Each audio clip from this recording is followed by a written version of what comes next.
respect to any Aboriginal and Torres Strait Islander peoples participating today. The committee will be conducting today's hearing in person and via video conference.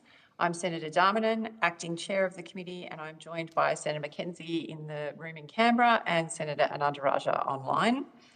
These are public proceedings being video streamed live via the Parliament's website, and a Hansard transcript is being made. I remind all witnesses that in giving evidence to the committee, they are protected by parliamentary privilege. It is unlawful for anyone to threaten or disadvantage a witness on account of evidence given to a committee, and such action may be treated by the Senate as a contempt. It is also a contempt to give false or misleading evidence. Witnesses also have a right to request to be heard in camera. If a witness objects to answering a question, they should state the grounds upon which the objection is made, and the committee will determine whether it will insist on an answer having regard to the ground on which is claimed. If the committee determines to insist on an answer, a witness may request that the answer be given in camera. I remind senators of their obligations under the Behaviour Code for Australian parliamentarians to treat witnesses with dignity, courtesy, fairness and respect. And I remind committee members and witnesses who are appearing via video conference and who are not speaking to mute their microphones. I now welcome representatives from the Australian Multicultural Women's Alliance and Settlement Services International, both via video conference. And I understand that information on parliamentary privilege and the protection of witnesses giving evidence to Senate committees has been provided to you. For the Hansard record, will you please state your full names and the capacity in which you appear today, please? Violet Ramaliotis, CEO of Settlement Services International. Malini Raj, Executive Director of Australian Multicultural Women's Alliance. Dane Moores, Chief of Advocacy and Public Affairs at Settlement Services International. Thank you very much. I now invite you to make a short opening statement, and at the conclusion of any remarks, I'll invite members of the committee to ask questions. Thank you, Senator. Thank you for inviting us to appear today. This morning, my colleague Dane Moores and I will give evidence on behalf of both Settlement Services International and the Activate Australia Skills campaign. SSI is a national not-profit that supports around 50,000 people each year, most of whom are refugees, migrants and families from culturally and linguistically diverse backgrounds.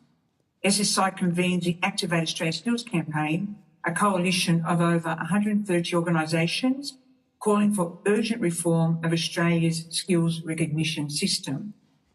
I would like to start with a simple point. Australia has a productivity problem, and one of its biggest solutions is hiding in plain sight. Across the economy, businesses are struggling to find the skilled workers they need, yet almost half of permanent migrants in Australia are working below their level of skill and qualification. This equates to 620,000 people. 2/3 of underutilised migrants come through the skilled migration program. This means we select people for their skills, invite them to Australia because we need those skills, and then place unnecessary barriers in their way once they arrive. This is not a failure of migrants. It is a failure of a system that is wasting talent on an industrial scale and hampering Australia's productivity. The barriers are well known. The system for occupational licensing and recognising overseas skills and qualifications is full of barriers that are unrelated to people's skills, excessive fees, outdated paperwork requirements, and slow and confusing processes with a lack of information or transparency. Together, they create a system that is slow, confusing and disconnected from Australia's workforce needs. The economic opportunity is enormous. Each skilled migrant able to return to their profession would boost productivity around $43,000 each year. If permanent migrants worked at their skill level at the same rate as Australian-born workers, Australia would gain $9 billion annually. This is one of the clearest opportunities available for government to lift productivity. The Activate Australia Skills campaign proposes 4 practical reforms. First, establish stronger national governance for a Skills Recognition Commissioner to drive transparency, accountability and continuous improvement from the system, across the system. Second, create a single national skills recognition portal so migrants know where to go and what is required. Third, provide targeted financial assistance to reduce upfront costs of recognition. Finally, establish a national navigation service to help migrants move efficiently into their professions. We welcome the federal government's leadership in investing $85.2 million to accelerate skills recognition for migrant trade workers and its commitment to consult on establishing a skills recognition commissioner. This is a great start. Our message today is simple. We need to build on that momentum. The evidence is clear, the economic case is compelling, and the benefits are shared across the community. We encourage the government to move from consultation to implementation and establish a skills recognition commissioner before the end of the year. Ultimately, reforming Australia's skills recognition system is one of the fastest, most practical and most cost-effective productivity reforms available to this country. It is an opportunity to unlock billions of dollars in economic value simply by enabling people who are already here to use the skills Australia invited them to bring. Thank you. So thank you, Violet, and thanks to the Chair and committee members. So I am Malini Raj and I'm the Executive Director of the Australian Multicultural Women's Alliance, which advocates for multicultural women nationwide. AMWA is proud to be one of more than 130 organisations supporting SSI's Activate Australia Skills campaign. So the billion-dollar benefit research really says it all. Simply failing to use the qualifications of skilled migrants already living here, Australia leaves $9 billion on the table every year, or $70 billion over a decade. While Violet has outlined the big economic picture, I'd like to focus on how this broken skills recognition system disproportionately affects migrant women. They are 20% more likely to be underutilised than migrant men and earn 31% less than an Australian-born woman with the same credentials. I'm talking experienced engineers, health workers, psychologists, IT experts, and teachers ready to contribute. Highly skilled migrant women are being systematically sidelined, not because they lack capability, but because the system designed to recognise their qualifications is slow, costly, difficult to navigate, and not gender responsive. AMWA surveyed migrant and refugee women across Australia, and only 41% were working in roles aligned with their qualification. Nearly 1 in 3 women said that they wanted to return to their profession but felt structurally blocked to do so. 59% pointed to massive time delays, 56% to cost as major brick walls, and over a third raised rigid paperwork-heavy processes as a key barrier, and others said pathways were confusing and unclear. So the current system assumes applicants are an unencumbered worker, people who have unlimited time, money, and flexibility. And for many migrant women balancing caring responsibilities, that's completely unrealistic. Instead, the costs associated with having their skills recognised, exams, further training, exclude them economically. Rigid timelines clash with family care and overseas experience is written off and looked on with a lower lens of credibility. The result, engineers and health professionals are forced into cleaning or kitchen work, survival jobs. It's that simple. So this is where the broken skills recognition system directly hits Australia's productivity. In the middle of a nationwide workforce shortages, de-skilling migrant and refugee women is an absolute waste. Unlocking their talent is the ultimate productivity fast track. But to have that economic win, reform must be gender responsive. That means targeted financial support, clear centralised pathways, and practical hands-on support through hubs. Fixing this is the right thing to do for gender equity. It's the fastest, most effective productivity booster Australia has ready to deploy. When migrant women can work in their professions, everyone benefits. Women earn higher incomes, families are more secure, employers can fill critical skills gaps, communities gain the services they urgently need. So her skills are already here. It's time our systems caught up. Thank you. Thank you very much. I'm going to go to Senator Ananda Rajah for questions first. Thank you, Chair. And thank you, Malini and Violet. Those were very, very compelling statements. And clearly there is a literally productivity uplift to be realised if we can cut some of this red tape. I just want to go to some of the solutions you proposed, which were all eminently sensible. I'm just curious. I mean, Australia, it's not like as if immigration is new to Australia. It's been going on for a long time, for decades. And I'm just curious to know, is the barriers that you cited, have these evolved over time? Have these gotten worse over time?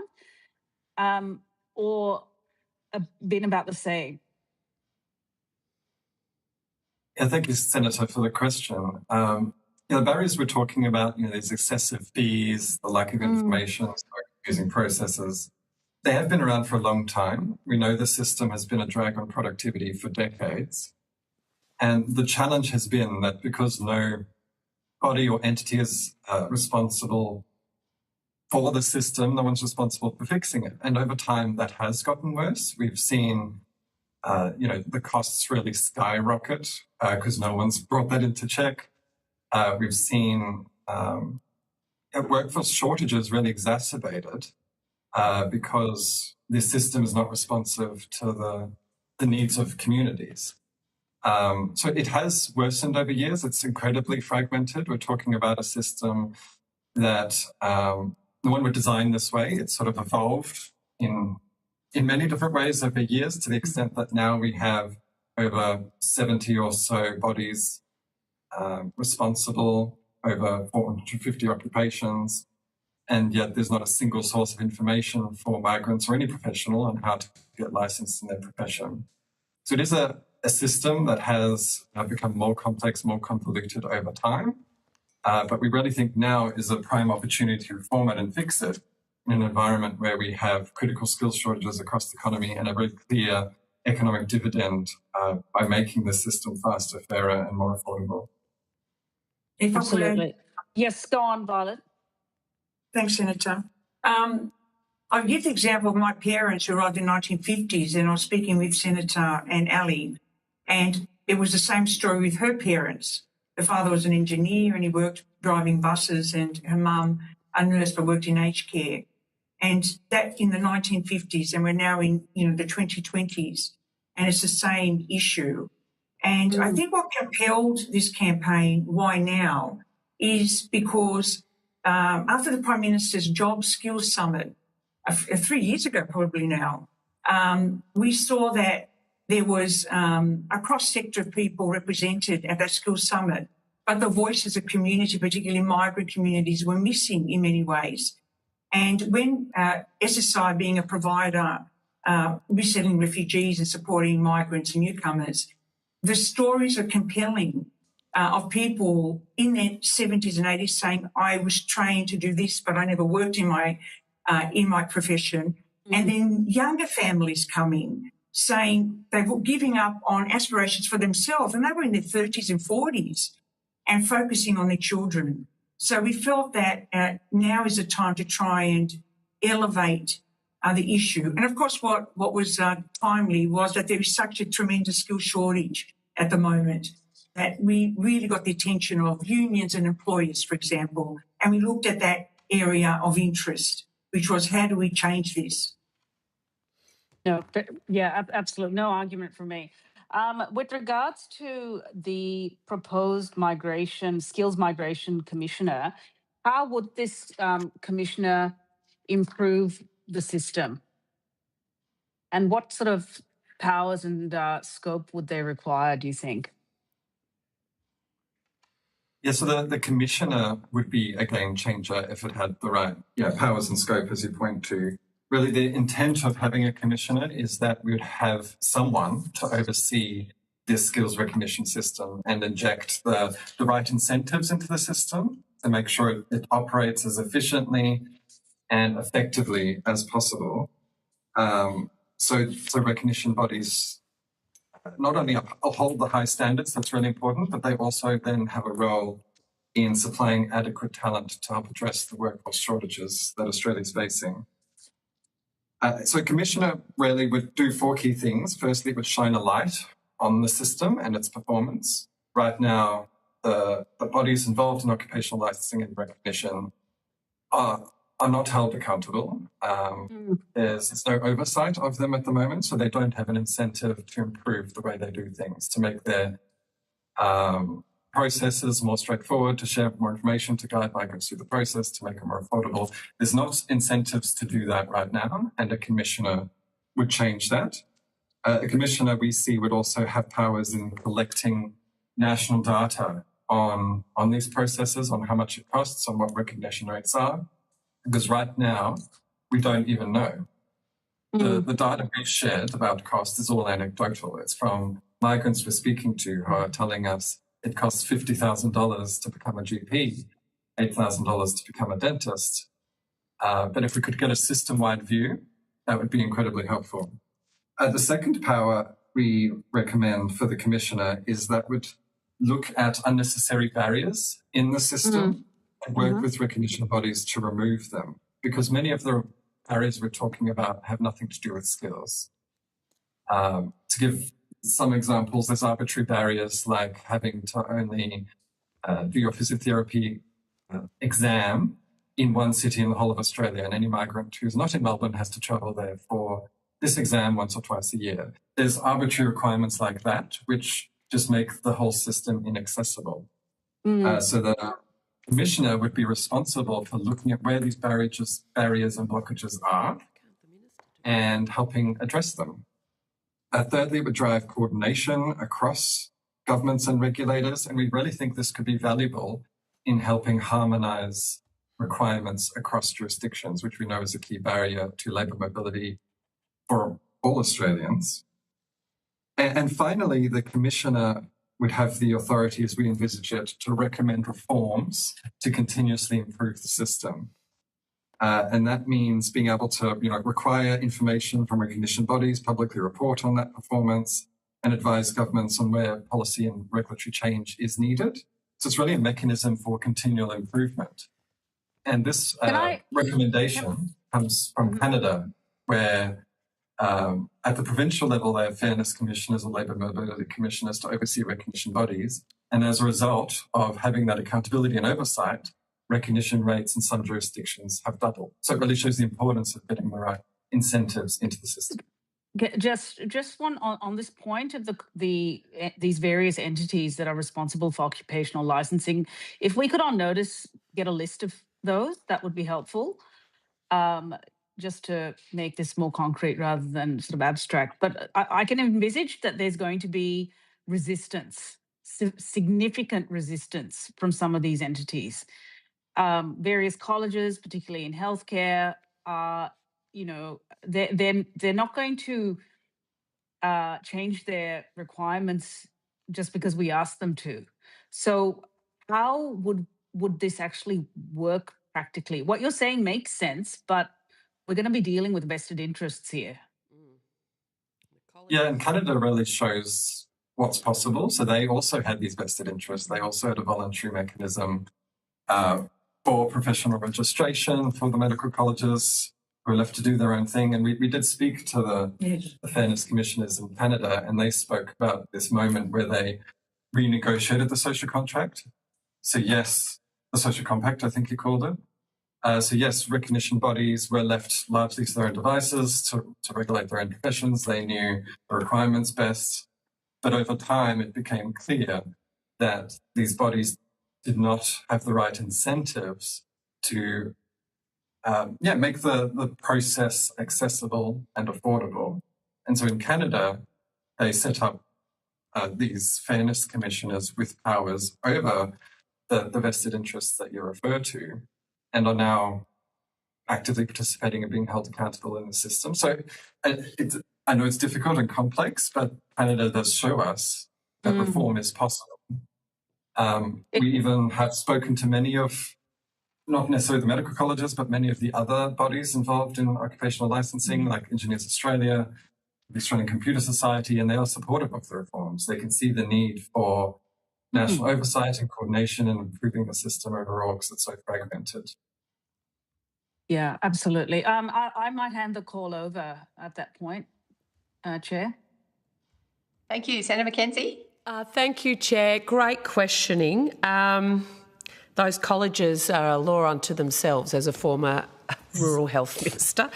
But I do probably want to put a comment on the record that state and federal ministers also have a role and the forum to do this type of work rather than setting up a new commissioner. So I'd like to sort of understand where our collective fail's been on that regard. But Settlement Services International, I just wanted to understand what your annual payment from the federal government is for delivering humanitarian settlement programs, and how has that figure moved over the last 3 financial years? I don't have those details, accurate details, but I can certainly get them and send them. Yep, thank you. So I'm really interested in how SSI's been settling refugees for new life, specifically in regional communities. What proportion of your clients settle regionally? Okay. So we've been resettling refugees for about 15 years now. We've had the contract regions of Greater Sydney Metropolitan, which is a large region, and also the Armidale and New England regions and Newcastle. Yep. So they're the two regional areas. Probably 10% would be regional. Yep. And 90%, close to 90% would be urban. The challenge in regional New South Wales is, again, infrastructure and access to broader social supports for refugees. The model that we have, which is a very similar model across all the providers, there's 5 providers across Australia. Yep. It's a very similar model. So we receive from the airport and we transport to the region they're coming into.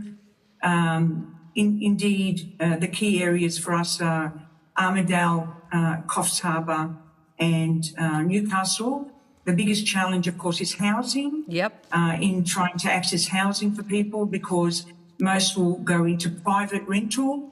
There is 4 weeks of a subsidised on-arrival accommodation, usually SSI head leases properties, and people move into those. Yep. And then after the 4 weeks, they need to look for longer term.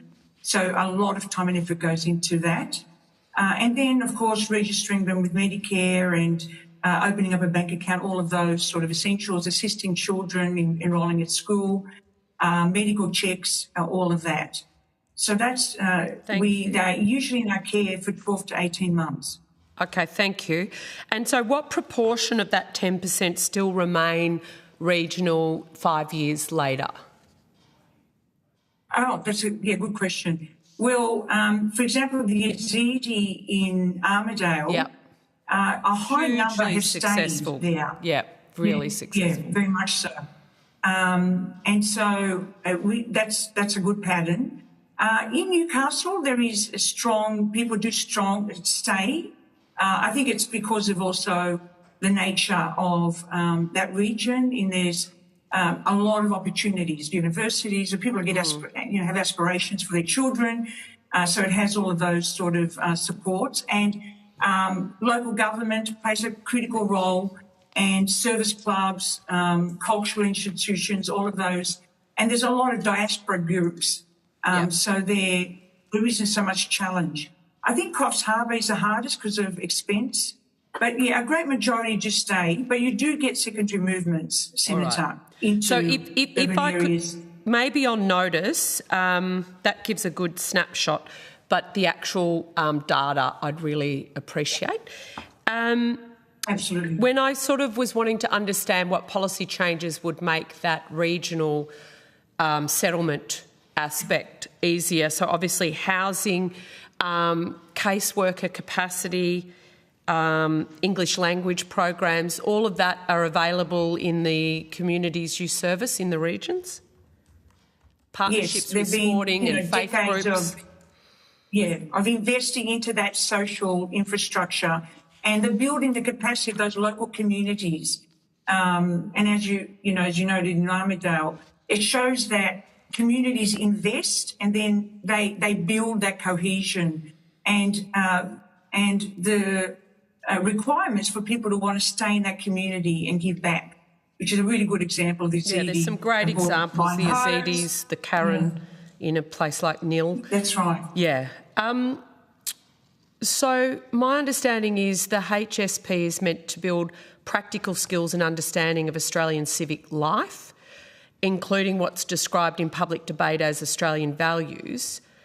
So things like compulsory voting, for those of us, probably not in Armidale because you won't have Australian rules, but for us in the south, it is Australian rules football, driving on the left-hand side of the road, all of those type of things. And I think also around gender equality, things like fairness, egalitarianism, volunteering, very Australian kind of unique aspects to society, that we've legalised gay marriage, etc. in this country.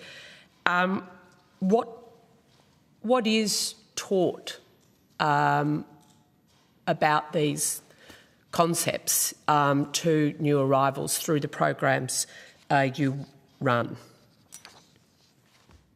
Thank you, Senator.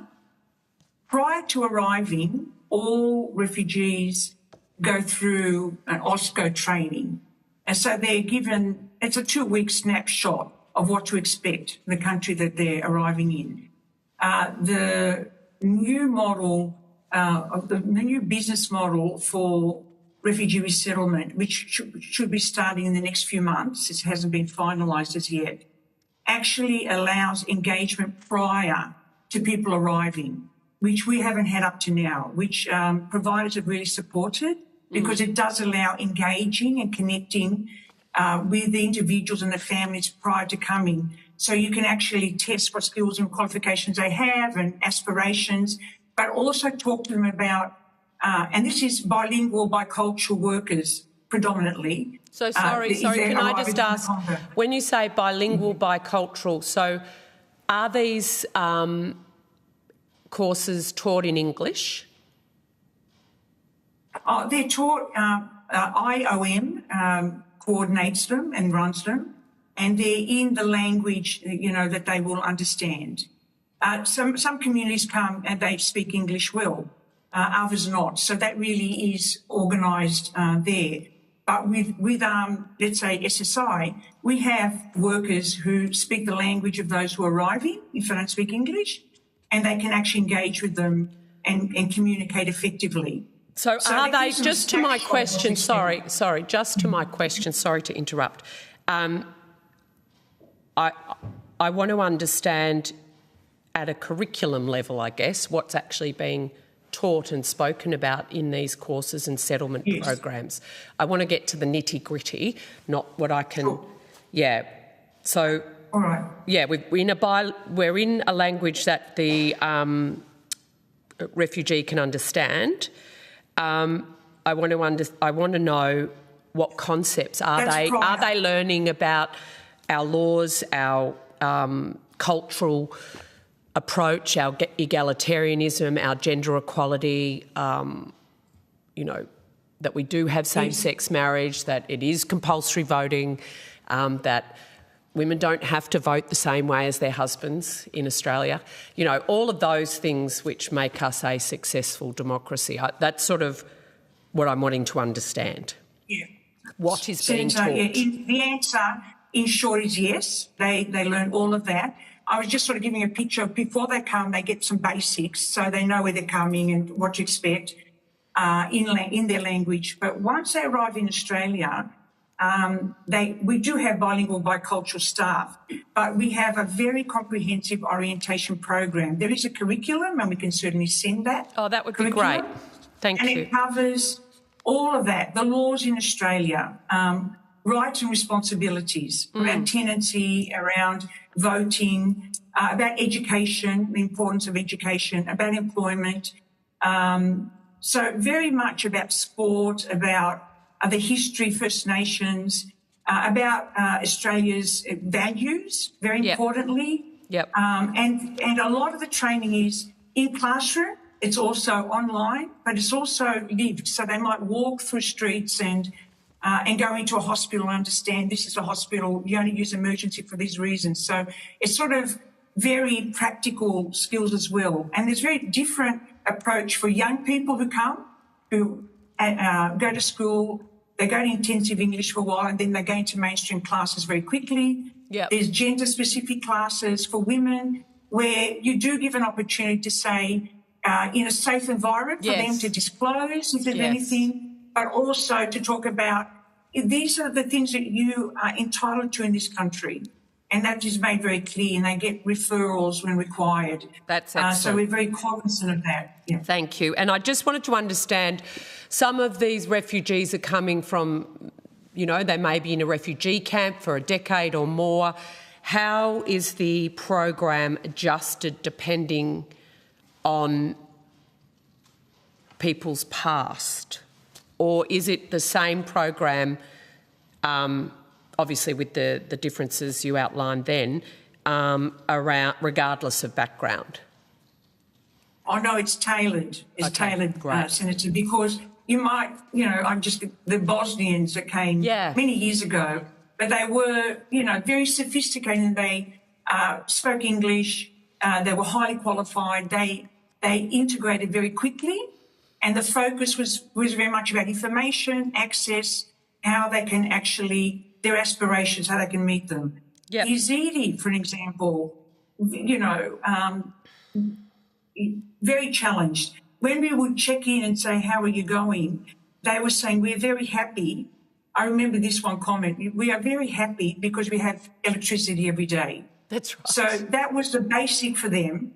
And anything above, you know, was you know, remarkable. They're very appreciative. Thank you. So maybe on background, maybe on notice, that curriculum, but also some examples of how it's tailored, I think is really exciting. In terms of the government's CRISP reports, 3/4 of its cohort is sponsored by churches and community groups, with 96% of households reporting strong local social connections, a model that runs in parallel rather than inside the humanitarian settlement program. How much support do churches, service clubs, sporting groups matter to whether someone actually settles successfully in a regional area? Or is it it's critical. Yep, okay. It's critical. The ecosystem that you just mentioned, volunteer groups, and do you coordinate schools. that? Do you coordinate that support? Do those local groups get government support, or is that separate? Is that they're just doing that out of community spirit? Yep. We coordinate. We very clearly advocate that civil society organisations should be supported to do this really important work. And we wouldn't be as successful as we are as an organisation in integrating refugees when they arrive if we didn't have that ecosystem. You know, the service clubs, Rotaries, cultural institutions, sporting, they play a critical role in those connections because we work very much around communities having a sense of connecting within their community, but also the bonding is important, but also the bridging into other communities. I guess that's where... my question goes to paid staff versus volunteerism, and, you know, the churches, the sporting groups, the service clubs we're talking about, which you say are very, very critical to integration and successful settlement in regional areas. I'm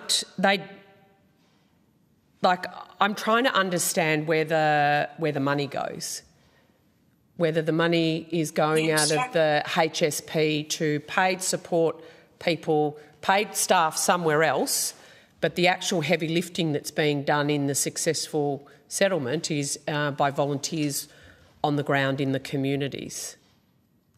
And I don't know if that's the case. civil society organisations play a critical role. They're part of the ecosystem, but they have their own, it's either volunteers or their own resources, fundraising, etc. The HSP provides a critical role in that coordination, in providing information. I remember when Izidi arrived, prior to their arrival, we sent our community engagement team into the community, spoke with school principals, real estate agents, Rotary, various organisations, volunteer ones as well, about the Izidi, who they were, why they were displaced, why they're coming, what to expect. And that really played an important role, saying it's your community, people are coming to your community, and that helped them in being welcoming and embracing the people who arrived. So there is HSP is funded, but it plays an important role as well. And a lot of not-for-profits in this area value and acknowledge, and, you know, it's a value-add bid. It's actually spending time with community organisations. I've just got a couple of questions for the Women's Alliance as a federally funded advocacy body out of the Office of Women.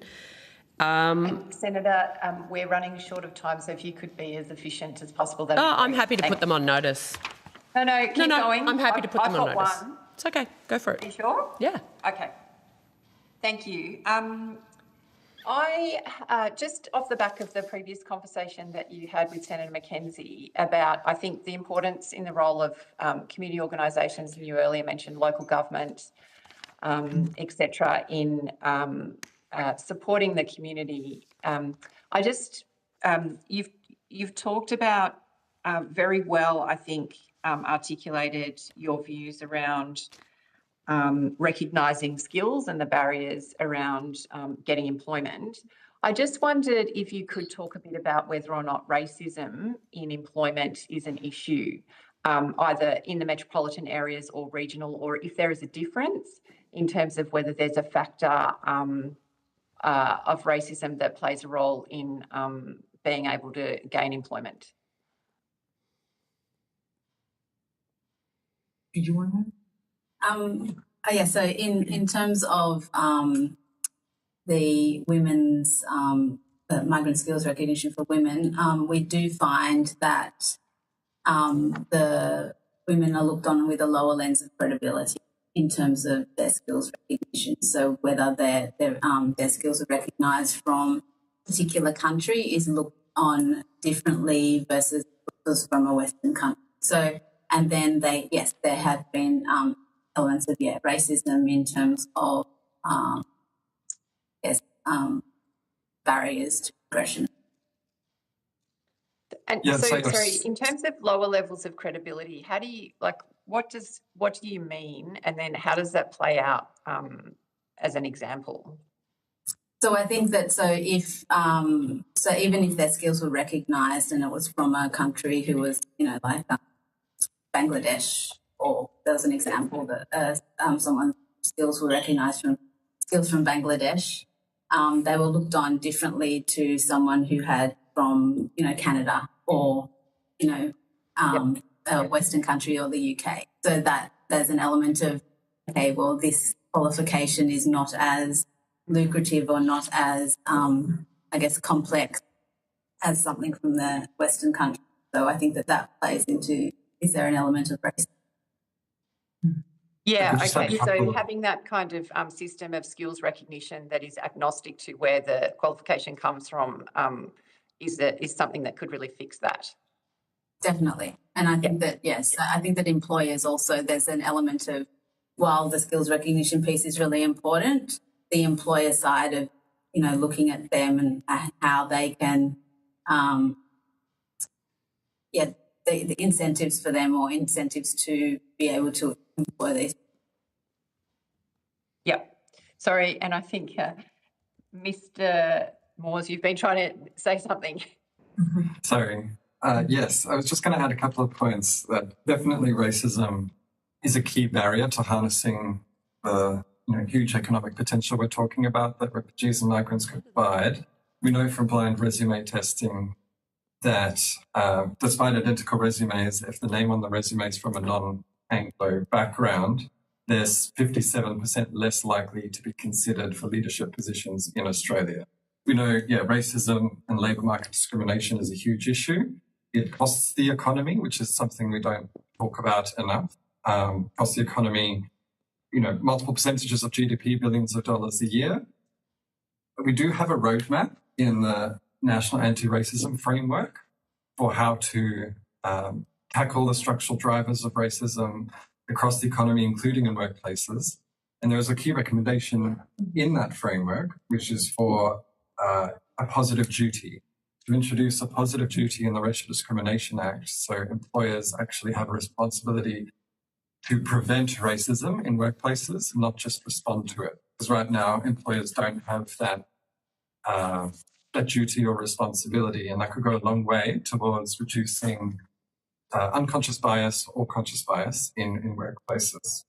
And another thing, qualifications, accents as well, and names of the accents plays a large role as well. Okay. All right. I think we're close to time, so we might have to let you go, but I know that there will be some questions on notice. So thank you very much for your time this morning. Questions on notice provided to you need to be in by 5 o'clock on the 11th of August 2026, and we appreciate your time today. Thank you very much. Okay, and I believe we have our witnesses online for the next block. So I would like to welcome representatives from the Centre for Future Work as well as Associate Professor Alex Veen, both via teleconference. I understand that information on parliamentary privilege and the protection of witnesses giving evidence to Senate committees has been provided to you. For the Hansard record, will you please state your full names and the capacity in which you appear today? That's all.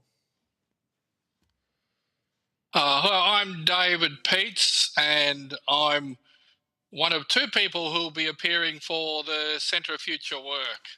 I'm the Laurie Carmichael Distinguished Research Fellow at the Centre. Thank you. Hello, and I'm Ben Spees-Butcher. I'm also appearing for the Centre for Future Work, and I'm the CEO of the Centre for Future Work. Thank you very much. Hi, I'm Alex Veen. I'm an associate professor at the University of Sydney of Business from the School of Work and Organisational Studies. I'm appearing here in person capacity.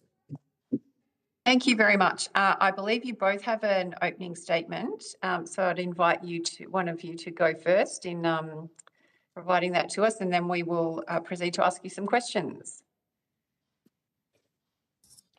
Why don't we kick off? I'll briefly introduce and hand over to David. So, first of all, thank you very much for inviting us here. Our submission was structured to respond to the specific questions raised in the committee's discussion paper. It makes some points about public policy. Our opening remarks won't repeat our submission. Instead, we'll make some more general points, and I'll hand over to David to do that. Thanks, Ben. So we'll just start with some remarks about measurement. I want to point out that labour productivity, it's the quantity of output per unit of labour input. So it's quantities, wage costs are not part of the productivity equation. It's hard to measure at the best of times. It's especially tricky to try to measure multi-factor productivity rather than labour productivity. It's misleading to look at short-term movements between selected quarters, and it's really mostly meaningless to make assertions about productivity in the public sector. You can increase the purported productivity of nurses by making them look after beds, but if you ask the patients whether they think that improves the quality of service, well, they'll have a very different view. Survey data from the 1990s suggests that only a minority of workplace managers correctly measured productivity there, and unfortunately, the national government surveys that collected these data have never been repeated. So these things raise serious questions about managers understand productivity, and there are related matters such as who makes the decisions that drive productivity, who decides about technology, about research and development, about employee training, on decisions about which particular technologies firms buy, install and use, how much money is allocated to the training of workers to use new technology or how they're deployed, decisions on how much the firm relies on precarious work, on how much voice workers are allowed to have. So we'd also ask about the relationship between wages and productivity. Productivity isn't increased if management reduces wages. It's not part of the equation. Workers have less incentive to work harder or more thoughtfully. Management's got less incentive to introduce new technology to boost labour productivity. Sure, cutting wages boosts profits, but that's not the same thing as productivity. And sure, there are situations in which it can go the other way. If wage rises are so high that they block funds that would genuinely be used for investment, well, that can cut investment and cut productivity growth. But the recent evidence suggests that as profits have risen, investment has fallen, not risen, and vice versa. Meanwhile, there's numerous studies, some funded by employers, that have raised real doubts about whether unions on average have a direct impact on productivity. Fundamentally, union members want a cooperative relationship with management usually, but not an acquiescent one. And it's the decisions that management makes, its relationship with workers that shape conflict and cooperation at work. And these affect productivity. So the data raise various serious questions about whether giving more power to management and taking power away from worker representatives and workers really does anything to make management more willing to and able to invest in improving productivity. And I'll finish it there. Thank you very much. Associate Professor Veen. Thank you. On behalf of my co-authors, Emeritus Professor Ellam, Professor Wright, Associate Professor Clibborn, Professor Cooper, and Dr. Flanagan, I would like to thank the committee for this opportunity to answer any questions it may have in relation to our submission. We are a group of scholars at the University of Sydney and UTS with expertise in industrial/employment relations and adjacent area of scholarships such as labour law, migration, and gender at work. We've made this submission before you in a personal capacity, and it's based on our knowledge of the Australian workplace relations system and our comprehension of relevant Australian and international academic research. Just for your context, our submission was based on a recent joint book that Sixers was authored, entitled Work and Industrial Relations Policy in Australia, which was published last year. And should it be of interest to the committee, we would gladly make a copy of the book available to you. So in line with our executive summary in our submission, there are just a couple of key points that I guess I wish to bring to the committee's attention today. So I guess foremost that there have been these long-standing debates about the nexus between productivity growth and industrial relations reform. Yet the evidence to support that industrial relations reform will lead to productivity improvements is weak at best. These debates have been going on for at least over 30 years here in Australia, with proponents particularly of deregulatory reforms such as decentralisation of the bargaining system or reduction of worker entitlements like penalty rates, often claiming that such reforms will lead to better productivity outcomes. And so as we highlight in our submission, this macroeconomic relationship between industrial relations reform and productivity is hard to isolate because much of the reforms have been gradual in nature. To put it slightly differently, there's no conclusive evidence to suggest that previous major industrial/workplace relations reforms led to productivity improvements, let alone sustained uplifts in productivity growth. Now, that's not to say that industrial relations policy and regulation do not impact directly or indirectly on the productivity of businesses. However, the vast majority of academic empirical studies that have been conducted suggest that so-called neoclassical economic or more neoliberal views around regulation and the cases that are often made for deregulatory reforms, which often focus on winding back worker protections or certain obligations on employers, do not lead to productivity improvement. Instead, what they lead to is increased flexibility for business, which is often coupled with increased profitability. Now, of course, there are certain interest groups who may regard profitability as a desirable goal and objective and a legitimate one. However, it's important to bear in mind that this is not the same as productivity growth. Yet we continue to have these debates year after year about industrial relations reform, as a potential panacea to boosting productivity. And as the work by industrial relations scholars, labor economists that we cite in our submission highlight, the research evidence suggests there's an elusive or weak link between industrial relations reform and productivity improvements. Hence, we would respectfully contend that if the committee is interested in addressing Australia's productivity challenges, that its attention would be best focused to the many established and better proven drivers of productivity.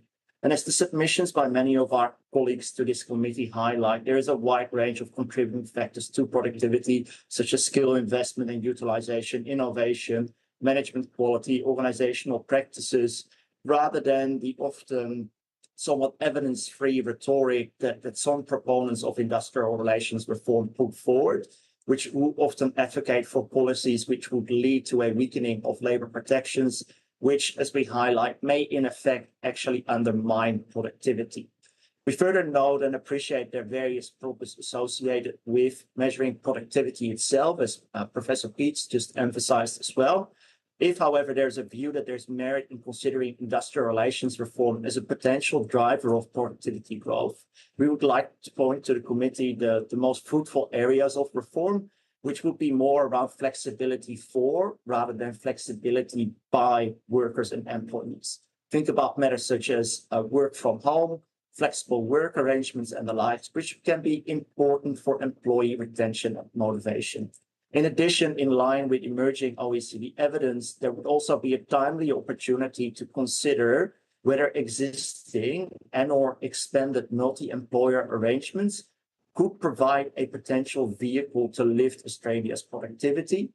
Because by taking wages out of competition, multi-employer agreements can potentially shift the locus of competition away from labor costs towards productivity enhancing strategies.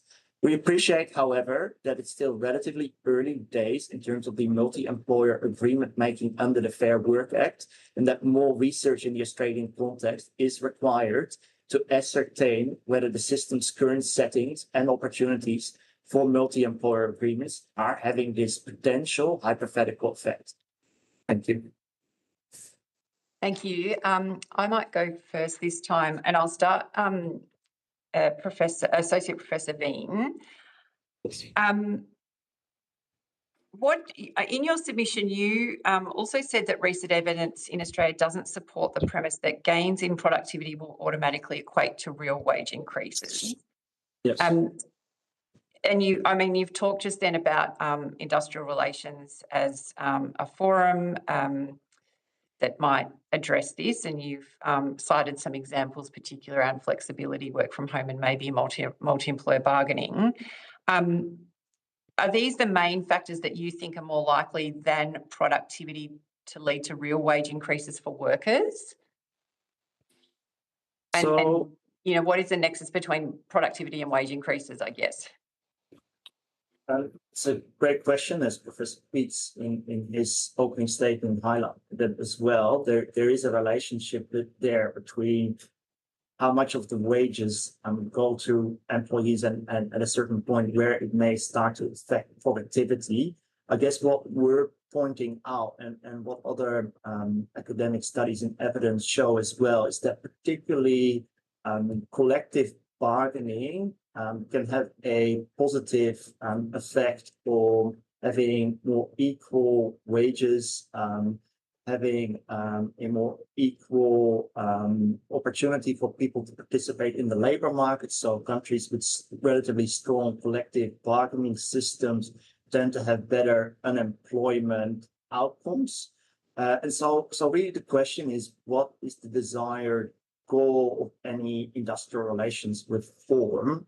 So what we're pointing out in our submission and what we are arguing here today is that if the objective of a government of the day is to increase productivity, tinkering with workplace relations laws is not the most effective driver. However, if we're talking about enhancing wage growth and those sort of factors, which as Professor Peets just pointed out in his example, reducing or increasing the workers' wages do not affect their labor productivity directly. It affects their labor cost, right? And so what we're saying is that these sort of mechanisms, like multi-employer bargaining, can have a potential positive effect on increasing or having sustained wage growth increases, as some of the evidence that's coming out around some of the multi-employer agreements that are now being concluded in certain sectors also seem to suggest. And what we've seen more broadly in terms since the various reforms that were introduced by the current government around the closing loopholes bills, number 1 and 2, and the Secure Pay Better Jobs Act, is that we have seen slight increase in wage growth as a result of these industrial relations reform. But that's not to say that this will directly lead to productivity improvements or at the same time, because there is potential increased level of regulation, that this may adversely impact productivity growth. I hope that answers your question. Yes, thank you. Maybe I might go to the Centre for Future Work. I'm not sure who wants to answer this, but yeah, in your opening statement, you talked about recent evidence suggesting that as profits have risen, investment has fallen. And if we think about a driver in productivity being organisations investing in capital that will improve productivity, and if what you're saying is that there is evidence to suggest that profits are increasing, therefore there is the capacity to invest in productivity improvements and equipment in businesses, why do you think it's not happening? Okay, I'll start off on this. Well, the data that statement comes from, you can pretty much see in Figure 12, which is on page 25 of our submission, and that shows in the blue line there how profits went up in the period up to 2022-23. But investment in the red line went down, and then after that, the reverse happened, and profits went down and investment went up. So you don't actually need an increase in profits in order to fund new investment. There's more money available, but that money also gets used for other things, in particular for payments to shareholders and CEOs and share buybacks and the like. So it's really been the diversion of money to those things that has reduced the funds available for investment, or perhaps I should say decisions by management, decisions by the people in positions of power in corporations to allocate money to shareholders and buybacks and the like, rather than to investment that have driven it. So as to why that hasn't happened, well, because broadly speaking, it's because profits don't have to be used for investment. They can be used for those other things that I mentioned. And for a lot of that period, there's been the priority given to increasing returns to shareholders and so on. So when you increase profits or decrease profits, that doesn't necessarily drive the level of investment unless you've basically reached a point where returns to shareholders can get no lower, where the managers run the risk of being turfed out if they don't give higher returns to shareholders. But up until then, profits don't really make much difference one way or the other. Is that an answer to the question, or are you wanting me to go into other aspects of it? No, I think that answers the question. I mean, I guess what you're saying is it's about choices, about where this money goes. So do you think that there's any levers that the government can pull to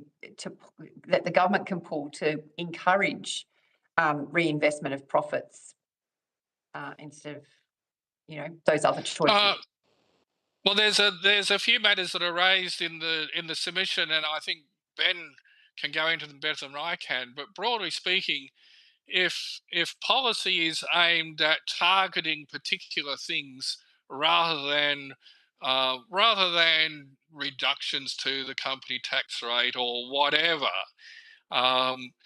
that leave it entirely at the discretion of management as to where the funds go. If instead you say, well, we'll give some sort of concession, be it a tax rebate or a subsidy or whatever, for a particular type of activity that we think will increase investment, or will penalise some things that we think don't increase investment, or training. So, like the training levy that we saw, 3 decades ago now, is an example of government trying to use its levers to encourage particular activities by corporations, and so it's those more targeted things rather than just sort of the broad brush. Oh, we'll increase profits and that will make life easier. So, Ben, was there anything you wanted to add to that? Yeah, thank you for the question. So I think two things I would draw attention to. So one is the role that public investment plays. So the question is about private sector investment, but there's also been a long-term structural decline in public investment. And public investment often has a public goods effect that crowds in private investment as well, particularly in infrastructural aspects of the economy. You can see an underinvestment in information and communications technology, for example, is a hindrance across the entire economy, and an increase in investment in that area would facilitate private investment that might not otherwise be viable if there isn't the public infrastructure to be able to support it. But I also think we're now in an era where there is a much higher level of uncertainty. So since the pandemic, but also looking at geopolitical uncertainty, that means I think there is a greater role for crowding in, and the kinds of policy initiatives we've seen around renewable energy, for example, the Future Made in Australia, I think positive initiatives that seek an active role for public investment to crowd in private investment, and to create long-run certainty about the kinds of investments which will continue to be rewarded in the economy. And when there's long-term uncertainty about the direction of investment, particularly in things like energy, but you could see that in a range of areas in the economy, that can stifle private investment in general. So I think we are moving towards an era where the role of things like mission-based finance, where governments play a key role in being able to identify the social and economic goals that they value, and then crowd in both public and private investment around that, can be a useful way of encouraging productivity. Thank you. So, yeah, okay. Thank you. Maybe just to move on, we've got limited time, so I've got so many questions, but I also want to share with my colleagues. So maybe just two more before I rotate. Just going back to, you both in your opening statements talked in different ways about giving more power to workers, workers being able to negotiate things that make their working lives better, basically to enhance productivity.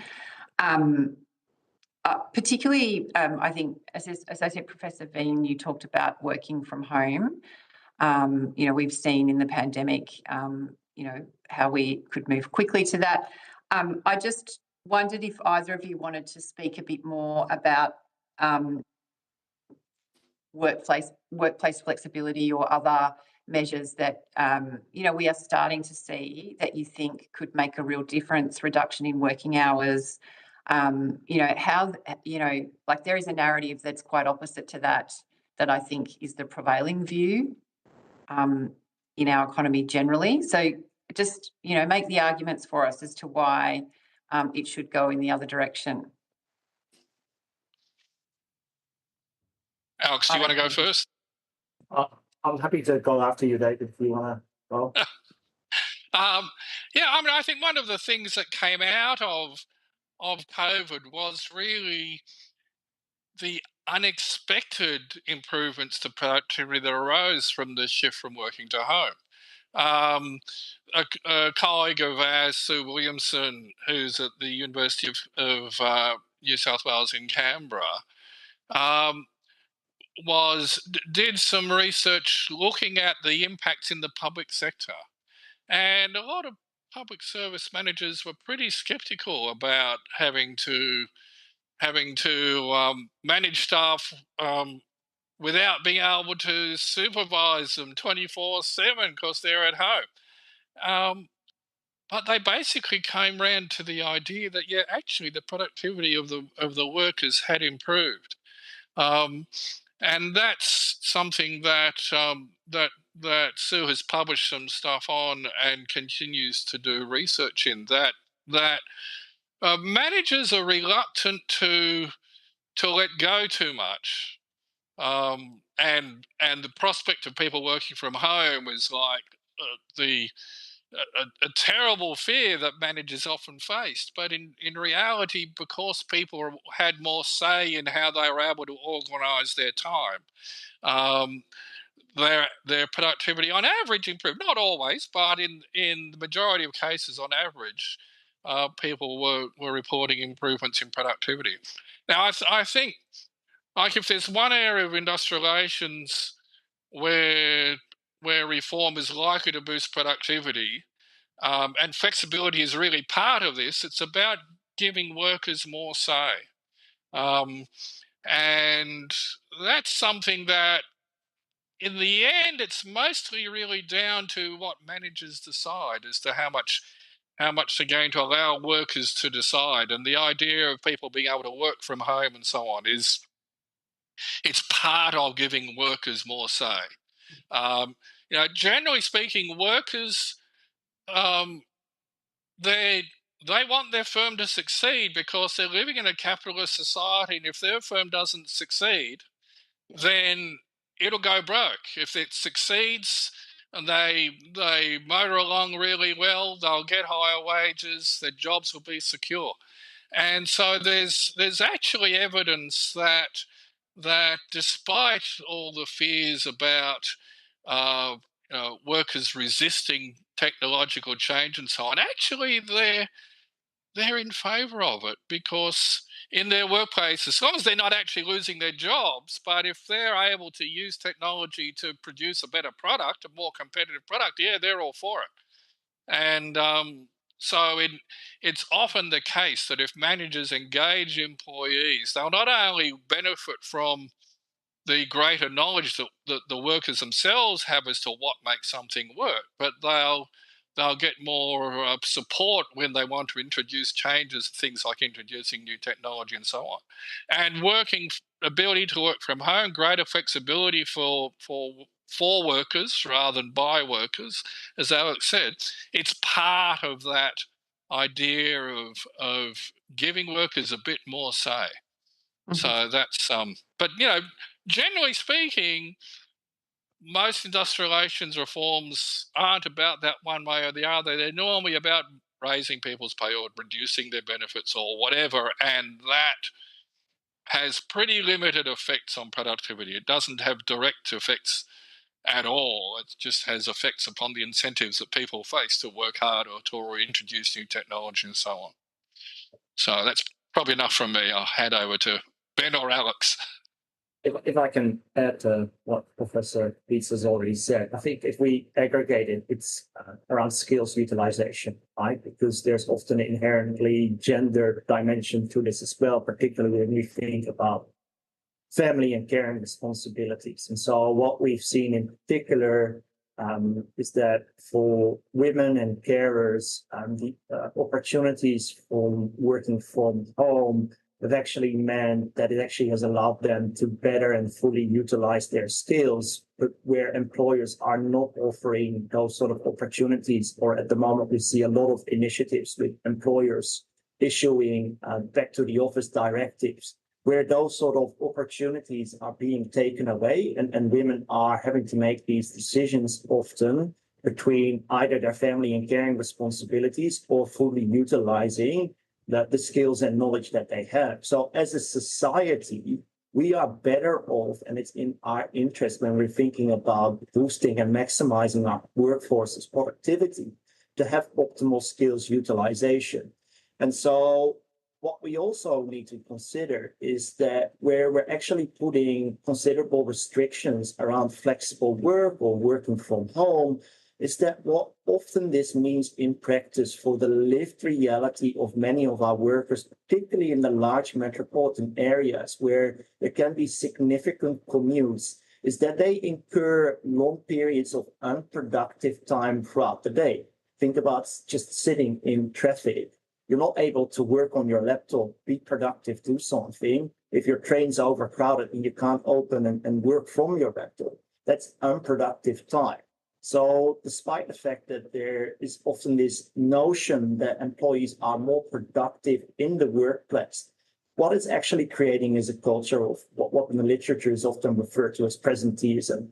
Being there on a seat doesn't actually translate into a worker being more productive and actually getting more work done. This is not to say that employers shouldn't have the opportunity to make reasonable requests for employees to work from their offices because they want to build a certain organizational culture. It's not to say that there are certain critical roles within organizations that can only be performed on site. But there needs to be a balance here. And I think what we've seen is we've seen a swinging of the pendulum during COVID to one extreme, and we're seeing it gradually moving back and perhaps moving back too far to actually maintain all the benefits that we had gained from that period.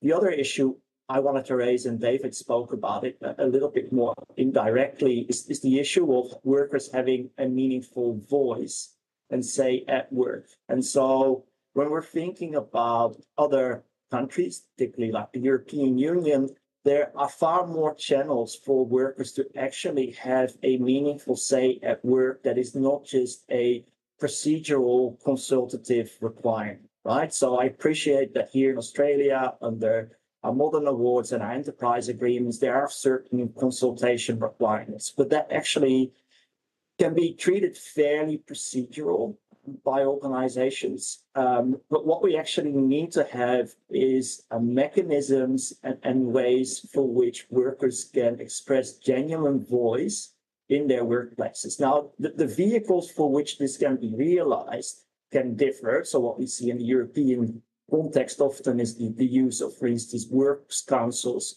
who've got certain rights, such informational rights, consultative rights around major workplace changes. And these are often the opportunities where workers can have the most meaningful say and input as to what happens within the organization. And they can often bring their knowledge and understanding of particular processes and procedures to the foreground in those processes. An alternative mechanism is obviously through the representation of unions, but as you've probably seen in other submissions, unionization rates in Australia are at a relative historical low. We've seen a moderate increase in recent times, but the opportunities for workers to have a say through their unions depends also on their representation within workplaces. That's not to advocate here in a personal capacity or on behalf of my co-authors one position or another. It's just pointing to the committee that these vehicles can be quite important drivers for workplace voice and meaningful workplace contributions by staff that are probably at the moment untapped. So there are opportunities there to think about how do we actually leverage that knowledge and know-how that resides with the workforce in a better and more meaningful way, while still maintaining opportunities for our business leaders and managers to manage organizations in a way that also aligns with their organizational goals and objectives. Okay. Thank you. I think we might need to rotate. I'll go to Senator Anandaraja. Hi, I'd like to draw you out on declining business investment, private sector investment in innovation in particular. And, Australia is really languishing in the OECD when it comes to business investment in R&D. We're well below the OECD average. This has been going on for some time. Can you speak to us about the drivers behind this and what the potential solutions may look like?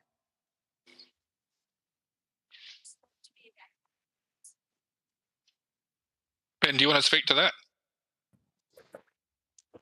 I can start off and you can jump in if you want, David. So, so part of that is likely to be sectoral, and is also about the structure of where R&D takes place in some of our industries like mining, for example, whether the R&D actually takes place in Australia or it takes place in other countries, and trying to think carefully about how you encourage the scientific and research supply chain, as well as the physical supply chain, to be embedded within the country is an important one. I think it is interesting that the connection between the university system and tertiary system and business investment, despite a period of supposedly encouraging universities to work much more closely with business, that the evidence that we show outlined in our submission is that hasn't happened. If anything, it might have gone slightly backwards.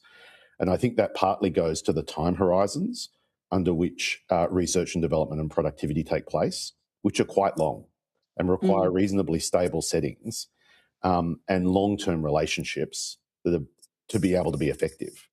And so when you encourage forms of rapid commercialisation and forms of managerialism that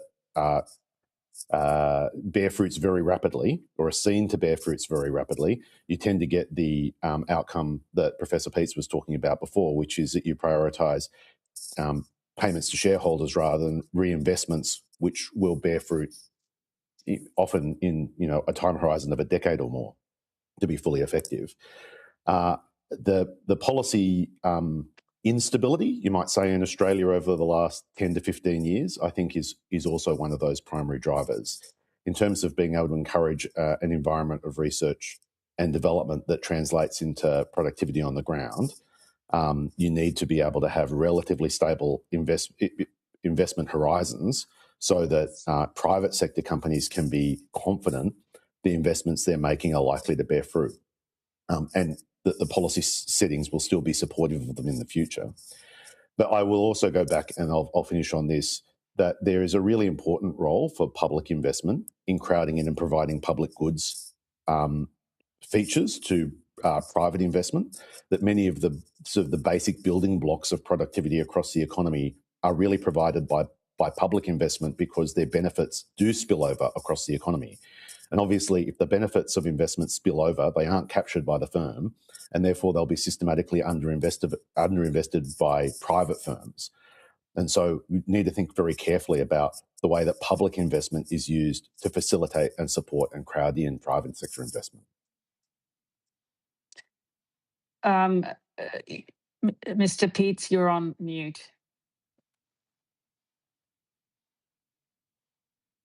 There we go.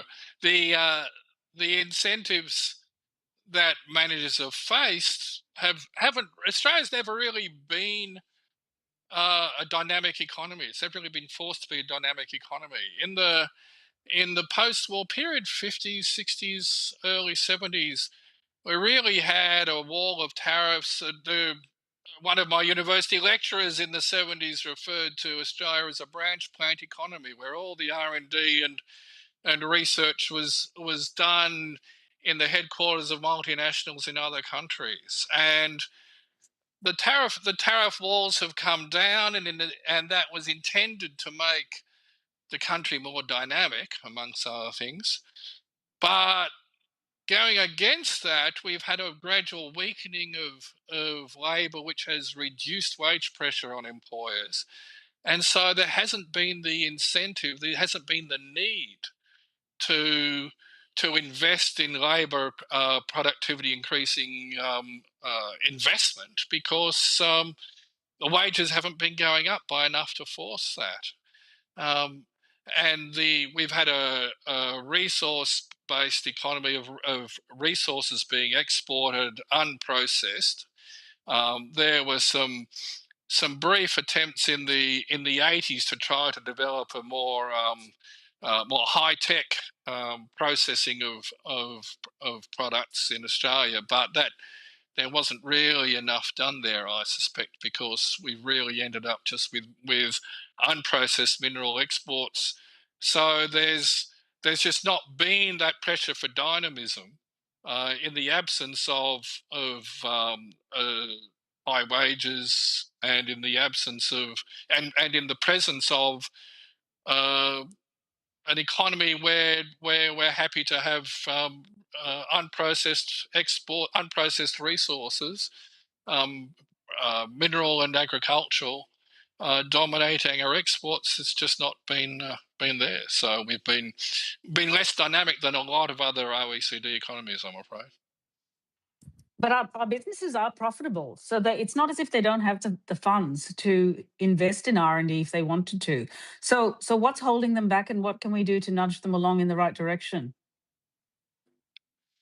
Yeah, well, they are still profitable, and like I said, the fact that they're profitable doesn't force them to invest, because they've got other priorities, and they're not forced to invest because they don't face the competitive pressures arising from tight labour markets and high wages.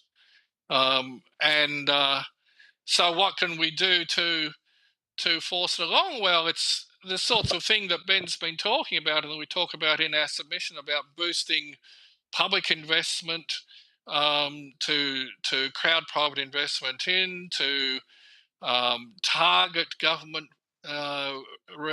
target taxpayer resources. So instead of giving these broad concessions to capital, you say, okay, well, we want particular things to be done, and we're going to reward those activities and penalise other activities. We're going to put more money into training, and we're going to encourage an education, and we're going to encourage the private sector to put more money into training and education. Those sorts of things. I mean, governments get accused of short-termism, but in fact, it sounds to me like we've got a whole bunch of profitable businesses who are also engaging in some of this short-termism, right? And preferencing shareholder value, whatever the heck that means, over and CEO pay and bonuses over actually taking a longer time horizon and investing in R&D. So again, in your submission, you talk about imposing higher taxes on payouts of dividends, executive compensation, stock buyback programs, and so on. Can you just talk us through the detail of those kinds of proposals? They do seem radical from a capitalist in a capitalist economy. Interested to see how this sort of thing would actually be implemented if it was to happen. And I'm not even sure that we have the levers for that. But anyway. Yeah, well, I suppose first of all, there's reasonably clear evidence, not just in Australia, but around the world, that share buybacks have been used as a major way of being able to boost the value of companies and to therefore increase shareholder value rather than being ploughed back into new productive investment. So you can look at tax settings in terms of what is counted as deducting from profits versus not deducting from profits. You certainly could potentially directly limit some of the ways that new tax incentives are used by companies to be able to purchase their own shares, and place limits on the way that they would be able to purchase their own shares, which is what buybacks are. And certainly there are some mechanisms to be able to limit executive pay and remuneration by, for example, not allowing salaries over a certain level to be deducted from net profits when you're being able to do tax. So you're effectively you're taxed more on that additional remuneration. I mean, the total amount of money we're talking about there is still probably relatively small. I think share buybacks are quite large, while as if you think about the executive remuneration is relatively small as a proportion of the total revenue of companies.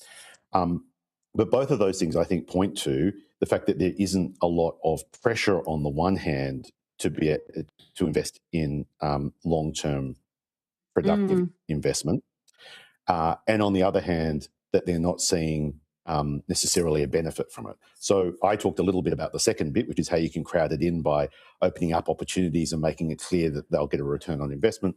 But in the other direction, the fact that we don't have wage pressure and a tight labour market obviously means that there isn't pressure to constantly innovate in order to work out more profitable models and to use labour more efficiently, which is what does happen in a tight labour market.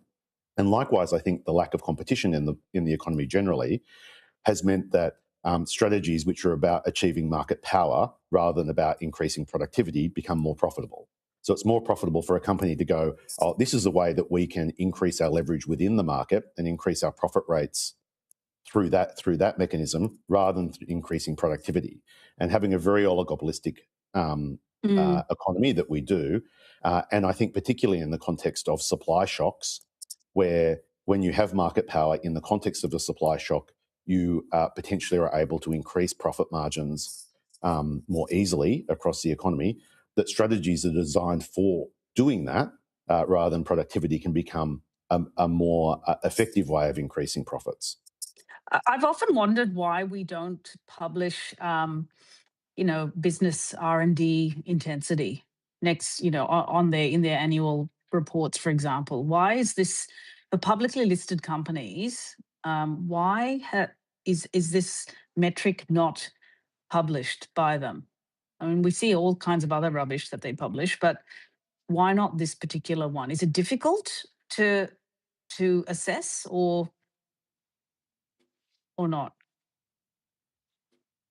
Well, it can't be that difficult if we can get statistics that compare the level of expenditure on R&D in Australia and other places. The data must come from, and ultimately it comes from the companies. So I can't think of any reason why it would not be feasible to collect and publish it. Should that be a recommendation from the committee? I mean, should this be something that the committee considers as a recommendation, that at the minimum publicly listed companies, the ones who actually have the deep pockets to do this and the resources to do this, should be publishing their R&D intensity and their investment? It makes sense to me, and likewise the expenditure on training and education of staff as well.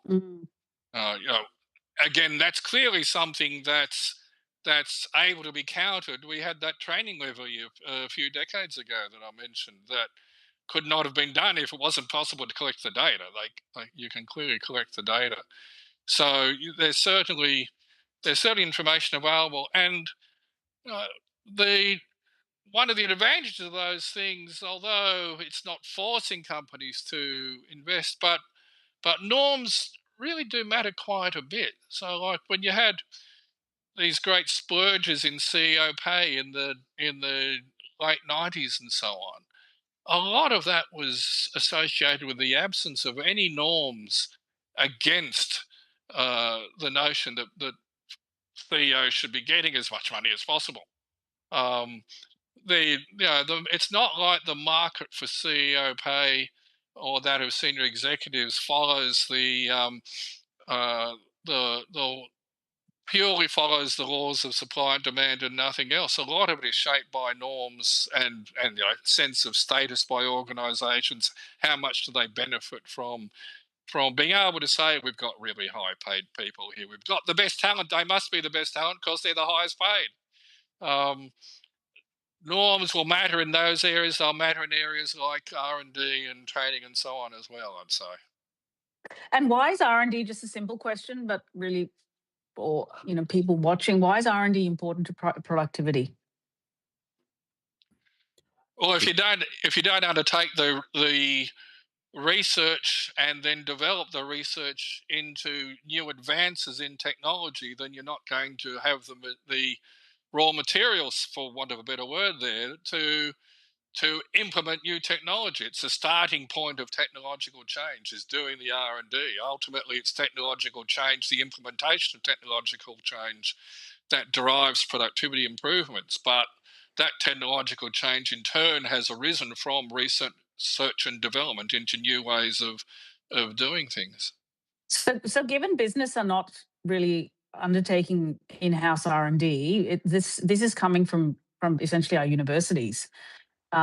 So, and you mentioned in your opening statement that university collaboration with business has declined. What kind of incentives should we be looking at to strengthen collaboration between universities and business? Well, I'm not sure myself. The others may have other views that the problem is so much on the university side. There not being collaboration. If anything, university research has shifted away from pure and basic research into attempts to do things that are seen as benefiting business. The problem, if you look at the R&D expenditure, levels internationally, it's not so much that Australia's public investment in R&D is low. Like when you aggregate what happens in the universities and the CSIRO and so on, it's not all that different to levels of public investment overseas. It's more the private investment in R&D that's the weakness, and so it's more about changing the attitudes of businesses to undertaking R&D. And it's partly because a lot of them are happy to just see the R&D done somewhere else, in another country, and it's also because they don't have the pressures for dynamism on them that we've talked about earlier.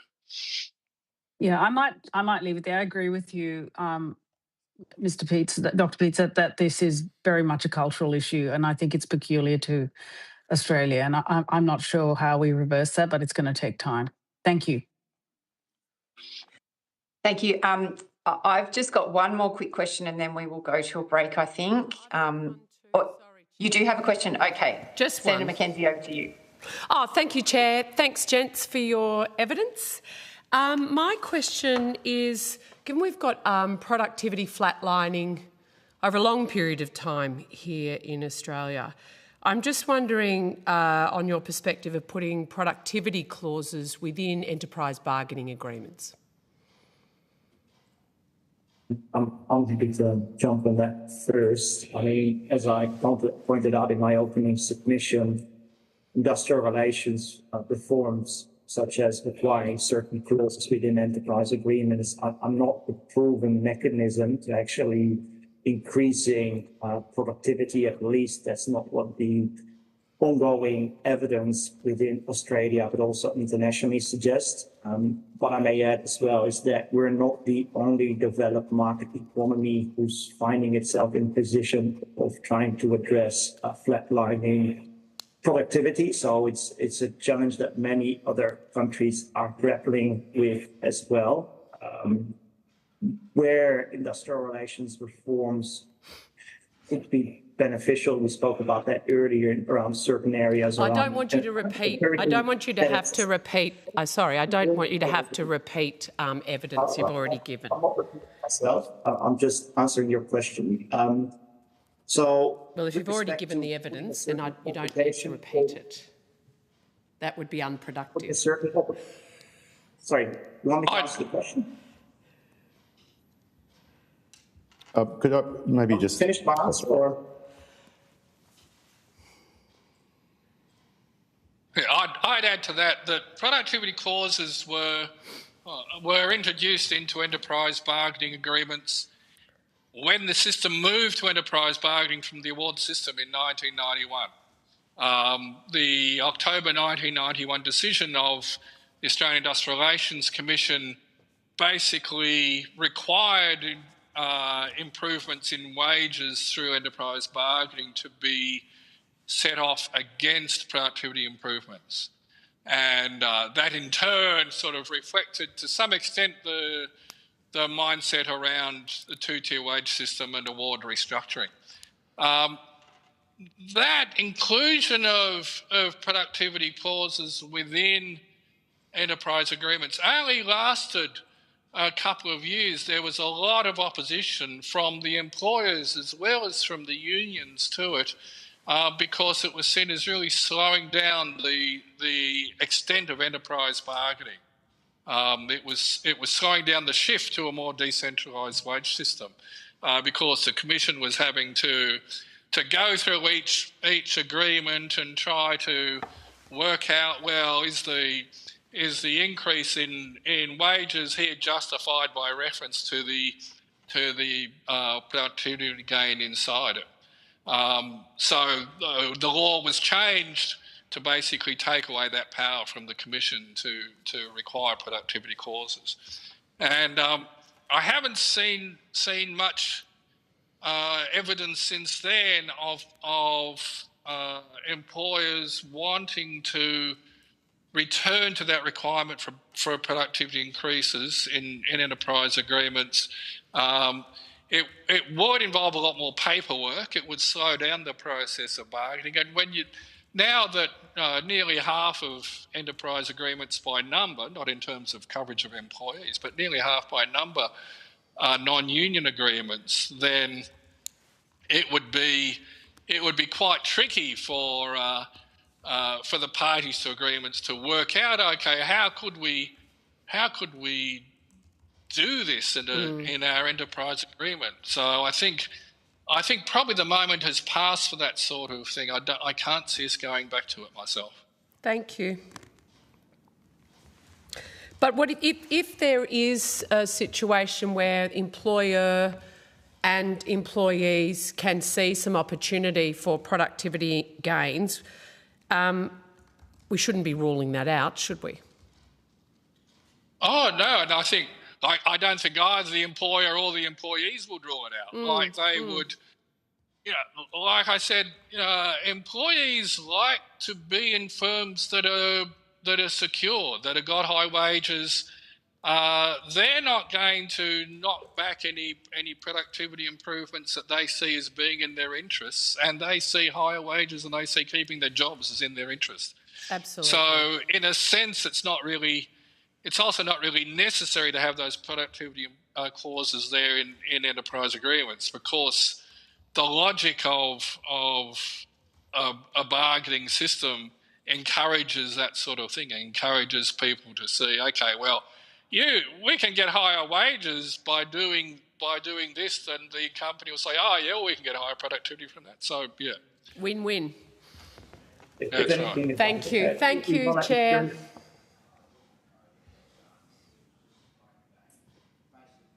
Thank you, Senator Mackenzie. Sorry, Associate Professor Veen, is there something you wanted to add?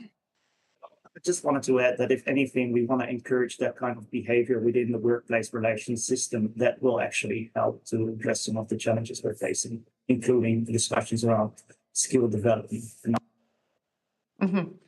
Yeah. Okay. Just very finally, I wondered if you could make a very brief comment on, in your submission, and I think in your opening statement, or at some point anyway throughout this discussion, there was a discussion about physical and social infrastructure.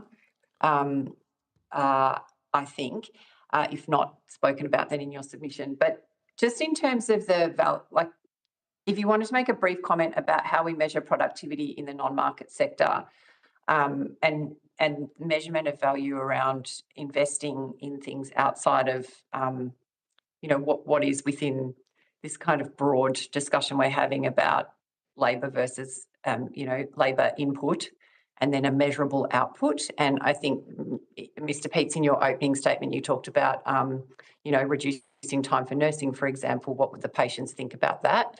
How should we think about that throughout this inquiry? Yeah, I mean, that's a pretty crucial thing, really. Like we've seen, there's been criticism of the rate of growth of productivity in the public sector in the last couple of years, and frankly, I don't see how anybody can be analysing that, because the data just aren't adequate to do that, and it wouldn't make sense. Like I said, you can increase the productivity of a nurse by giving a double the number of beds to look after, of a childcare worker by saying, oh, here, have twice as many kids, or of an aged care worker, have twice as many beds in this residence to look after, and productivity as measured in the national accounts would go up in that sector, but the quality of care, the quality of the public service would deteriorate rapidly.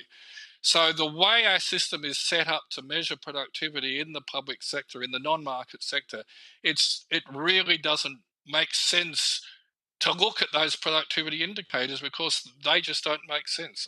But I think, well, Ben's probably got some other things to say about what we can do. Yeah. So just quickly, I think one thing is that is treating some of, at least part of the social care infrastructure as investment rather than as an output.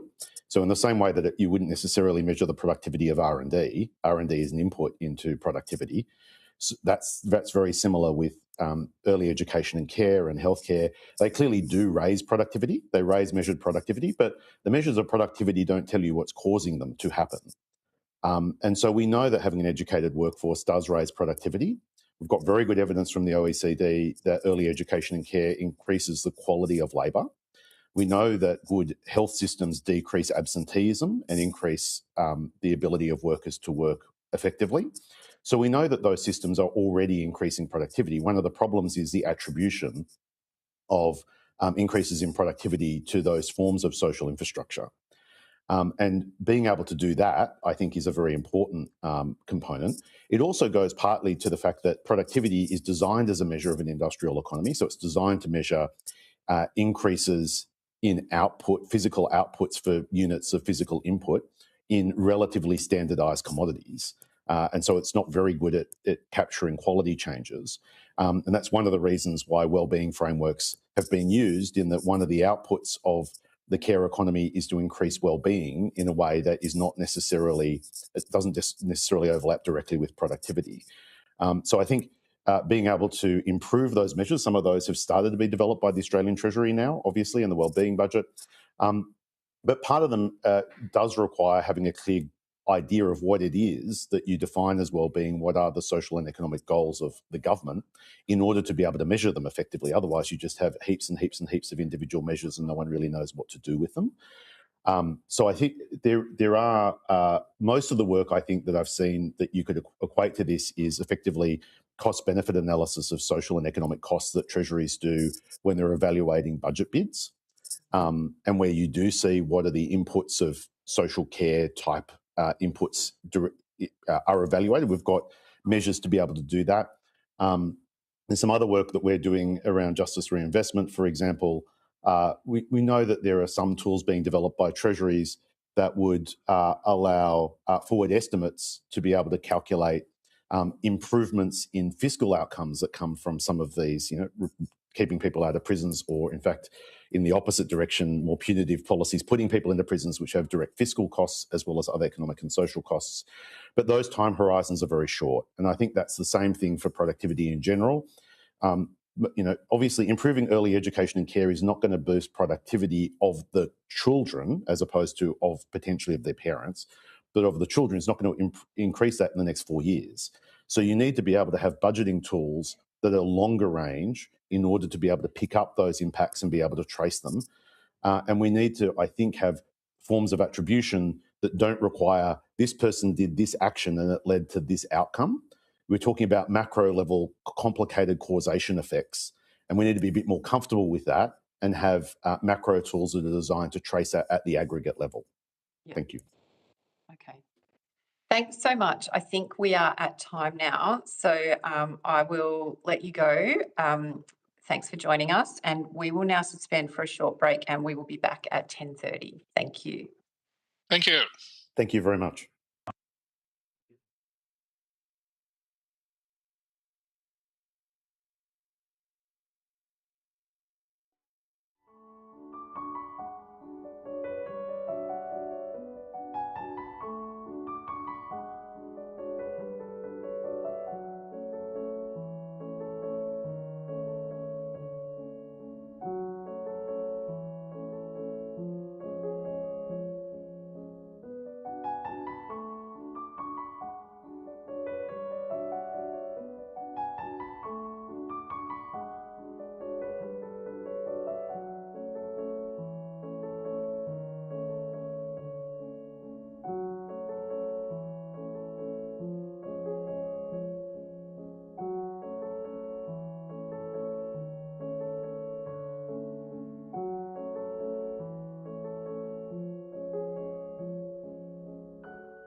representative from the Maritime Union of Australia via video conference, and hopefully shortly the Electrical Trades Union as well.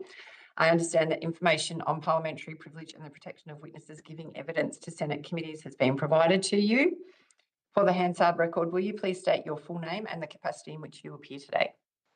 Good morning. Jake Field. I'm the National Secretary of the Maritime Union of Australia. Thank you very much. I invite you, if you have one, to make a short opening statement, and at the conclusion of any remarks, I'll invite members of the committee to ask questions. Absolutely. Thank you. Look, I just want to open, obviously, saying thank you to all of you, senators, for your opportunity, for this opportunity to appear before the Select Committee. We've submitted our opening statement, obviously, as procedure dictates, but I think, and normally I wouldn't go to this length, but I would like to read it directly because I think it's very important, particularly because it summarises the detail. But I want to make it clear that waterfront workers, wharfies, maritime workers are not a barrier to productivity, that we're central to it, and our members have consistently delivered world-class performance at Australia's ports. And with the right policy settings on skills and technology and shipping in particular, we can do even more to support national productivity and economic resilience. Where it's key for me in this submission is the particular parts around skills and training that I want to directly reference. And the foundation of port productivity is a skilled, secure workforce. Wharfies and seafarers and logistics workers operate in a complex, high-risk environment where mistakes cost lives and disrupt supply chains. And the MUA's experience is that investing in training in particular and qualifications and career pathways yield higher box rates, which is the measure of productivity in container stevedoring, safer operations, and obviously more reliable services for importers and exporters. And we'd urge the committee to recommend a number of measures, in particular expanded nationally consistent training frameworks for maritime and port workers, including appropriate high-risk work licences and accredited pathways into advanced equipment operation, safety and digital systems, along with long-term workforce planning and training programs with employer support so that skill development keeps pace with changes in vessel size and technology.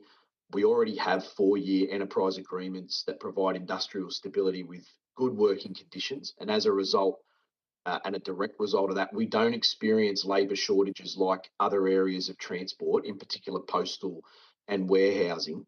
And in shipping, labour shortages are driven more by the decimation of the Australian flag shipping capability and limiting the availability of sea time for trainees and the lack of career progression and opportunities. Alongside building our defence and supply chain resilience, it's why the MUA have fought for long-term investment in shipping.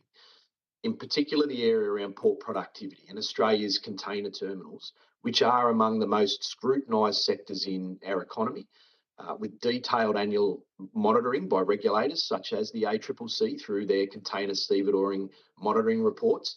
And those reports show that human-operated terminals have consistently achieved significant productivity gains over many years, particularly over ports that have introduced automation, despite intense commercial pressures and ongoing underinvestment in landside infrastructure by other parts of the logistics chain. The most recent report in 2025 from the ACCC showed that the high prices currently charged by stevedoring companies to Australian importers and exporters are driven by landside charges, and they go directly to industry profits at higher rates than comparable transport and other industrial companies in the sector. Over the ACCC's time reporting on container terminals, productivity, including labour productivity, has more than doubled. But today, stevedoring companies' investment in automated machinery is reducing the speed at which boxes move through container terminals. But port productivity is also about a whole of supply chain performance, from berth availability, landside connectivity, truck turnaround times in particular, planning certainty for shippers, and safe continuous operations. And when workers are properly consulted, adequately trained and given decent conditions, they deliver predictable, efficient outcomes that underpin national productivity.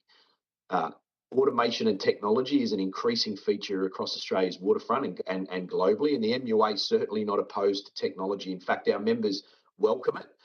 It's the basis that underpins the delivery of their productivity and the safety in their workplaces. And our members have worked with successive waves of mechanisation and digitalisation across the waterfront. What we are, however, opposed to is technology, in particular automation, that's imposed without agreement and that undermines safety, jobs and actual operational performance. Recent international experience and our experience domestically across Australian terminals demonstrates to us that fully and semi-automated systems often deliver lower productivity, higher costs and greater vulnerability to breakdowns and cyber attacks than well-run human operations. And so our position is quite simple, that automation and AI should only be introduced where they demonstrably improve safety, efficiency and community outcomes, and by agreement with workers. That public money shouldn't subsidise automation projects that reduce employment and the tax base while delivering less productive waterfronts. And where that new technology is introduced, it's got to come with comprehensive retraining, redeployment opportunities and protections for affected workers. And we'd urge this committee to recognise that chasing productivity through job-destructive automation at ports is a false economy. Sustainable productivity is achieved by combining skilled workers, appropriate technology and strong safety culture. Finally, in the area of Australian flag shipping, no discussion of national productivity can ignore our dependence on foreign flag vessels for coastal and critical supply chains. And COVID-19 pandemic emphasised that writ large, and the recent global disruptions obviously have exposed how vulnerable Australia is when we lack a strong, regulated Australian flag fleet. Rebuilding Australian flag shipping with Australian crews under Australian labour, safety and tax laws, importantly, would deliver substantial productivity and resilience benefits across our economy.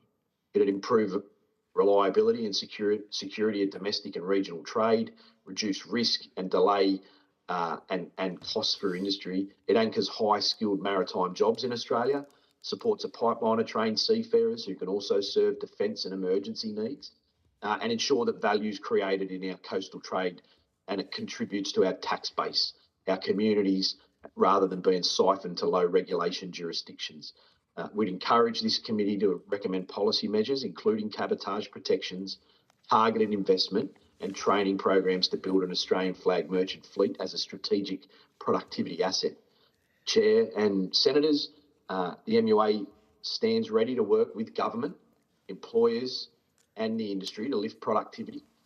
But we insist that this can be done in a way that respects workers, enhances their safety and builds sovereign capability in shipping and across our ports.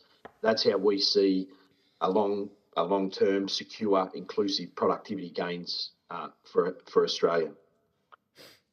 Thank you very much, Mr. Field. Welcome, Mr. Wright. Do you have an opening statement that you wish to make? You're on mute. Oh. No, we can't hear you.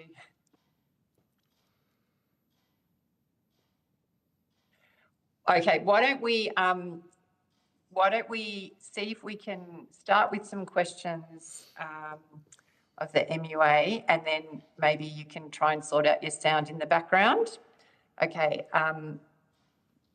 Senator Mackenzie, do you have some questions? Yep, I do. All right, we'll start with you. Sure.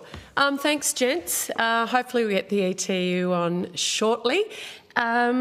Just for the MUA, I was interested, just on notice, if you could, you made, I understand the sovereign shipping fleet sovereign capability argument. It's the first time I've heard it's more productive. So very happy for you on notice to provide data to that effect.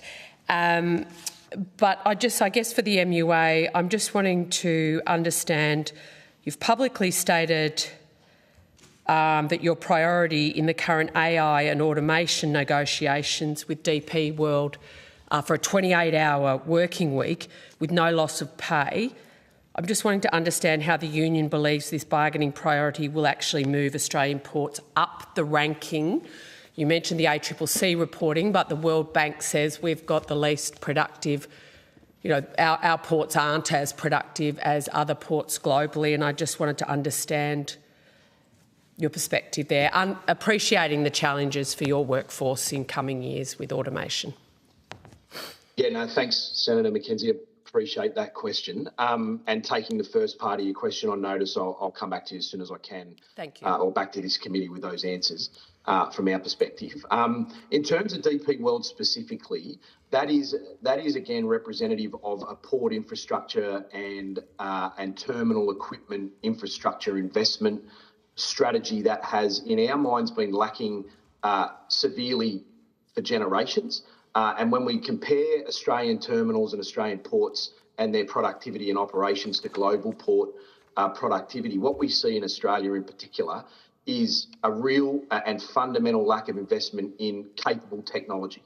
We're talking about terminals in Australia that are using 30 and 40-year-old cranes and equipment and expecting them to operate in a modern environment, intersected with a modern transport logistics network, that the actual human-operated technology and the humans who operate them are driving and operating, if you like, to their excess and to the extreme limits of those pieces of equipment. Specifically around DP World, they have sought to introduce not new but automated technology, which we see operating very effectively at the VICT terminal in Victoria at Webb Dock, and parts of that technology operating in other terminals around Australia. And so the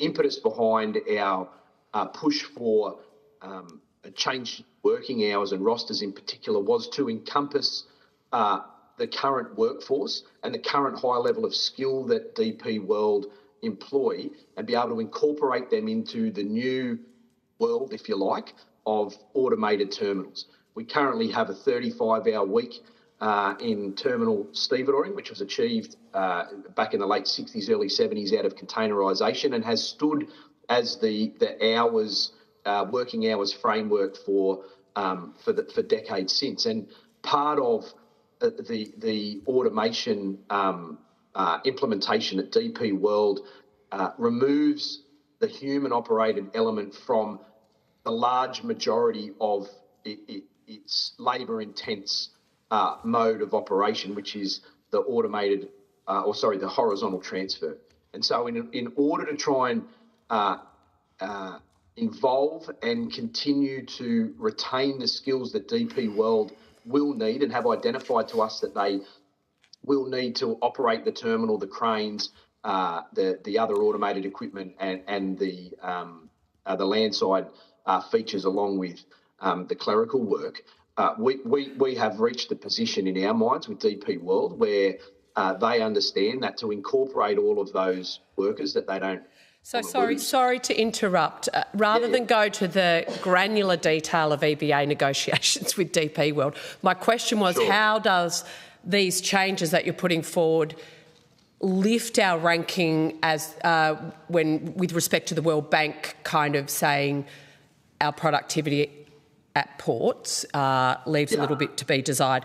I have other questions, so I might get you to answer that on notice and just go to my other questions if you don't mind, because I know there's other senators who are desperate to ask questions of both of you.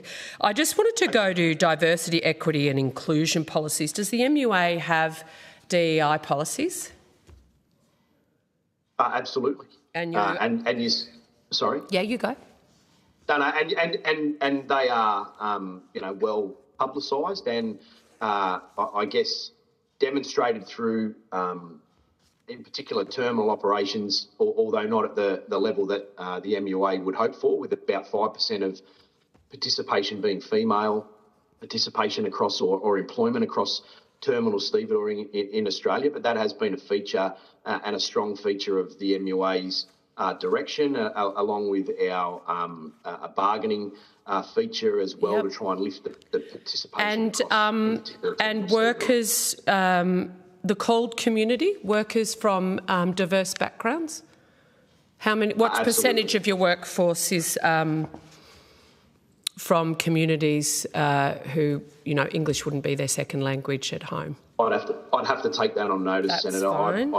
I'd have to get that information. Thank you. And Indigenous Australians, if I could understand maritime workers' proportion from Aboriginal and Torres Strait Islanders. If you don't have that with you, I'd also like to understand how many of the maritime workers are employed with a disability. Is that something you promote as well? Definitely something we promote, not something I've got on hand in specific detail. That's all right. I'll we'll take that. It on notice. I'll take that on notice, and ETU, you can take those on notice too. Thank you so much, MUA. I've just got a couple of questions for the ETU. Senator, maybe we'll throw to Mr. Wright if his sound is working to do an opening statement quickly, because that might answer some questions, and then that'll put us on a path. Yep. Thank you. Thanks. Forgive me, am I audible now? Yes. Yes. Amazing. Great. Thank you very much to the committee for allowing me to participate today. My apologies for the technical problems. My name is Michael Wright. I'm the National Secretary of the Electrical Trades Union. The two topics that I wished to speak with the committee today about were first, in the context of productivity, first, energy, and second, skills and workforce. And Senator McKenzie, it may be that I go to some of a response to your questions in the workforce piece. But appreciate you may desire a level of granularity that I don't have to hand. On the energy piece, earlier this year, I did my first press club address. For those senators who have trouble getting off to sleep at night, please feel free to go and watch it. But it was in launching our Sovereign Power campaign. Because prior to the election of this government in 2022, no one would accuse Australia of having had consistent energy policy over the preceding 2 or 3 decades. And that lack of continuity in energy policy has played havoc with heavy industry in Australia. Sovereign Power is a proposal for publicly owned renewables to provide a pathway forward for heavy industry in this country so that we can get off the what often feels like the merry-go-round of bailouts and provide heavy industry, such as Tomago, such as Whyalla, such as Liberty Bell Bay, noting that that's in extreme distress at the moment, etc., with a path forward. And that the path forward needs to be the cheap electricity. And it is no tinfoil hat claim to say that the reason we have heavy industry where we have heavy industry is because of historically cheap power prices. That is not a theory, that is the contract that brought Tomago into the Hunter. The pathway forward is obviously with renewable energy, with firmed renewable energy, and that it needs to be, and that we say that the government investment in this area needs to be additive and not substituting or displacing existing investment. The price of energy, the more we can, and obviously the benefit for consumers, or as I like to call them, people, is that by having dedicated resources, new energy resources for heavy industry, it means that when someone at home flips on a light switch, they're no longer competing on the retail market with an aluminium smelter. So the consequence of it is lower power prices for everyone, with providing heavy industry the pathway forward. On the skills front, and I'll endeavour to keep this short, I do like to talk about electricians a lot because they're the best. I'm sure Mr. Field would agree. But we have a forecast shortfall of 42,500 electricians we are going to be short by 2030. Now, that comes from the 2023 report from Jobs and Skills Australia, Clean Energy Generation. The data from that report, I should say it's in Appendix 1. The main body says 32,000, but then when you go to the appendix, it's 42. I can explain why. But in any event, that data comes from before the data centre boom really took off. As of today, 10% of ETU members, give or take, are working in the construction of data centres. That's up from roughly 0%. The data centre build is just getting underway. So we are facing a shortfall of tens of thousands of electrical workers by 2030. The consequence of that is ETU members, my members, are working extreme overtime, over 100 hours in many instances. Now, I have had to deal with this is in one, from a trade union point of view, on one view of the world is it's a good problem to have. It's better than dealing with redundancies, but it also poses long-term risk for ensuring that this work is getting done with high quality, safe tradespeople. And if we look at what is coming down the track, yes, we have an all but incalculable data centre build. And the data centre build does skew more electrical than traditional construction. We also have the Athletics Carnival coming up in Brisbane in 2032, which is going to be a significant construction workforce to get the Olympics built. We have the Future Made in Australia agenda. We can already see in defence manufacturing that there is additional drain. And the consequence of all this is going to be skill shortages throughout the economy. I do like to say that it is not just electricians, but it is always electricians. Skill shortages throughout the economy, but where that's really going to bite is in the housing sector, because housing is the lowest paid. NVIDIA and Microsoft can afford to get electricians in a supply shortage, can afford to get electricians onto their projects. The Olympics will get their workforce, and it's going to come at the expense of housing and productivity, particularly in the housing sector. So this is a very big concern of ours. Now, it is two things are true at the same time. No government has done more than this one for vocational education in my lifetime. What is also true is that apprenticeships are either declining or flatlining in my trades. So patently, the government has done more than anyone else I could point to, but much more needs to be done. If we countenance this as being an industrial revolution, the electrification of everything, it should come as no surprise that the electrification of everything needs a lot of electricians. So we need to drastically increase the number of people commencing apprenticeships. When we see apprentice ads go up, particularly with good union employers, we will see a ratio of roughly 600 applicants per apprenticeship on offer. So, and I don't want to over-egg that. No doubt there is some tie kicking in there. No doubt there are some people who are just are not interested, but just need to get an application in. But there is no shortage of young workers, of reskilling Australians who want to come into our trades. The notion that millennials or Gen Z are lazy and just want to be on their phone does not bear contact with reality. Where we see the impasse is with employers being able to take on, and there are reasons for that, and also in the capacity in our vocational education system. We see 12 to 18 months wait to be able to get into TAFE. We have apprentices, when they do get into TAFE, having to bring their own conduit, their own material in order to be trained upon. This is not reflective of the level of urgency or the level of import that these trades have to Australia's future. I would also... Are you close to wrapping up? Because very close. Short on time. On the gender front, it is we have a significant and long-standing gender problem in the electrical trades. The census would tell you it's roughly 2% or slightly over 2% of electricians are women. When you actually dig into it, sadly, the number, I can say in South Australia, active licence holders is closer to 1.1%. I note also Jobs and Skills Australia has research that says that occupations with massive gender disparity have lower productivity. We are actively trying to do to get more women into our trades. There is no good reason why a woman can't be an electrician, but there are plenty of bad reasons.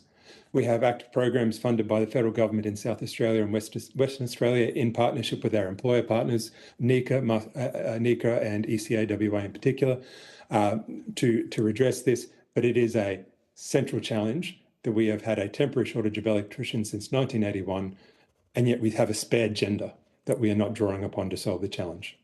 Sorry for being prolix. Oh, that's great. Thank you. Senator McKenzie, keep going. Thank you so much. Love Sparky apprentices, but there is an issue around small businesses, not the large employers putting on apprentices, but when small businesses are going backwards out of business and sacking their apprentices first.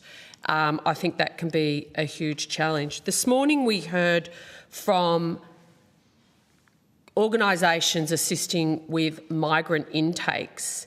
Given the shortage of sparkies we have for now and the growing needs of the workforce, recognition of skill sets was something witnesses have raised a lot. Can I understand the ETU's perspective on having those skill sets on the migration skills list and actually quickly and safely recognising quals to actually get that untapped workforce into the system?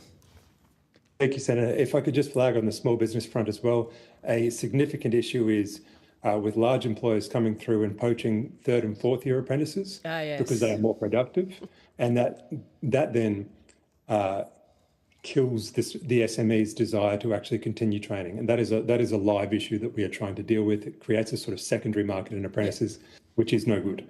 On the skills recognition front, we currently have the trade recognition pathway. We have the OTSR, and please don't ask me what OTSR. I think it's offshore technical skills recognition. Where we have existing pathways to get electricians into Australia, we as a union will not compromise on the safety standards, as you would expect. No. But there are administrative is probably the wrong. Anything that we can do to make the process more productive, amenable, but without compromising on safety, is something that we are currently, I would say, actively working on. It's the problem that we have when the USA is forecast to need an extra 1 million electricians over the next decade, when Germany seems quite keen to get off Russian gas. I don't know that there are tens of thousands of electricians or other electrical trades sitting around Manila or Johannesburg or Dublin or London just waiting to get on a plane. That this skilled migration is going to be a part of it, but it needs to be Australian-led because this is a global shortage. Yes, but we want to be at the front of that queue. And I think Australia would have to be a preferred destination over somewhere like Russia. So just in terms of state-based electrical licensing and how it fragments the labour market and creates duplication of fees and accreditation for businesses, etc. Do you actually have recommendations for us around how we can make that more productive for both employers and electricians? People are going to talk, Senator, because that's the bit that I cut out of my opening comment. See, I knew this. We've been pushing for national electrical licensing since back in March 1921, and we are very open. That and the standard gauge railway. You'd think this would be the easy one. So it puts unnecessary burden, unnecessary costs on both electrical workers and, even though it's not strictly my problem, electrical contractors as well. Well, someone's got to employ the workers.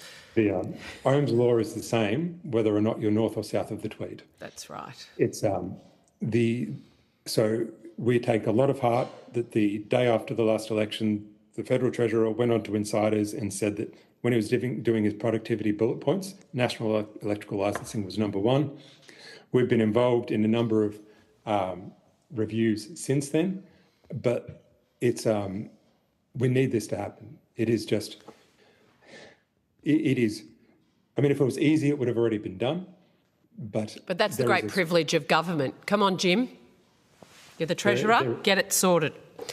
I know there's. Yeah, I'll cede the call. I know there's other questions. Thank you. Senator Ananda Raja. Thank you, Chair. Mr. Wright, I did actually watch that National Press Club speech that you and Alison gave. I can't say I understood all of it, I've got to say, but I got the concept. It just sounded very expensive. Just coming back to the skills shortages, honestly, these sound intractable. Like, I don't know how we're going to get to 42,000 in the next few years. Yeah. And now we have the gravitational pull of data centers, which are not just sucking up skills, but also huge, vast amounts of capital, along with a lot of other things, energy, water, and so on and so forth, right? So what should the committee be looking at in terms of kind of, I guess, is there any way we can leverage this data center boom to our advantage as far as skills go, and then deployment of those skills into other sectors? Absolutely, Senator. Thank you for the question. The data centers in general present, big fan of data centers. They employ 10% of my members. They will either aggravate our energy problems and our skills problems, or they can be used to solve them. Now, a data center is one of the most controlled construction environments you'll come across.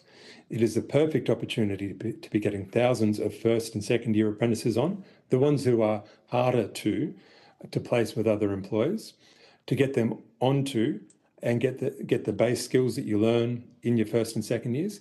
If we can use data centers can be solving for the problem, because it's always going to be easier to get a bulk number of apprentices onto a data center in a metro setting than it will be onto a wind farm or a grid scale solar that's somewhere west of Dubbo.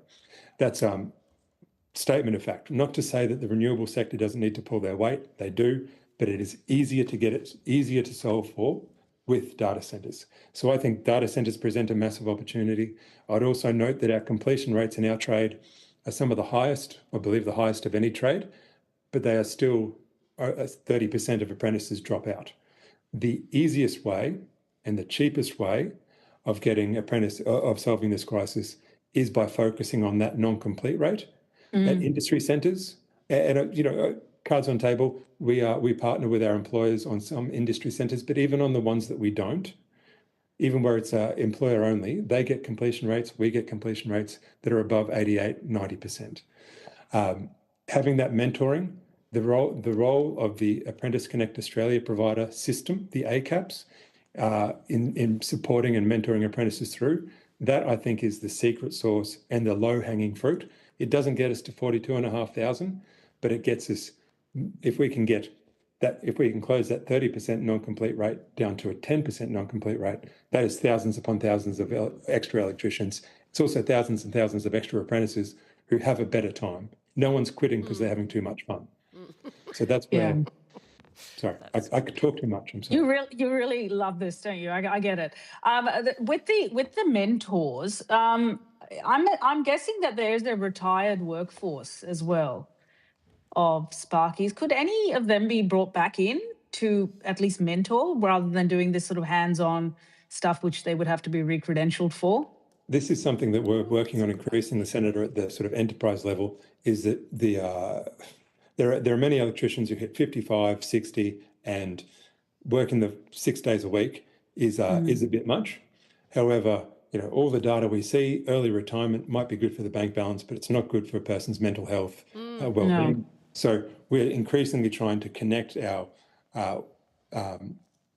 members who are either out of, considering leaving the workforce or considering going part-time, into picking up mentoring, support, training roles as well. It's just it just seems like the obvious solution. We are trying to do this via industry finance programs. In due course, I suspect it's something I'll be putting a budget submission in to a states or territories asking for support. But we need to get it off the ground as a pilot first, as an industry. So what would your recommendation be to us to consider?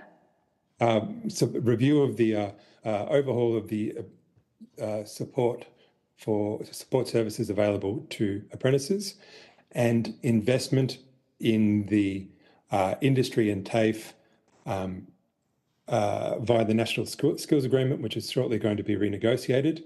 An appreciation that I appreciate that everyone that comes and talks to you says that their case is different, but there does need to be prioritisation. Given we are going through an energy transition, building an ungodly amount of houses, an Olympics build, plus the manufacturing and defence and more generally, that the clean energy trades need to have special attention given to them and additional resourcing around trade training. This is very difficult, isn't it? We have a number of priorities. We have clean energy, it's a priority. Housing, it's a priority. Data centers, I guess, I guess they are a priority, but I think your we're Prime in that Minister hierarchy. says they're a priority, mate. Yeah, yeah, we'll see. I mean, you need to house people, right? First and foremost, and energy is an input into everything. So yeah, okay. These are significant pressures, really. I don't know how to solve this, but I think your ideas are very worthwhile. Mr. Field, just a question for you. From the MUA's perspective, what investments should businesses be making if they are serious about improving productivity on the wharves?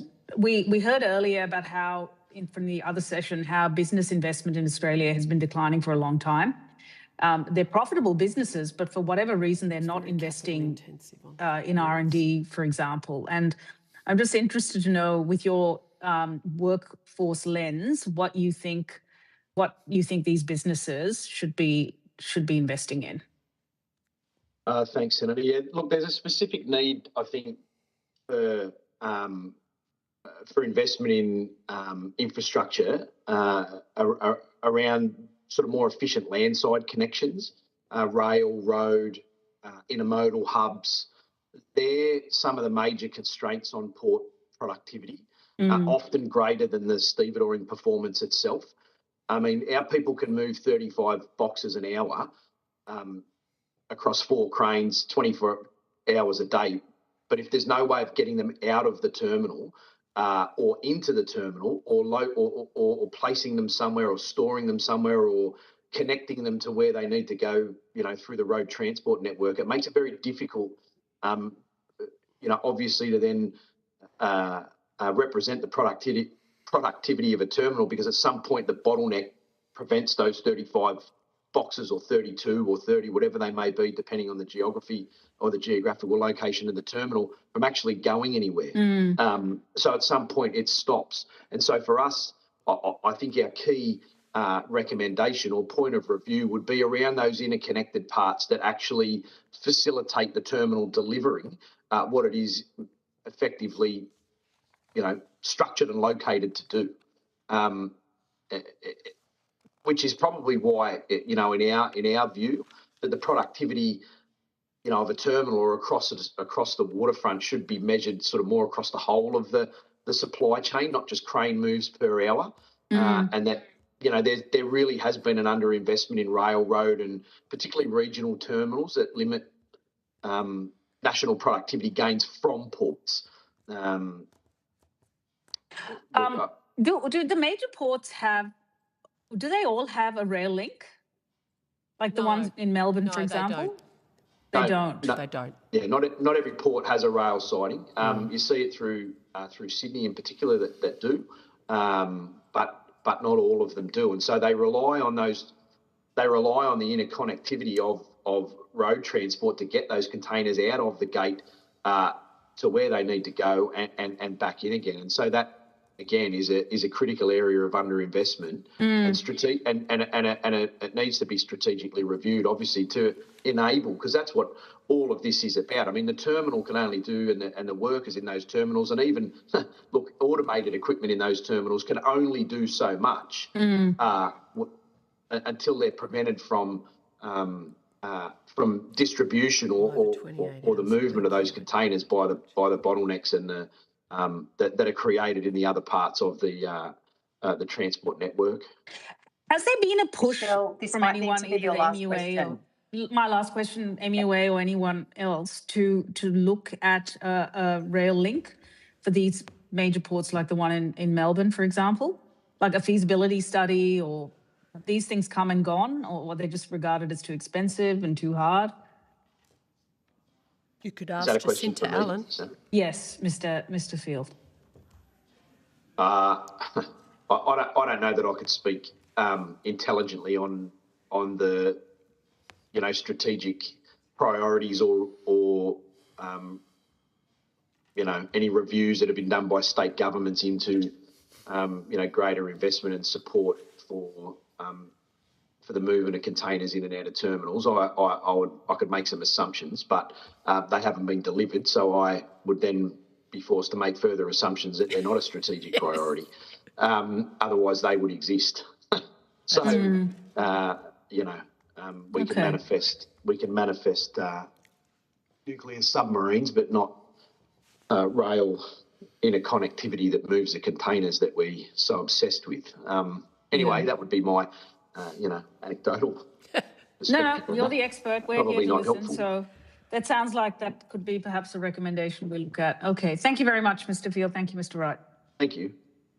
Senator Mackenzie. Thank you. Thanks, gents. And I think we could write to the state Labor government in Victoria to ask why there's no rail connection. Senator, I'm happy to co-sign that letter with you.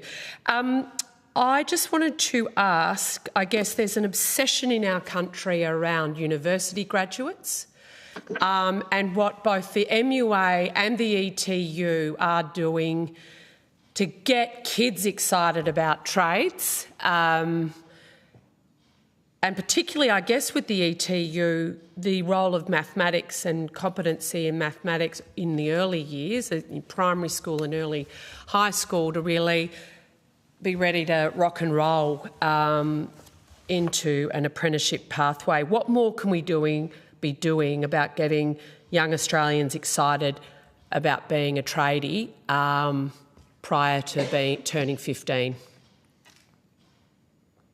If I can take that question, Senator? I would like both, but yes, go for it. And just to respond to a comment earlier, yes, these problems are very hard, but if we don't solve these problems, we are baking in low productivity and foreclosing opportunity to Australians in good, well-paying careers. On the how we get people excited, it's about the pitch that historically it's been I call it, like, for want of a better word, like a materialist pitch. Come to a trade, 4 years' time, you get a wild track. And the Americans call it the FBI. You need to have a father, brother, or in-law who's a tradie in order to get into the trade. I thought that was only the MUA.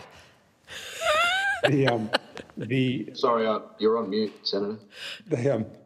When I used to speak at the school striker for climate action rallies, I used to look out and think to myself, none of you people are going to be electricians. And yet the actual job of getting to net zero is principally an electrical project. That's so increasingly when we're involved with schools outreach, it is about making that pitch that yes, come to a trade, you will get that wild track. It's a good career. There's a hell of a lot of work coming your way, but it is also you are contributing to the country. You are doing something that is of value. Too often, university education gets held up as being culturally superior, and it's just not. That to deliver on our national, for our country, we need tradespeople. Absolutely. MU8, is it Mr. Field? Yeah. Thanks, Senator. Yeah, look, I note your facetious comments about the... I just thought, you have the tap on the shoulder clause in a lot of your agreements. It's a relevant point because the port operators, the terminal operators actually benefit tremendously from those practices. As much as when it comes time in the pinch points, they'll tell you that they're restrictive. They are indicative of an industry that is incredibly complex, and particularly around the labour and engagement models, because shipping windows and shipping in general is so unpredictable. And as much of the predictability they try and put into it, to work on the waterfront, no matter how good the wages and conditions are, and we don't have a labour supply shortage because people want to be wharfies because it's well paid, but to keep them there and to keep those skills is tremendously difficult because they are on call. They're 24 hours a day, 7 days a week across the 3 different shifts. And so keeping them there is very difficult. Everyone wants to be a wharfie until they come and sit by the phone until 2 p.m. to know whether they're going to work that night, or 2 p.m. on a Friday to know whether they're going to work on a Saturday and Sunday. And so we do see a high attrition rate of workers from non-traditional and when I say non-traditional, I mean their father, brother or in-law wasn't a wharfie, because they're not attuned and not aware of the dynamics and the challenges of being in the industry. And yes, being well paid is tremendous. Of course. But Mr. Field, can I just suggest it actually goes against your own DEI commitment if you just if that's sort of the focus. But I'll leave that argument aside. I just wanted a single answer from both of you around putting productivity clauses. This is a select Senate inquiry into how we can actually lift productivity, and we've talked about a wide range of topics this morning with both of you, but the benefit or otherwise of productivity clauses in EBAs, which give the win-win to both workers and the business itself going forward. And that's it from me, Chair. Oh, just to say thank you to the ETU members in Victoria for the duck hunting. But yes, if I could have that, the productivity clause piece from each of you. The problem is, to be perfectly frank, for so long as we've got such extreme skill shortages, industrial relations can only do so much on the productivity front. When workers are working 100-hour weeks or more, it's just, you can only do so much with a clause 32 in an enterprise agreement. Where there are, so it is something that we continue to explore in enterprise bargaining, but we are, both us and the employers, playing with one hand tied behind the back because the workers just aren't there. Yep. Not the same problem, MUA, but yes. No, we don't see. No. We don't see the same problem with the workers not being there. But I mean, I would say that the entirety of the document, the complex documents that we have, our enterprise agreements are in fact geared towards that productivity. That's why the flexibility exists in there. That's why those provisions exist, and that flexibility is maximised and utilised to its fullest extent by the employers, which is why they're moving 35 boxes an hour, 24 hours a day, 7 days a week. I would say that the entirety of the document, given the restrictive legislative framework that doesn't allow us to, just walk off the job, that we have to engage in bargaining practices and a bargaining structure that's got a level of mutuality that we support, delivers a document and working conditions that are conducive to productivity, and that in fact the barrier to productivity are all of the things that we've set out around skills and training, but an underinvestment in the critical infrastructure and technology that we need. You give us a crane, you want us to move 40 boxes an hour, give us a crane that can do it. It's not being done because of the industrial relations practices or our enterprise agreements. It's not being done because they're asking us to do Ferrari things in a Toyota Corolla. And those two things are incongruent. Thanks, gents. That's it from me. Thank you very much to both of you for participating. That concludes our questions, and we will now welcome our next witnesses. I should just say you did both take questions on notice, and they are due by 5 o'clock on the 11th of August 2026. So thank you very much. Thank you.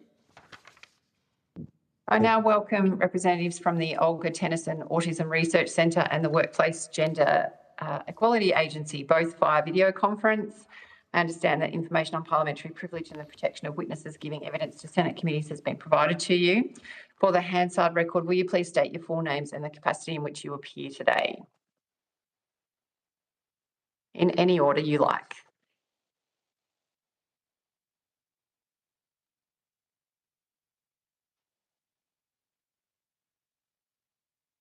How about the representatives from the Olga Tennyson Autism Research Centre? Do we have someone to introduce themselves?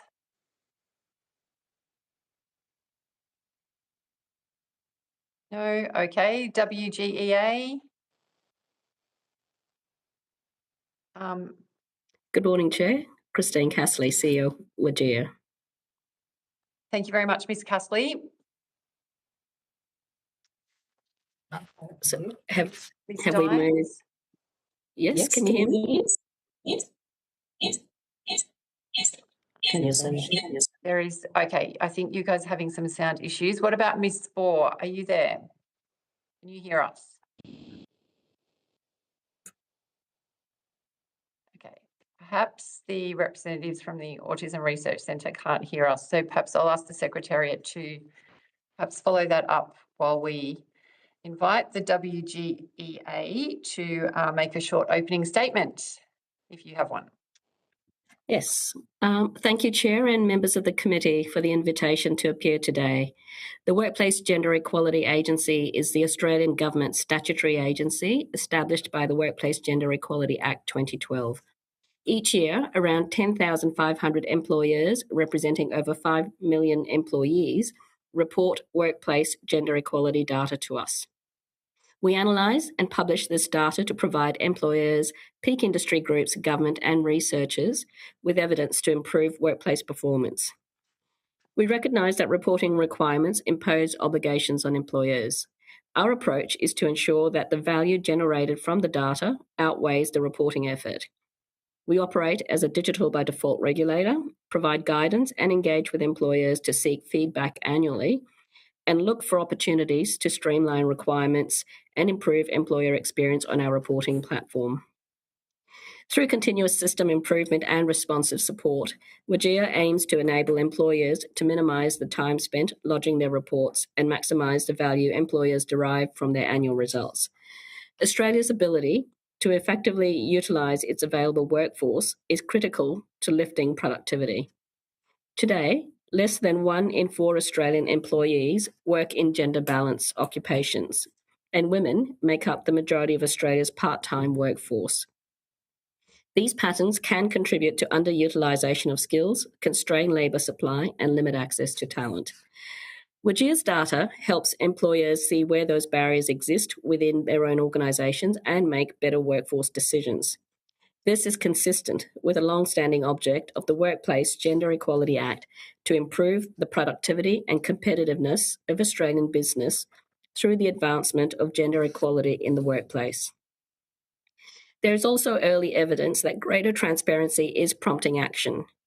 An independent evaluation of WGEA's administration of the legislation found that there has been a clear impact in building employer capability and knowledge, such as undertaking a remuneration gap analysis, taking action to promote gender equality, and supporting employees with caring responsibilities. Gender equality in employment and in Australian workplaces is improving. However, progress is uneven, and WGEA remains focused on producing trusted evidence while administering the legislation in a way that is proportionate, efficient, and responsive to employers. Thank you again for the opportunity to appear. We look forward to assisting the committee. Thank you very much. Now, Dr. Spohr, can you hear us? Yes, I apologize. I couldn't find my meeting controls. No worries. Do you want to make a short opening statement? Yes. So my name is Dr. Jennifer Spohr. I'm an associate professor at La Trobe University. I'm speaking on behalf of the Olga Tennyson Autism Research Center. So my opening statement is, thank you for the opportunity to appear today on behalf of La Trobe University's Olga Tennyson Autism Research Center, Australia's first autism research center. Australia's productivity challenge is also a labour market challenge. Autistic Australians represent a highly underutilized source of skills and capability. This is not because of lower productivity, interest, or ability, but because our recruitment systems, workplaces, and education to employment pathways are often poorly aligned with their strengths. But these barriers are not inevitable. We already know what works, and many of the required changes are low cost and practical. We have 4 key messages for the committee. First, autistic employment is a productivity opportunity. Many autistic Australians want to work and have valuable skills, yet they experience the lowest labour force participation of any disability group in Australia at approximately 50%. This reflects structural barriers rather than individual capability. Australia could add almost $50 billion to our GDP by 2050 if we can match the disability employment rates of the top 8 OECD nations. Second, inclusive recruitment benefits everyone.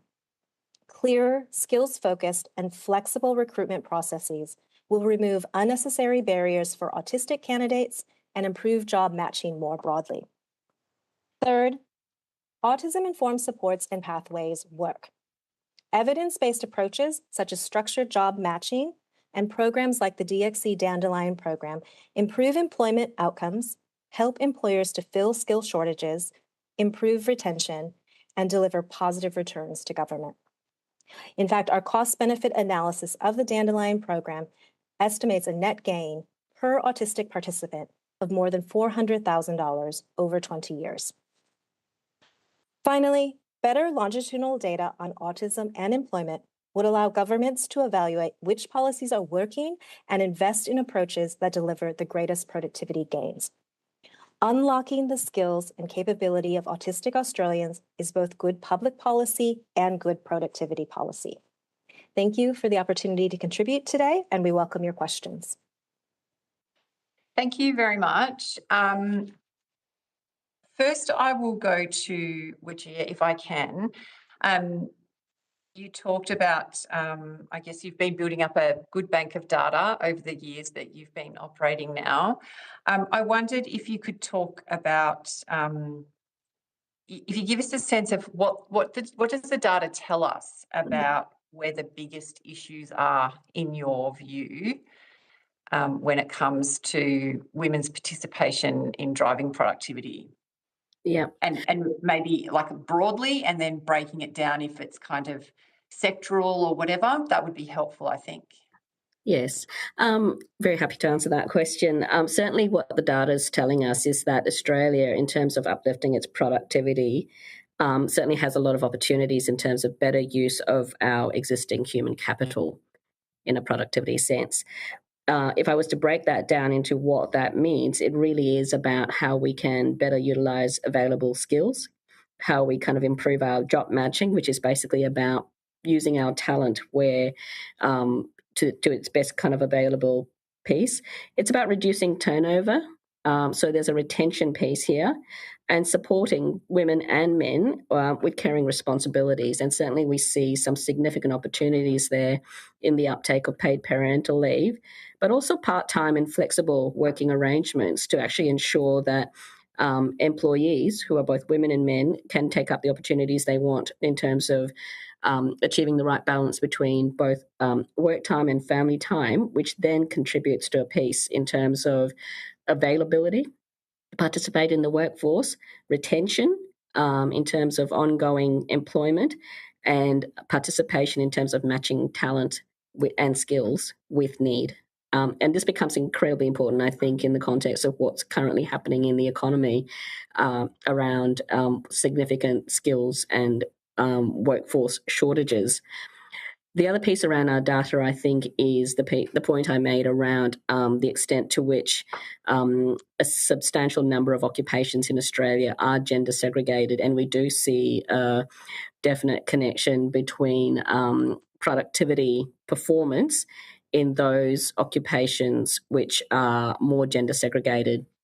And Australia, I think, has a very high proportion of its occupations which are gender segregated amongst in terms of rankings amongst OECD countries.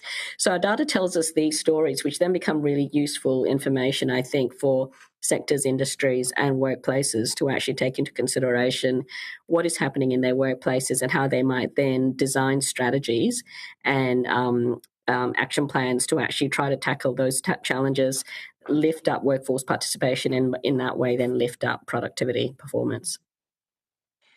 Can I just ask you on the gender segregation and low productivity, is that because we have women working in the care sector where productivity isn't measured in the way that we would conventionally be talking about here? So actually,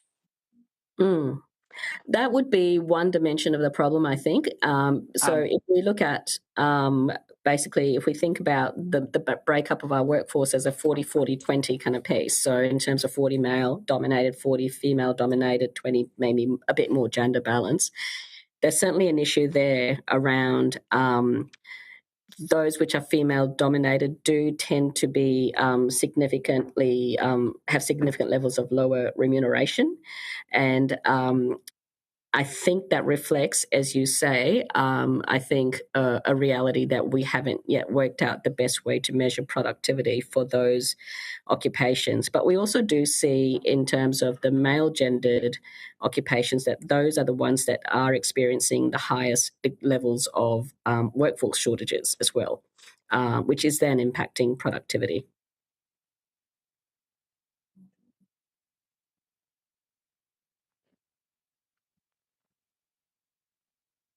I'm not sure if the chair's frozen.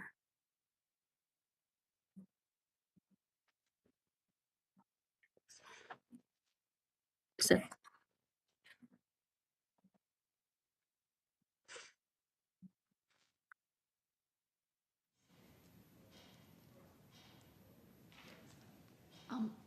We might just suspend just for a second, just while we get the chair back online. Sorry. Great, thank you.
Okay, we're good to go?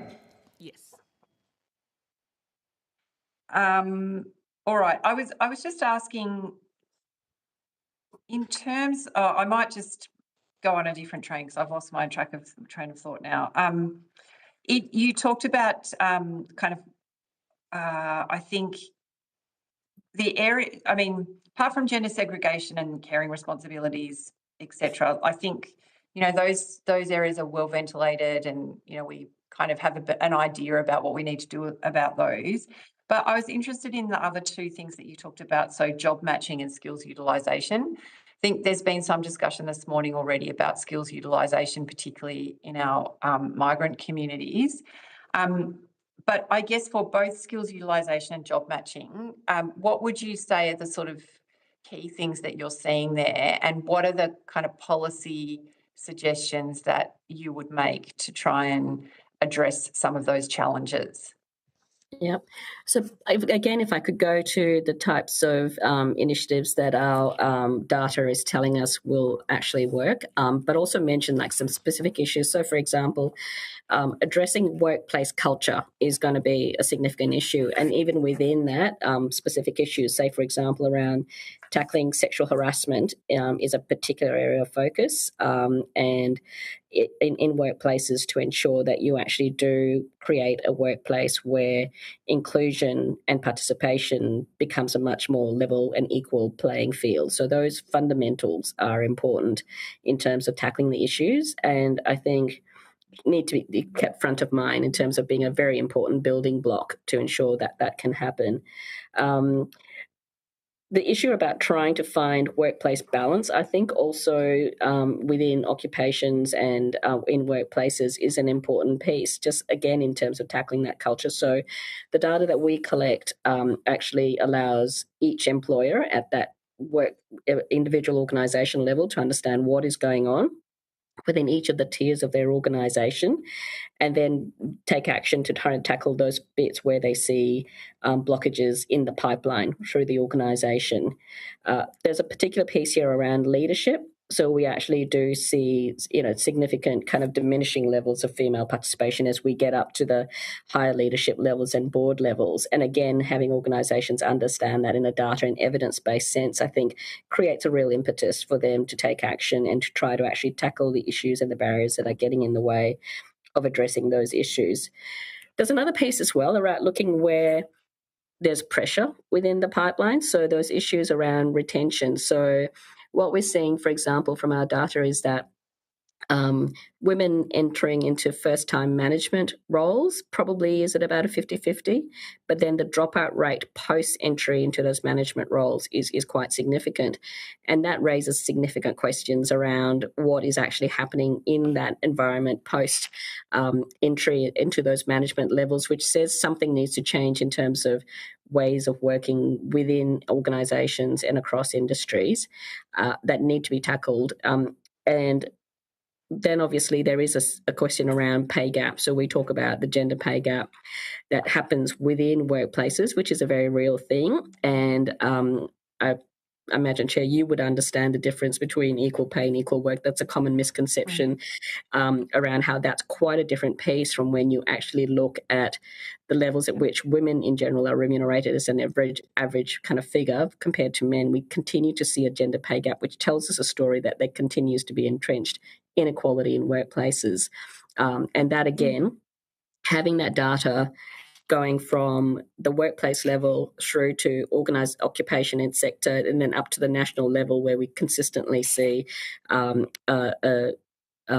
disparities in that gender pay gap tells us that there continue to be issues that need to be tackled to understand that there are things getting in the way of equal participation and inclusion in workplaces, which in the context of workforce shortages means that there is a real issue for the country if it is to actually tackle its productivity objectives. Thank you. And for Dr. Spohr, in your submission, you note the gap in supports for people with autism in the transitional period between education and employment. I wondered if you could talk about, I guess, how an individual would really experience this gap and what sorts of things could we do to intervene to address this failure in the system. Yep, thank you.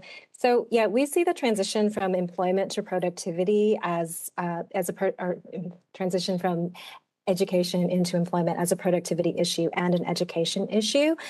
Young autistic people consistently tell us that they want earlier career planning, they want work experience in high school and earlier on, they want clear guidance and ongoing transition support. And if we invest really heavily in education, which we do, but don't successfully translate those skills into long-term and sustained and meaningful employment, we're losing human potential and public investment. And so that gap, that sort of drop-off that you asked about is reflecting that school is a very structured and highly supported environment. And a variety of supports begin to drop off once you go into employment and you move out of that structured environment. Work itself is often unstructured. You are responsible for getting yourself to work on time and so forth. And those supports are often not as available, and you don't have as much one-on-one support. We also know that the research suggests that autistic job seekers haven't consistently received the support that they need through mainstream employment services. So those supports that might be available post high school are often not autism informed. They're often not as aware of the capabilities, but also the support needs of autistic people. And so we think that rather than redesigning the whole system, we would encourage that these employment supports be bolstered and that they be autism informed and evidence-based to improve that drop-off and that cliff. Mm-hmm. Thank you. I'll go to Senator Mackenzie, who has some questions, I think.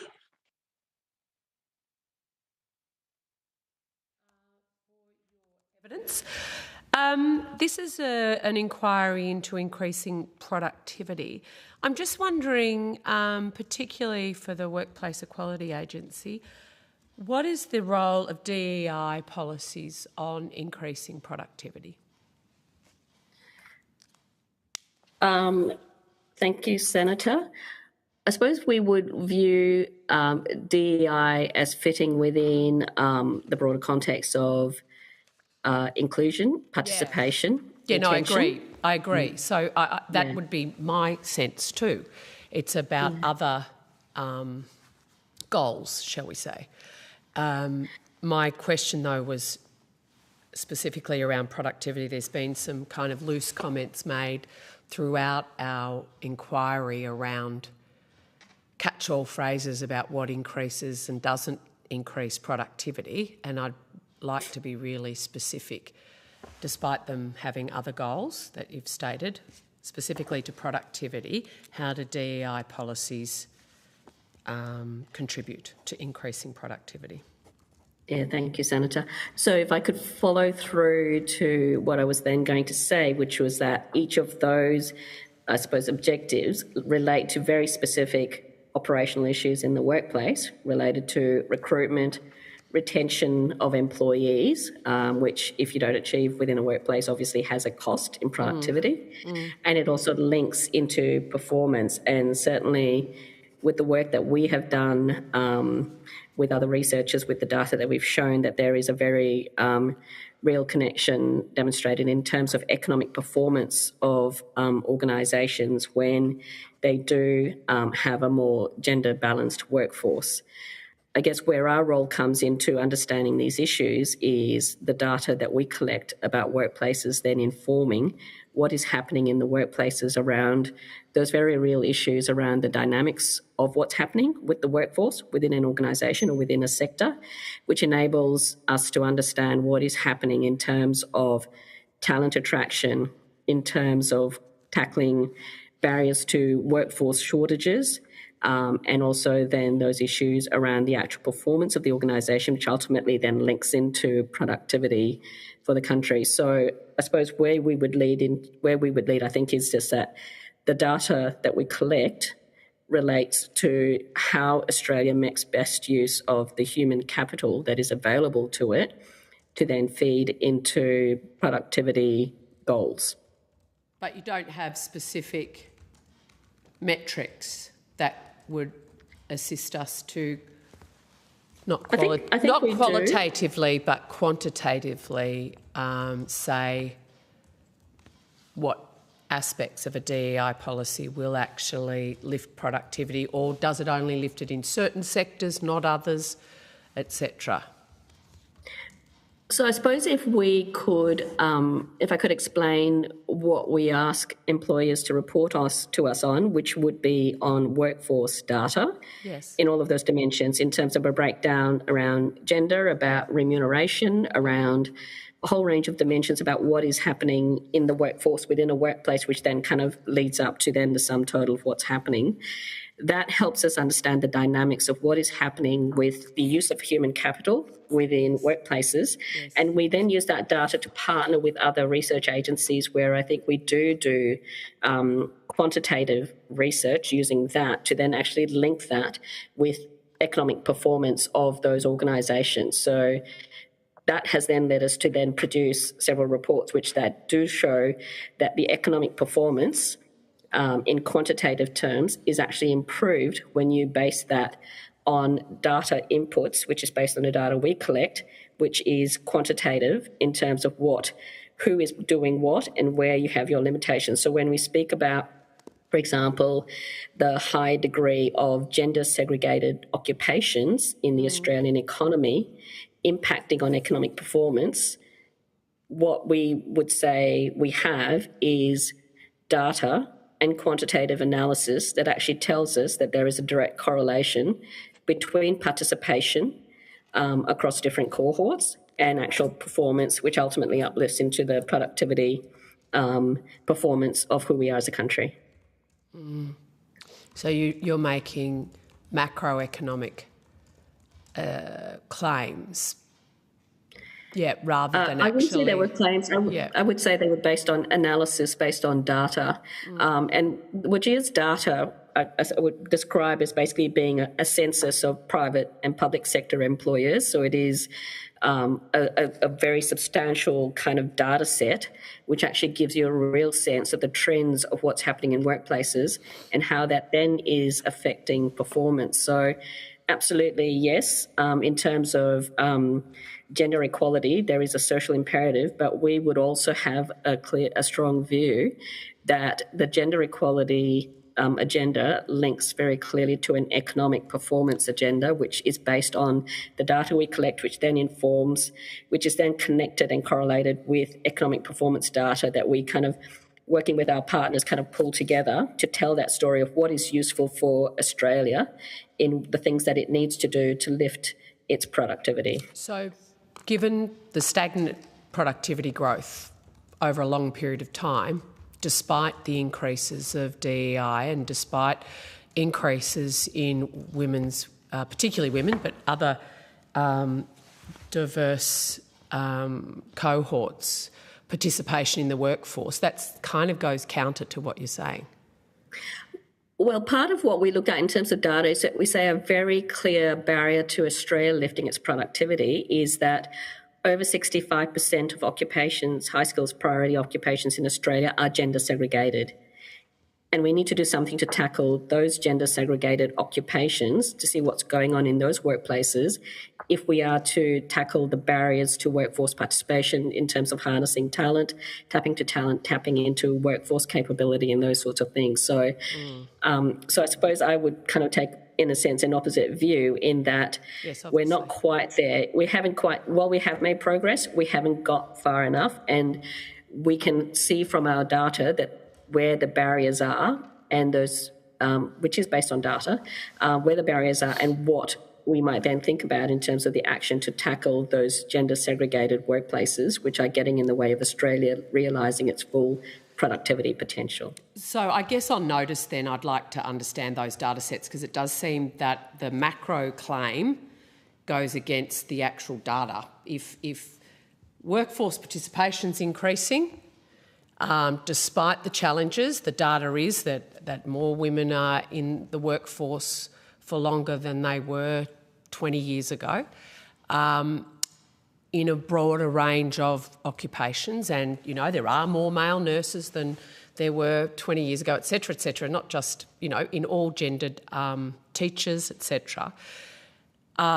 If all those metrics are going up, then it doesn't explain why productivity's going down. So just on notice, I would appreciate specifically the work that has been done on this because I think we're conflating data sets and drawing potentially incorrect conclusions from them.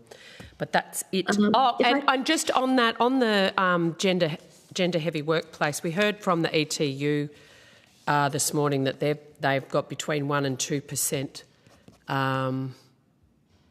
like they're 98 to 99% male workforce. So, and the MUA didn't have the stat. And when I asked about called communities or broader than even gender, Indigenous Australians employment, those stats weren't readily at hand. So I'm just wanting to understand the work you are doing because that hasn't really shifted a lot. Yeah, and I think, Senator, that is a really, really important point that kind of goes to the heart of the issue you raised earlier, is that while there has been increased participation, it's been uneven and cuts across a number of the occupations or the industries which are experiencing the greatest degree of limitation in terms of growth and productivity are those which are gender segregated. So we still have a significant proportion of female-dominated occupations and a significant proportion of male-dominated occupations as well. And that is the piece that we then look at and which we've done analysis on, which is actually impacting on the ability to then harness the human capital that's available to us in terms of participation. So if I could just clarify as well, just to make sure that we do provide you with the information that you're asking for with the question on notice, where our thinking comes from is on that actual analysis of what's going on in workforce participation. So, for example, if you talk about in the electrical across construction, a lot of the trades and mining, they continue to be male-dominated, and that's really where productivity kind of challenges kind of continue to linger. That's where we say you need to look at how Australia can position itself to tap into the full population and how you tackle the issues that lie at the heart of the male-dominated kind of occupations to actually kind of allow us to tap into those things. So if we can provide you with the data that we collect that shows you where those male and female-dominated occupations are, and also perhaps provide you with some of the research. You said you collected that data and then you partnered with other organisations to do the productivity work. That's the bit of data I want. I don't need your... reports. Yep. Okay, thank you. Yep, absolutely, thank you. I just picking up on that. I think that I don't agree with the point that you make about, it goes back to, I'm not sure, it was when I got cut off, well, you couldn't hear me, I was rabbiting on. You know, this issue about the segregation of women in the caring workforce is not, their productivity is not measured in the same way that the productivity in the construction industry is measured. Right. So by simply moving women from caring to women into construction does not change our productivity output at all if it's the same number of workers going in. No, and that's so my question is really about how are we measuring productivity across our economy when 40%, as you said, of the population isn't actually counted in the way that we are talking about in this inquiry? So certainly I wasn't saying that we would lift productivity by shifting women currently working in those industries to other industries. It's about occupations opening up to tap into the fullest extent of the human capital that is available to it, so people have that choice to enter into those occupations. I agree with you that in those, what I call softer occupations, I wouldn't call them softer because I think they do a lot of the harder work, that we haven't actually been able to properly measure levels of productivity there. And that is having an impact on our economy as well, because those care industries, which a lot of them are fundamental to our economy working. They are qualitative in nature in terms of the output because they involve human interaction, and we haven't yet got a proper good methodology, I think, that's comparable in terms of placing it with the more easily measured occupations. That sits a bit outside of WGEA's remit, but I would certainly argue with you that in a productivity sense, calculating the contribution that it makes to the economy, that it's significantly undervalued and underestimated, and that's reflected in wages that happen for those occupations which are female dominated, and that again comes into a workplace gender equality issue, which is that those female dominated workplaces tend to be significantly paid less than the male dominated workplaces because of that failing in how we measure the productivity outputs for each of those occupations. And again, I think where the WGEA data can add value is to actually just surface the inequities that are happening in terms of pay levels in those occupations versus others, and then feed into work that is being by other spaces in terms of those productivity measurements of those particular sectors or industries and what their contribution is to the workplaces. But certainly I think places like the Fair Work Commission review has kind of recognised some of these issues, and I think it's being progressed in that sense. But yeah, it's I absolutely agree with what you're saying, and just wanted to clarify that I wasn't saying that we would lift productivity simply by moving those women. No. And I think, that was a crude point to make, but I think labour shortages is the issue across the board. Absolutely. So, yeah. Maybe just a final question back to Dr. Spohr. In terms of, you've made some really great recommendations in your submission, so thank you for putting it in. I just wondered if you could point the committee if there are any good examples of other states or territories or perhaps other countries that are doing a good job in this area that we could potentially learn from. Thank you. I would point out that I think the key message for our submission is that autistic Australians are a highly underutilized source of talent. They're often underemployed or underemployed relative to their skills and ability, and they're working fewer hours than they would like to, or they're not employed at all. And we would recommend in prioritizing inclusive recruitment and evidence-based employer resources. And we would do this because these are relatively low cost because there are many evidence-informed resources that already exist. So for example, in our submission, we point to the Victorian Public Sector Commission's Neurodiversity Toolkit, as well as some resources in South Australia that are evidence-informed in terms of what is in there, and they are co-designed in a lot of ways. So they're drawing very closely from community members' input.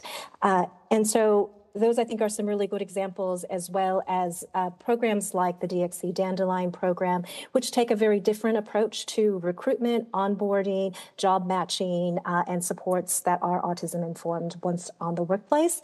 And programs like that show very high returns for both the employee, the individual employee, the organization and employer, as well as significant returns to government. So the DXC Dandelion program showed that the benefits outweighed the cost within the first year of the program, with significant long-term benefits.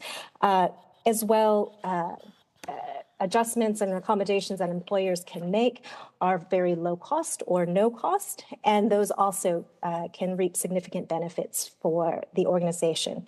So Job Access, for example, reports that employers save an average of $40 for every $1 that they invest in workplace adjustments. So there are a lot of structural and system level constraints that are keeping autistic Australians employed at lower levels than they would like to be or could be, and they could be significantly contributing to productivity if we could reduce some of these system barriers. That's great. Thank you so much. I think that brings us to a conclusion for this session. So thanks to all our witnesses for participating today. And note that any questions that you've taken on notice are due by 5 o'clock on the 11th of August 2026. Thank you, Chair. Thank you, Committee. Enjoy the rest of your day. And now I think we have our next lot of witnesses I can see. I would like to welcome representatives from ATN Universities, the Regional Universities Network, and TAFE Directors Australia, who are all via video conference. And I understand that information on parliamentary privilege and the protection of witnesses giving evidence to committees has been provided to you. For the Hansard record, will you please state your full names and the capacity in which you appear today? Alec Webb, Chief Executive Officer of the Regional Universities Network. Thank you. Jenny Dodd, I'm CEO of TAFE Directors Australia. Thank you. And perhaps we are still waiting for ATN Universities. Would that be right? Why don't we kick off with who we have? So I would invite each of you to make a short opening statement, and at the conclusion of any remarks, we will go to some questions. So, Mr. Webb, would you like to go first? Sure, I can do that. Thank you. Thank you, Chair. The Regional Universities Network believes that regional Australia is essential to future national productivity gains. Today, regional Australia hosts 1 in every 3 working Australians, is responsible for 2/3 of Australia's export wealth, and collectively generates 40% of total national economic output. Yes, regional Australia punches above its weight, but it's doing so with one hand tied behind its back. The full potential of Australia remains obscured by lower levels of skill attainment in the regions and by inconsistent access to educational opportunities and infrastructure. Consider this. If regional Australia were its own country, it would rank 39th out of the 40 OECD nations for bachelor's degree attainment by the age of 35. Metropolitan Australia, meanwhile, would rank 6th. The sobering reality is that a worker in metropolitan Australia today is almost twice as likely to have obtained a tertiary qualification by age 35 as their regional peer. This is despite the regions having many world-class universities and training providers. Regional student cohorts have remained disproportionately underrepresented in our national skills tallies. Almost 80% of regional students who move to a major city for university will never come back to the regions to work and live. Yet 70% of regional students who study at regional universities will remain living and working in the region years after graduating.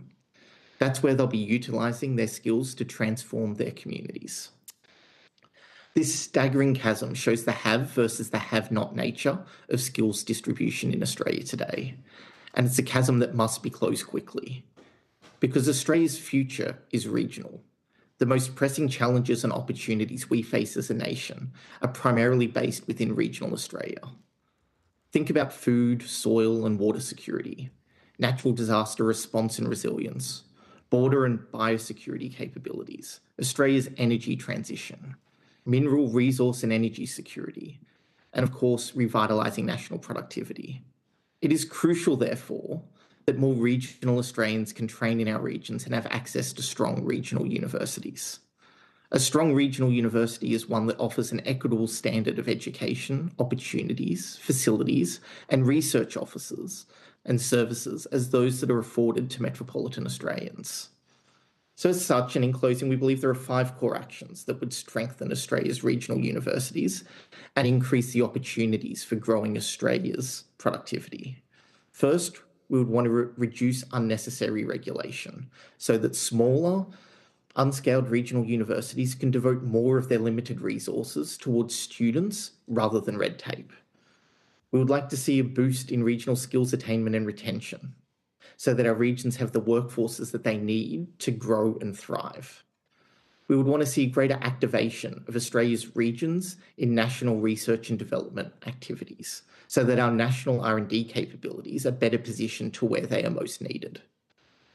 We also believe that enabling regional Australia and regional Australians to partake in international education opportunities will yield significant benefits for communities and workforces, not only through the provision of stronger pipelines of Australian-trained and highly skilled international graduates, but also the experiences that those Australians will reap from those opportunities. And finally, building tertiary education infrastructure in the regions so that regional Australia can meet the skilling challenges of the future. Thank you. Thank you very much. Ms. Dodd, would you like to go next? Thank you very much, Chair. I have a few statements to make about TAFE Directors Australia, TAFEs. First off, TAFEs build human capability, and labour capability is what improves productivity. Australia's productivity needs a skilled workforce. TAFEs are contributors to building human capability, addressing skill shortages, enabling technology adoption, and ensuring the least advantaged can participate in learning to grow skills for workforce participation. TAFE recognises that its role is to ensure the workforce is skilled and can adapt to change. TAFE's priorities are threefold. Firstly, priorities for students, and those priorities are for enabling students to gain skills and enabling students to gain qualifications and enabling students to meaningfully participate in learning that can enable both skills acquisition and qualifications. Secondly, TAFEs are linked very closely to their local employer partners. It's not just the skills they need for their industries that TAFEs are involved in enabling, but also in helping students adopt new technologies for the employers they will be working with. It's a fundamental component of a learning environment that helps students, especially those who've had less advantage in our environments, to be able to gain those very, very important employability skills from communication through to problem solving, through indeed to the adoption of new technology. And thirdly, as all members of the panel know, TAFEs are owned by the state and territories. They are part of the Federation of Government, where they are leading together, responding to the Federation of Government's priority industries, be that at the Commonwealth level or be that at their local state and territory level. Those who gain full qualifications, 85% of government-funded TAFE graduates were employed in 2025. But of those who get part qualifications, 91% of those students improve their employment outcomes. And that's a fundamentally important component of human capability and our current conversation around skill acquisition. TAFEs deliver people into work that matches their job and their qualification outcomes. Secondly, TAFEs are focused on national priority industries. As we know, they are state and territory-owned organisations, and that means that there can be diverse priorities within those states and territories. And I personally have worked in Tasmania, Queensland and the ACT, and it's not always exactly the same environment for what are the priorities of those states and territories. As leaders in apprenticeship delivery, TAFEs are responsible for providing the nation with qualified tradespeople and also qualified other professionals. And in the latter group, we might look at the diploma of nursing students who work as enrolled nurses. And in the trades profession, TAFEs do a large percentage of fundamental trades, critical trades such as plumbing and electricians. But it's much wider than that. TAFEs, and this links back to Mr. Webb's statements about TAFEs are also place-based organisations. They are located all around Australia, and although there are only 28 TAFEs, being the fact that big TAFEs such as TAFE New South Wales deliver now across the country, they are place-based. They deliver into their industries, into their communities, and that obligation they have into the regions is absolutely fundamental in terms of ensuring productivity improvement for those regions. TAFEs are generally intergenerational assets of those regions where many people from the community will have been part of the TAFE of a TAFE at some stage during their life. At any moment in time, you can have multiple members of a particular family participating in TAFE-based learning. They work from a fairly low resource base, and therefore their cost per unit is very important in terms of being able to deliver into the environments and regions they deliver into. Fourthly, TAFEs have been enabled with innovation and applied research to actually drive into some new areas in the last period of time. The 20 TAFE Centres of Excellence are partnering with their regional communities in national priority industries and are delivering new forms of qualifications that meet those models. For example, they are really focusing at times on micro-credentials because it's micro-credentials that may get speed to market in certain parts of those industries. If we think about some of the models that have been in place, the self-accreditation pilot for TAFE that was announced in 2022 is now in place. And if we look at what TAFE New South Wales, for example, has been able to deliver in the Diploma of Renewable Sustainability and Circular Manufacturing through self-accreditation, where they brought that qualification to market within 6 months, and they are enrolling to begin in August 4 cohorts of students who will be looking at some doing higher apprenticeships, others doing post-trade qualifications in that diploma. That's different to the national training environment where it can take 18 months for a course to be accredited.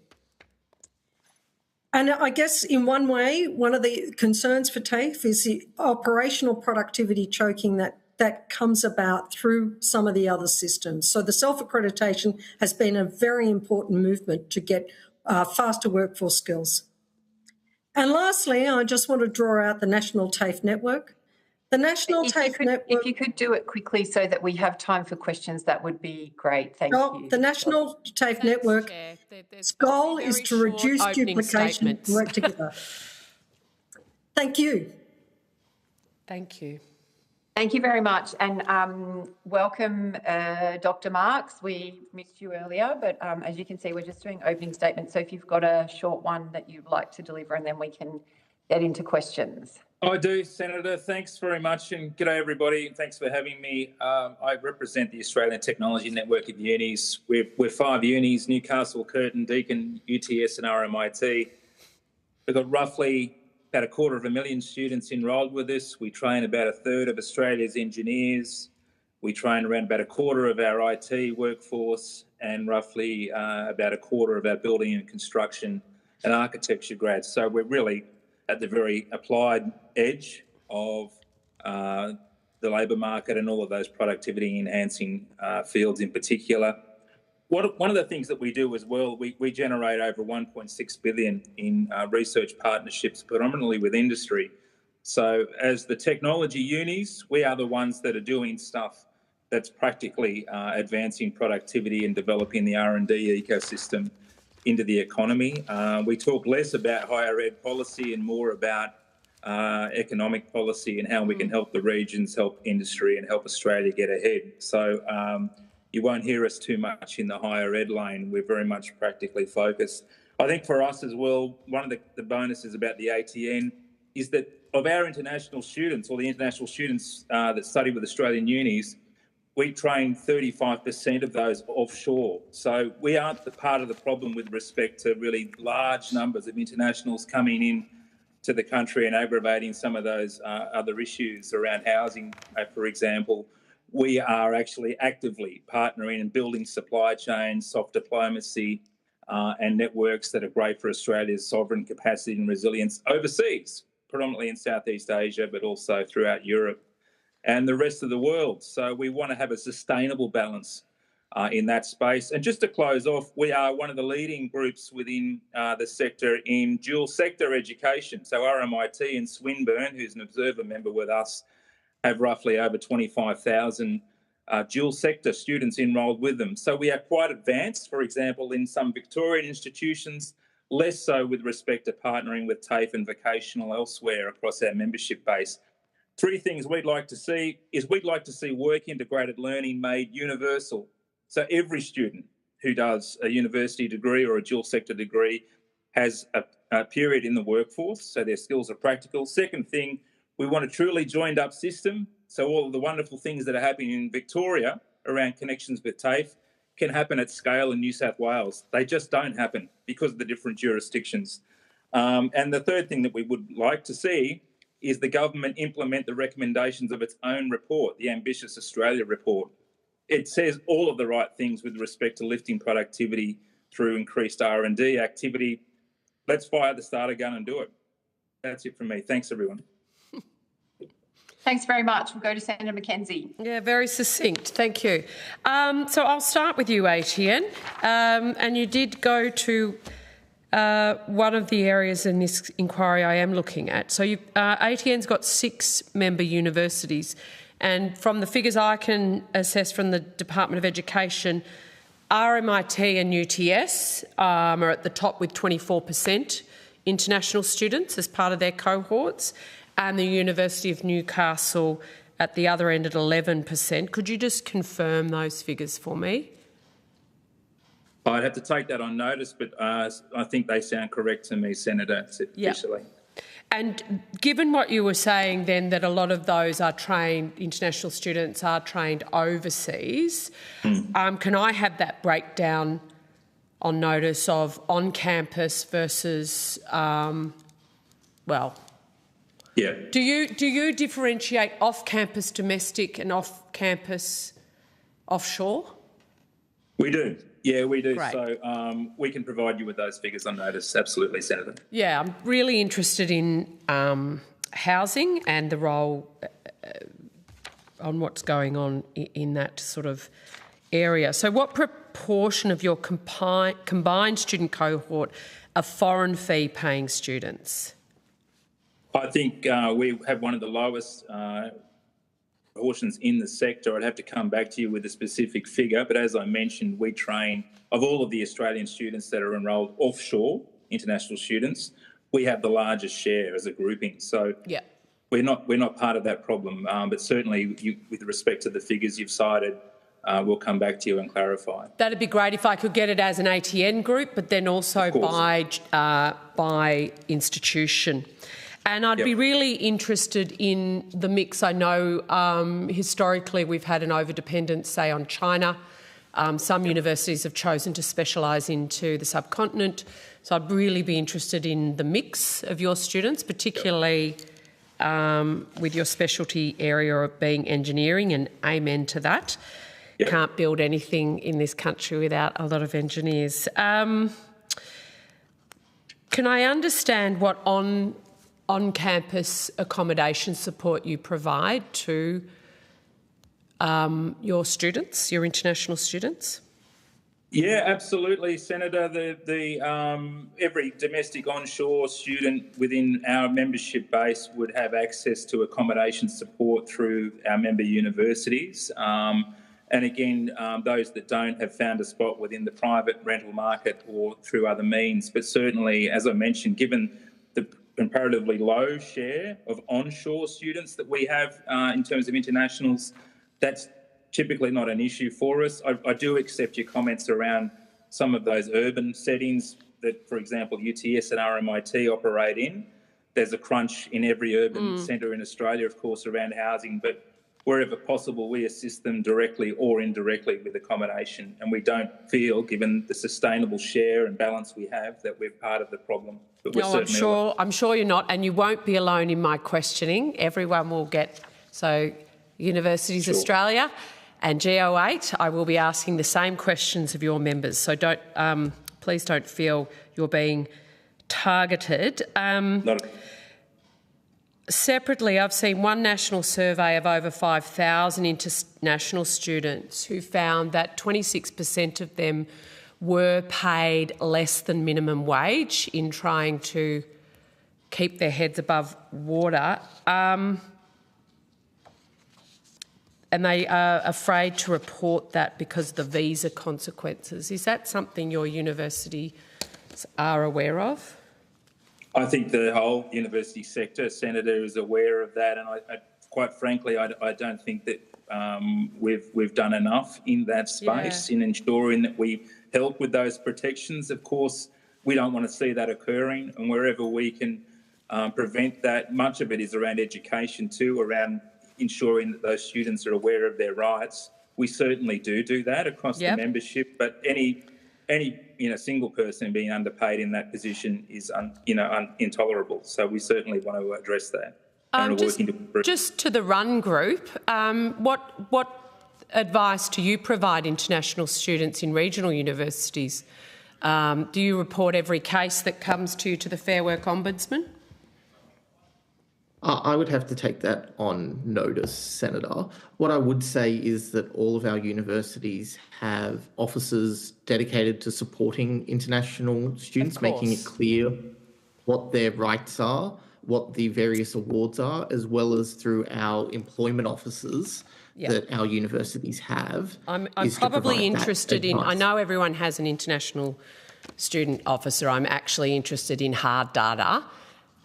So I've had no data reported to me, Senator, from any of my member institutions about that occurring, but where it does occur, there are processes that our universities have in place to support these students. Okay, so if you could actually reach in and ask the question directly to your member universities about Fair Work Ombudsman reporting of underpayment of international students' wages, I would appreciate that. To both the universities, the 2025 Graduate Outcomes Survey found a lack of permanent residency is the single biggest barrier international graduates identify to getting a job that matches their quals. Jobs and Skills Australia's own 2025 study found the likelihood of gaining permanent residency shapes both the student and employer decisions from the outset. How many of your international students are employed while studying? How many go to work in their chosen field after graduation? I'll go to ATN first and then Run.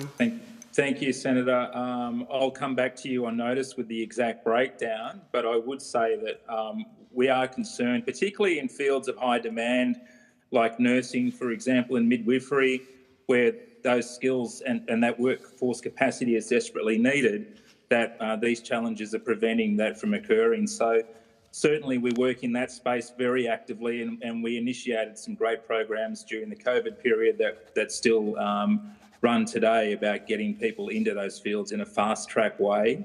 But in terms of other disciplines and other professions across the Jobs and Skills Australia list, I'll come back to you on that issue, and we can certainly clarify. Thank you. Run? I would echo the colleagues of my colleague, Dr. Mark there. It's not something I would have at hand, Senator. A lot of those Circumstances around where a student is working during their study is something that is between the student and the employer, not the university. It's up to the industry partner and the student to make sure that they are compliant with their visa conditions. So I don't think our universities would have access to that data. In regards to employability after the fact, that's something I can definitely come back to you. Yeah, I think everyone has to collect data on that. What would be the impact if the Australian government said foreign students had to return home after completing their studies with no pathway to permanent residency? What would happen to your international student intake? Senator, I think more concerning for us would be the impact on the workforce. Going to that particular profession I cited, we simply don't have enough of a domestic workforce in those areas of aged care and health in particular to fill the gaps. That wasn't my question. My question would be, what would happen to your enrolments? I think they would take a hit, absolutely, but simply because we have that jobs and skills advertised series of gaps in workforce capacity, and so they are really responding to the signals that the Australian government sends with respect to workforce demand. So it's not just the sector, it's what would happen, for example, with the Commonwealth's capacity to fill critical labour market gaps. That's what they're looking at, not just what universities are offering alone. They That wasn't my question though. To the Run University, what would happen to your international student enrolments? I believe there would be a negative impact on those enrolment numbers. And I would say, as part of a sector, the Run network only enrolls 4% of all international students in the higher education sector. But that we would expect to see decline. As Dr. Marks outlined, there are students who are genuine students who do wish to seek a pathway to work in Australia, and they're responding to signals that the government has put forward. So if that was closed, we would imagine that would impact those students in particular.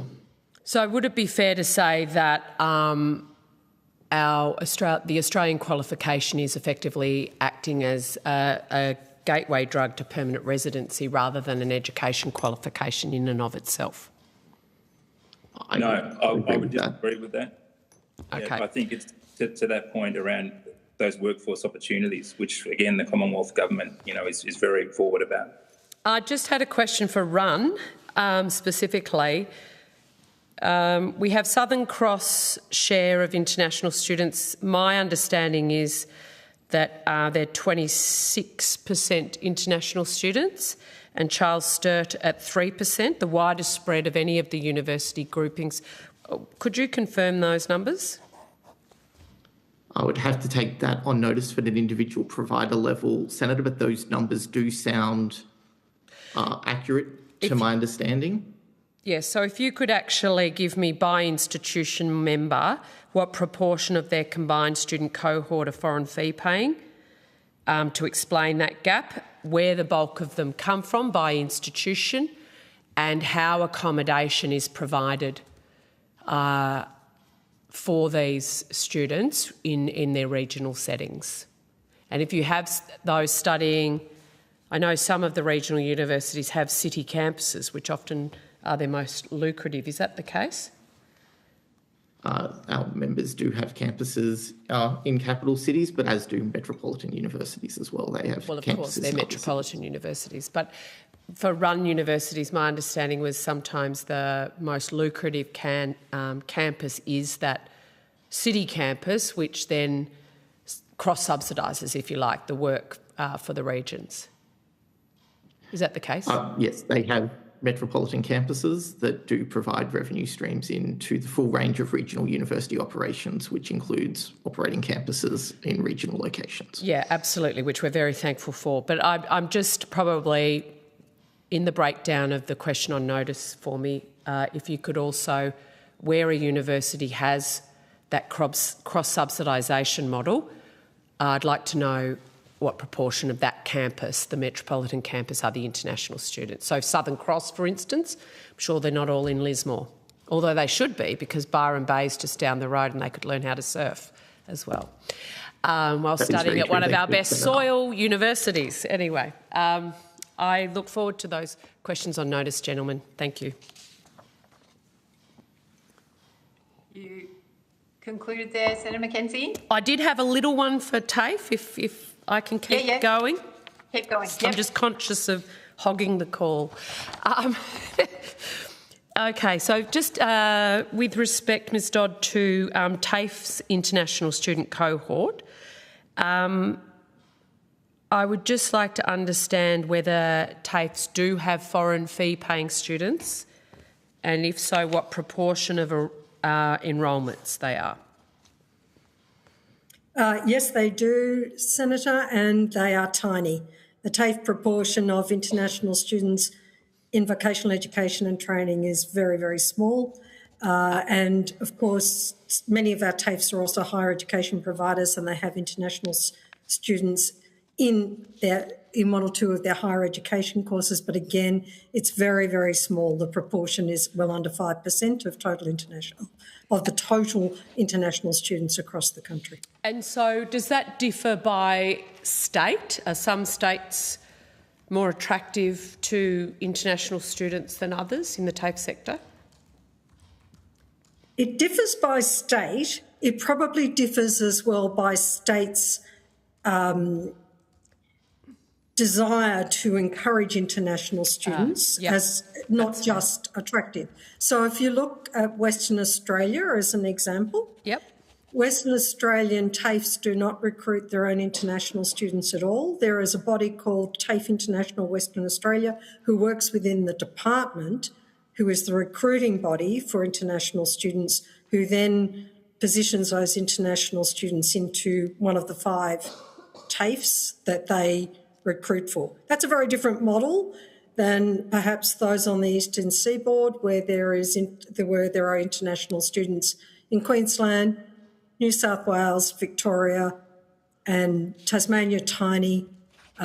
So it's South Australia. All TAFEs have a very small number of international students. But if on notice, maybe if you could give some accurate data and just where the predominant number of international students are, and has that been shrinking? Is that because TAFEs have been going backwards, or the university sector's been growing as a proportion? I'd like to understand that tension between. You might have to just take that on notice. And if, sorry, you go.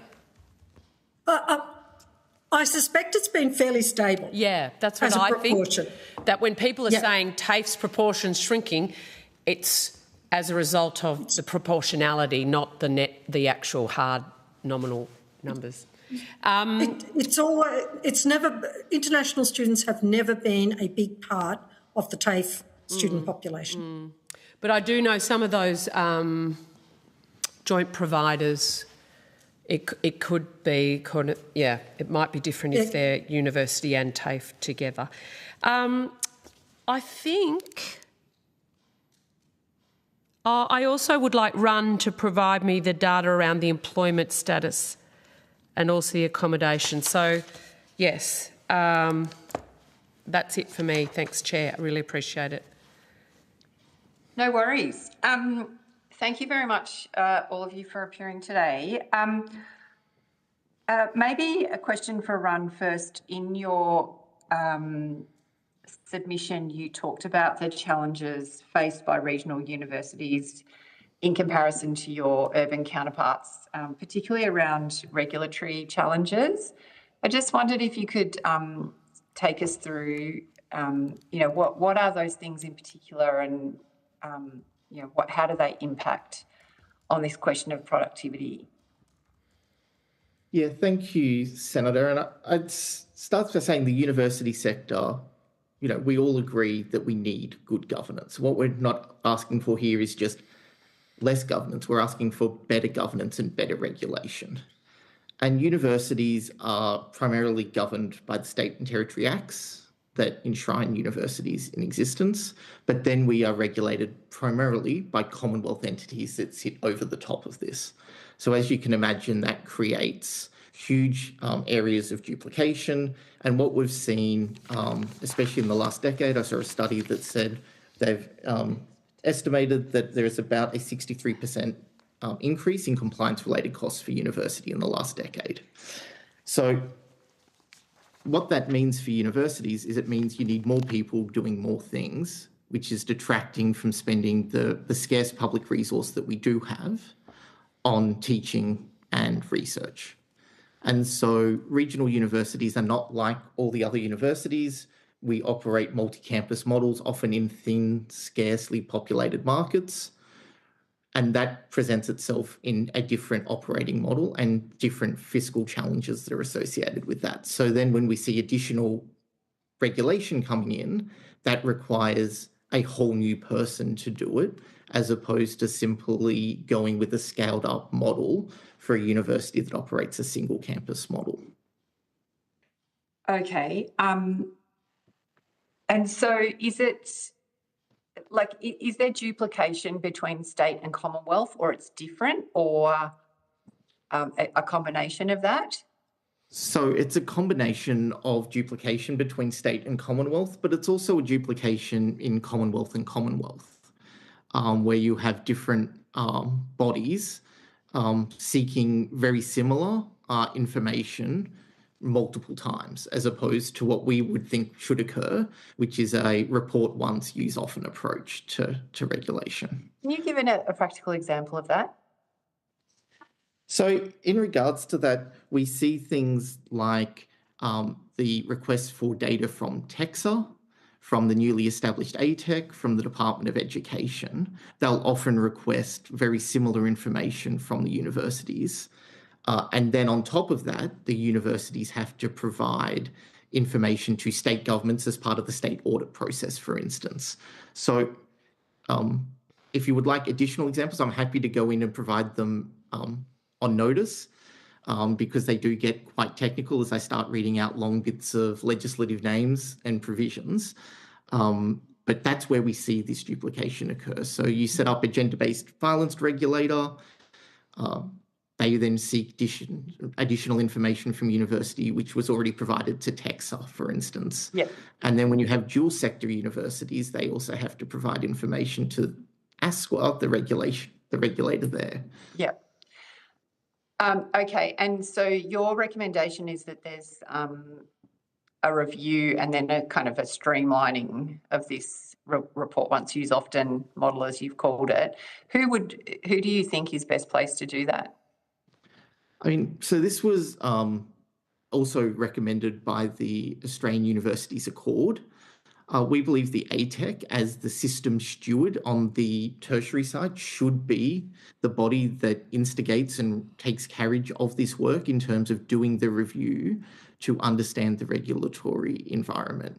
Now, my understanding is there is a better working regulation working group that has been established. It's not exactly clear to me, I'm not on that group, as to where that working group is heading in the process of reforming or at least reviewing the regulatory impost upon tertiary education providers. But I believe it should sit with the ATEC in the first instance as the system steward. Yeah. And maybe just from Ms. Dodd and Dr. Marks, do you have similar kind of challenges in this regard as well? I know that we're particularly talking about the regional context, but would you sort of, like, do you see similar issues?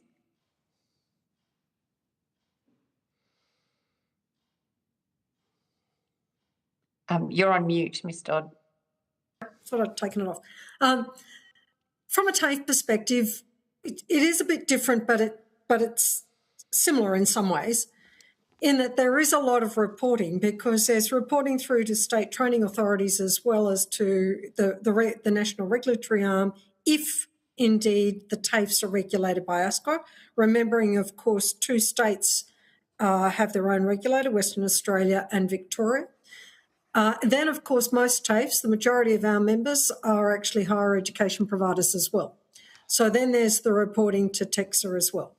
So in many ways, the reporting structures are probably one of the significant things, to quote one of my members, choking the system a little bit, because there's a lot of reporting required at various different points for any one of our members. Dr. Senator, nearly got me. Senator, I think the reporting issues, I would absolutely endorse what my colleagues have said, but I think one of the critical problems would be the cross reporting and I guess the conflicting way in which university data certainly is used. I'd love to see, and the ATN universities in respect to productivity would love to see university data on research partnerships, on applied research, on those skills gaps I mentioned earlier, run closer to data in the central agencies around the government's employment agenda, around its productivity, its energy renewal agenda, etc. So I think it's not so much too much reporting, but perhaps wasted opportunities with respect to getting better transparency and better joined up use of data, because those workforce flows into areas like AI, for example. We have fantastic data on the kind of capacities we're building into our curriculum, yet they're not making it to those areas, for example, in government where they would be incredibly useful. It's wonderful intelligence to have, to know what we have in AI. I'd love to see it used and take it outside of the higher ed lane. Yeah. Unleash. That is a good segue.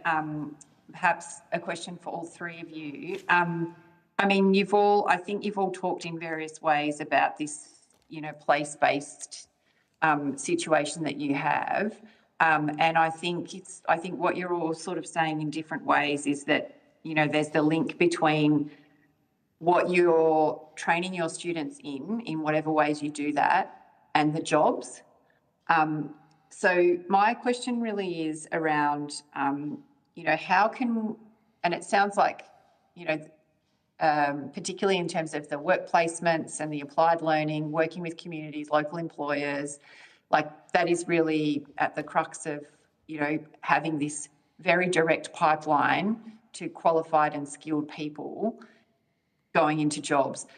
What would you say about what could be improved from your own experiences in being able to do that more effectively and to kind of supercharge it? Because that is emerging as a key theme, as something we really need to get better at. Maybe start, or you, whoever wants to jump in first. I'm happy to start from a TAFE maybe point of view. One or two practical recommendations that we could take. So in my opening, I mentioned the self-accreditation for TAFE, which is, of course, TAFE works within the national training system, which is different to my colleagues who are representing the universities here. We need to keep that in mind. The national training system has been driven on consistency. One of the things that consistency can prohibit is actual local responsiveness. So in our world, in the TAFE world, the self-accreditation that three of our TAFEs were part of the pilots of, Central Queensland University, who is a dual sector, but their TAFE arm, TAFE New South Wales and Bendigo Kangan, did a pilot last year where they developed qualifications for their local industry, for their local responsiveness, and they did that qualification development in a much shorter period of time than the national system would have allowed. They did it within 6 months, and they now are employing or starting to train people into those businesses. So from our point of view, we'd say we need more of that. We need to recognise the value of the national training system, but not make it the only solution to how we can meet local needs in the TAFE environment. So TAFEs have got curriculum capability. They have got the ability to be responsive. And these sort of self-accreditation processes for TAFE are happening at the non-licensed trades area, the AQF level 5, diploma level and above. We think there needs to be more of that so we can actually listen and take a local response to what is happening in industry. That also will contribute to the harmonisation conversation, because in that conversation, it's possible then for TAFE to work closely with the university partner in that local context to find the right solution for that particular employer or that suite of employers in that environment, which might have a little bit of vocational education, might also have a little bit of higher education. There are many opportunities we need to look at that are about innovation and how research is enabled across TAFE University to meet local needs, especially when we think about the predominance of small business in our Australian economy. Yeah. Thanks. From a regional perspective, and I need to frame this in the context of regional, and I mentioned in my opening statement about the participation rates and attainment rates in regional Australia. So there's the access and outreach piece that is essential here. You cannot be what you cannot see. So how do we, as a country, raise aspirations to engage in tertiary education, whether that's in through the vocational system or from a university and then into a vocational system? That lifelong learning is going to be essential to meeting the skills challenges that we need. But the second part around that, and this is very specific to my members, so 49% of our students are aged 26 or older, 52% of them are part-time. So these are people that are not a traditional 18, 19-year-old straight from school into the sector. But we also know 40% of them study in either healthcare or education-related fields. And so for both of those courses, there is significant placement constraints that are placed upon the sector for more students to study in these fields and train. So we've been very supportive of the Commonwealth Prac placements as a program to help support those students, but that helps the students financially. What it doesn't do is it doesn't open up the placement opportunities for students to partake in this mandatory placement component of their education in a location that is convenient to them. And if you're a mature age student that's having to move thousands of kilometres to do a 6-week placement as part of your degree, that is a significant constraint on helping get more graduates into these fields. Yeah, it's very true. Senator, I would add to Alex's point, I think if there is one thing that the ATN universities call for, it is making work integrated learning or work placements available to all disciplines. It's the quickest way to inject productivity into the labour market, simply because one of the criticisms that universities get from employers is that they need to deprogram students once they're graduated, because they lack practical experience. And the skills matrix is evolving so fast. AI, again, is a classic example of that. We weren't talking about it 3 or 4 years ago in curriculum to the extent we are now, that the only way we are going to keep pace with those changes in technology and also seize the opportunities around energy transition, around defence, science, technology, is if we have students in the workforce during their degree program. That applies to the traditional technology disciplines, engineering, etc. It also applies to the humanities, the critical skills that come through the humanities in interpreting artificial intelligence, in mapping the way that we engage with that type of technology is just as important. That's why the Commonwealth's Prac payment extension, excellent first step. Let's open it up to everybody. And to answer Alex's question, he's right. The opportunities for placements aren't always there. Let's build in some incentives for businesses that take on a placement so that everyone has a role to play. Universities are investing, industries investing and getting something by way of an incentive, and governments investing in boosting productivity. So, yeah, integrated learning for all would be the takeout from me. Yeah. And what are the barriers to a mandating of integrated learning, do you think? I think it's a mix of things. I think it is, to Alex's point, around availability, so employers not having the budget, the time, nor the accessibility to supervise, to make available those placements, which is why that incentive structure or support structure is important. You have plenty of agencies that could enable that through their existing or a tweak of their existing remit. I think the other element is around mobility. Again, this would apply very much in the regional settings where it's difficult to get to and from those opportunities. And the other element might be around, I guess, the capacity to to marry up systems between the private sector and the public sector with respect to safety and other regulations to keep everyone well through the process. But I think they're easy nuts to crack within the existing framework of placements. We know what is, for example, required during a nursing and midwifery placement. Many of those frameworks are transferable into other disciplines. And it is really the quickest road to improve productivity, because it builds in that practical capacity and real-time capacity into degree programs that otherwise don't have that. Yeah. Ms. Dodds, I think were you going to add something there? I wasn't, but I'm happy to. I mean, much of what happens in vocational education and training is applied learning, and work placements are fundamental, but so are authentic-based work projects that might have employer involved that isn't necessarily a work placement. So I think there are many ways in which this can occur. The most important part of the conversation is employers stepping in to be part of the learning experience of students as they are learning.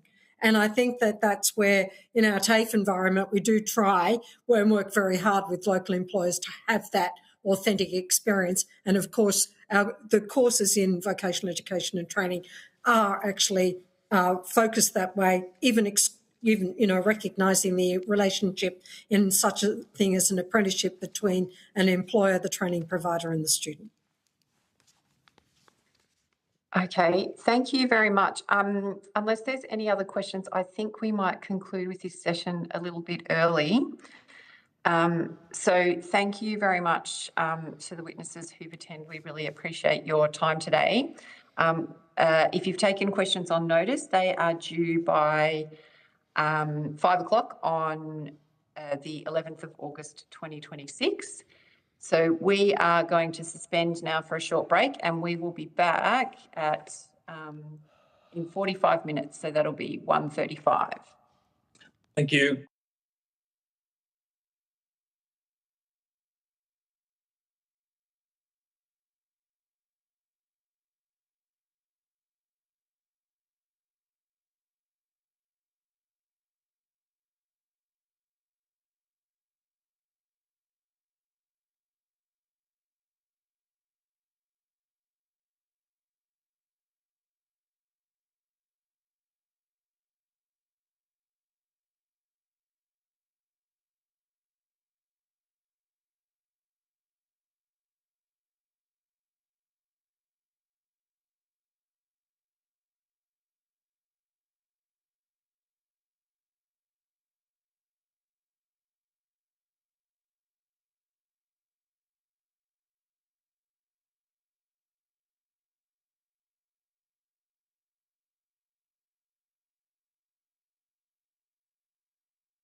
We welcome representatives from Skills Insight. I understand that information on parliamentary privilege and the protection of witnesses giving evidence to Senate committees has been provided to you. For the Hansard record, will you please state your full name and the capacity in which you both appear today? Oh, good afternoon. Joshua Rayner, Executive Director at Skills Insight. And Jeff Barbaro, Executive Manager, Industry Skills Policy at Skills Insight. Thank you very much. I now invite you to make a short opening statement, and at the conclusion of any remarks, I will invite members of the committee to ask questions. Terrific. Well, thank you very much for the invitation. Skills Insight is the Jobs and Skills Council for agribusiness, fibre, furnishing, food, animal care and environmental care industries. These industries produce essential goods and services, support Australia's food security and biosecurity, and care for land, animals and the environment. And as you'd expect, much of this work is undertaken in regional, rural and remote Australia. In these industries, training is not separate from productivity. It enables businesses to operate safely, meet biosecurity, welfare, quality and regulatory requirements, adopt to new technologies and get the best return from businesses' investment in their people and capital. This is particularly important for regional, rural and remote Australia, where training is not always as accessible as it needs to be. It can be costly and difficult to deliver training across large distances for dispersed employers and in specialist sectors. Providers need to manage travel, internet connectivity, difficulty attracting trainers, access to current equipment and workplaces, and the seasonal demands of industry. Where training cannot be delivered locally, businesses have fewer options to build the skills they need. They may need to rely more heavily on workers that have not yet had access to the necessary training, compete for a limited pool of skilled labour, or recruit from outside the region, including through migration.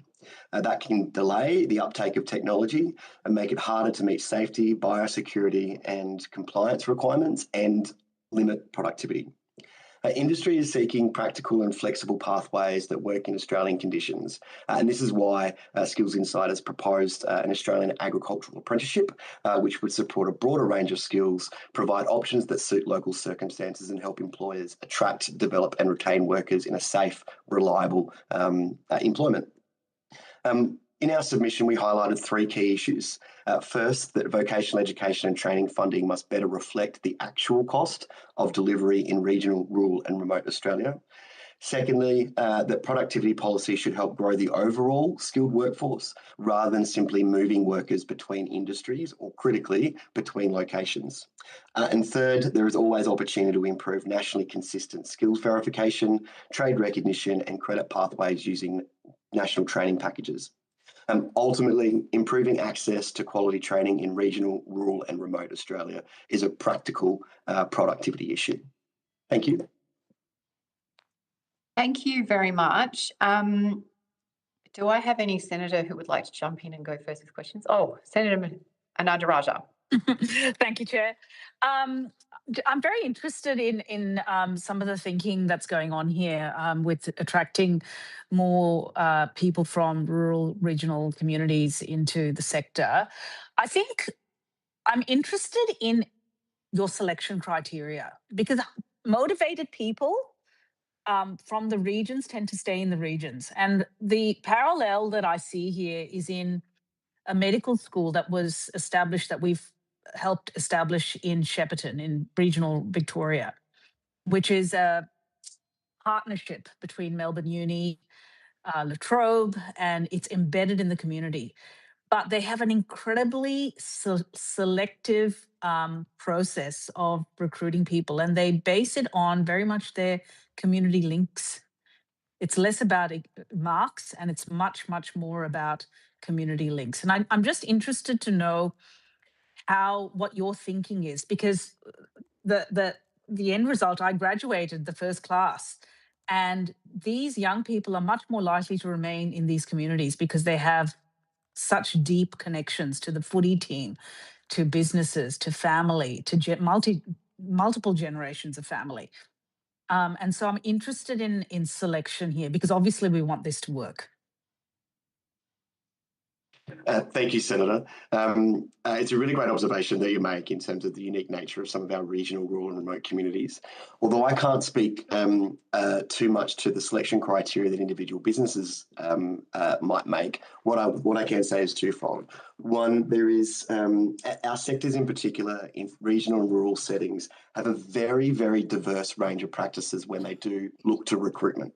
And this actually has some flow-on effects, particularly in terms of national data sets and the availability of appropriate data when we're actually looking at the way in which occupations are advertised. It's very, very diverse. So it's not a surprise to me at all that you've got some first-hand experiences in terms of the sorts of selection criteria, all the sorts of things that local businesses are looking for as a criteria for their employment. The second thing that I would say, we absolutely know that it's true that if you do not have the opportunities to train locally and you have to go away, we're seeing a real kind of drain from those local communities when individuals, whether they be young people or others, are going away from their local and regional communities, those networks, those supports, and having to travel or ultimately lift up their life for a period of time and train or educate elsewhere. There's fewer returns. We know this to be true. It's been documented for quite a long time, and so the finer point here is the more opportunities there are for access to available training in regional, rural, and remote communities, the greater opportunity there is for more people to be staying and ultimately filling these recruitment gaps that we might have for these businesses. In reference to something you said earlier, which was the additionality test you reference in your submission, where we're actually bringing new people in rather than just moving a scarce workforce around. What sort of data would be required to be captured at a local level in order to distinguish this that JSA is thinking about perhaps capturing? Yeah, I'm happy for my colleague Jeff to jump in at the end of this. I think what I can say specifically to the data question that you've got is we know that it is really, really difficult to get adequate data sets, particularly when you look at regional, rural and remote communities, regional, rural and remote employers, not just because of the sparsity of the numbers, but in particular just the methodologies and the approach that are taking, whether that be Jobs and Skills Australia, the Australian Bureau of Statistics or others. What makes sense within a city or a metropolitan or even an urban context isn't necessarily the way in which our labour force is organised in regional, rural and remote communities, nor is it the way in which businesses undertake their day-to-day operating environments or, in particular, as I mentioned before, their recruitment practices. So it's not a really simple answer for me to be able to give in terms of what specifically that we need to do. There is work that's being done, even at Skills Insight. We are conscious of being able to identify where there might be data gaps, but not just recognising in terms of the collection of such data, but also the context in which that is being presented. So the specific example that I'll use is many of our industry sectors and our businesses, particularly in regional, rural, remote areas, might not undertake the recruitment practices that in an urban or metropolitan area that would undertake, whether that be advertising online or whether that be through recruitment agencies, but rather it could be local conversations. It could be who you know. It's conversations at a school level. It's conversations with other practicing businesses within that community that might not actually be picked up in national data set collections. Yeah. Jeff, did you want to add anything? So there are a few practical limitations that have just been discussed. It's also really difficult to have any consistency over the data because intervening in events, including things like the impact of global markets, can have a dramatic impact. So can minor events that occur within a particular town or region. So during the mining boom, as it were, through the 2010s, we're aware of the fact that many people became fly-in, fly-out workers. Quite a few of those converted to becoming regional residents and stayed in places, particularly in northwest Western Australia and a little bit in Queensland. And that contributed to population growth. On the other hand, you can have these really small events that occur in a place like Weipa, where a particular role was made a remote role. In other words, it could be done by a remote centre. And the company decided to relocate that in Brisbane because it was easier to replace staff. It was easier to get new staff, and it could be done, the centre could be developed anywhere. So why not put it in a population base? Now, the impact of that was closed school, closed restaurants. They established this wonderful truck stop restaurant thing that they did sort of once a week just to get the community up and running. But it's a really big impact. The thing is that that's not caught by census data. It's not caught by local data. It's an event that occurs in an instant, and there's no recording that actually allows you to keep track of that sort of thing. So yeah, the data issue is a major one, and one that is. This is a really, really good point. I feel like this is not captured in productivity at all. I mean, so I guess what sort of thinking are you done? And I'm referencing, I think, Professor Roy Green, actually, who talks a little bit about the social capital, social economic capital, and those sorts of measures. I don't know if are you looking at any other metrics to capture that are particularly unique to these regional communities? So as a Jobs and Skills Council, our ability to capture data, given we're a national organisation, literally specifically working mostly with regional, rural or remote, but our ability to capture data, our ability to invest in the capturing of data is relatively limited.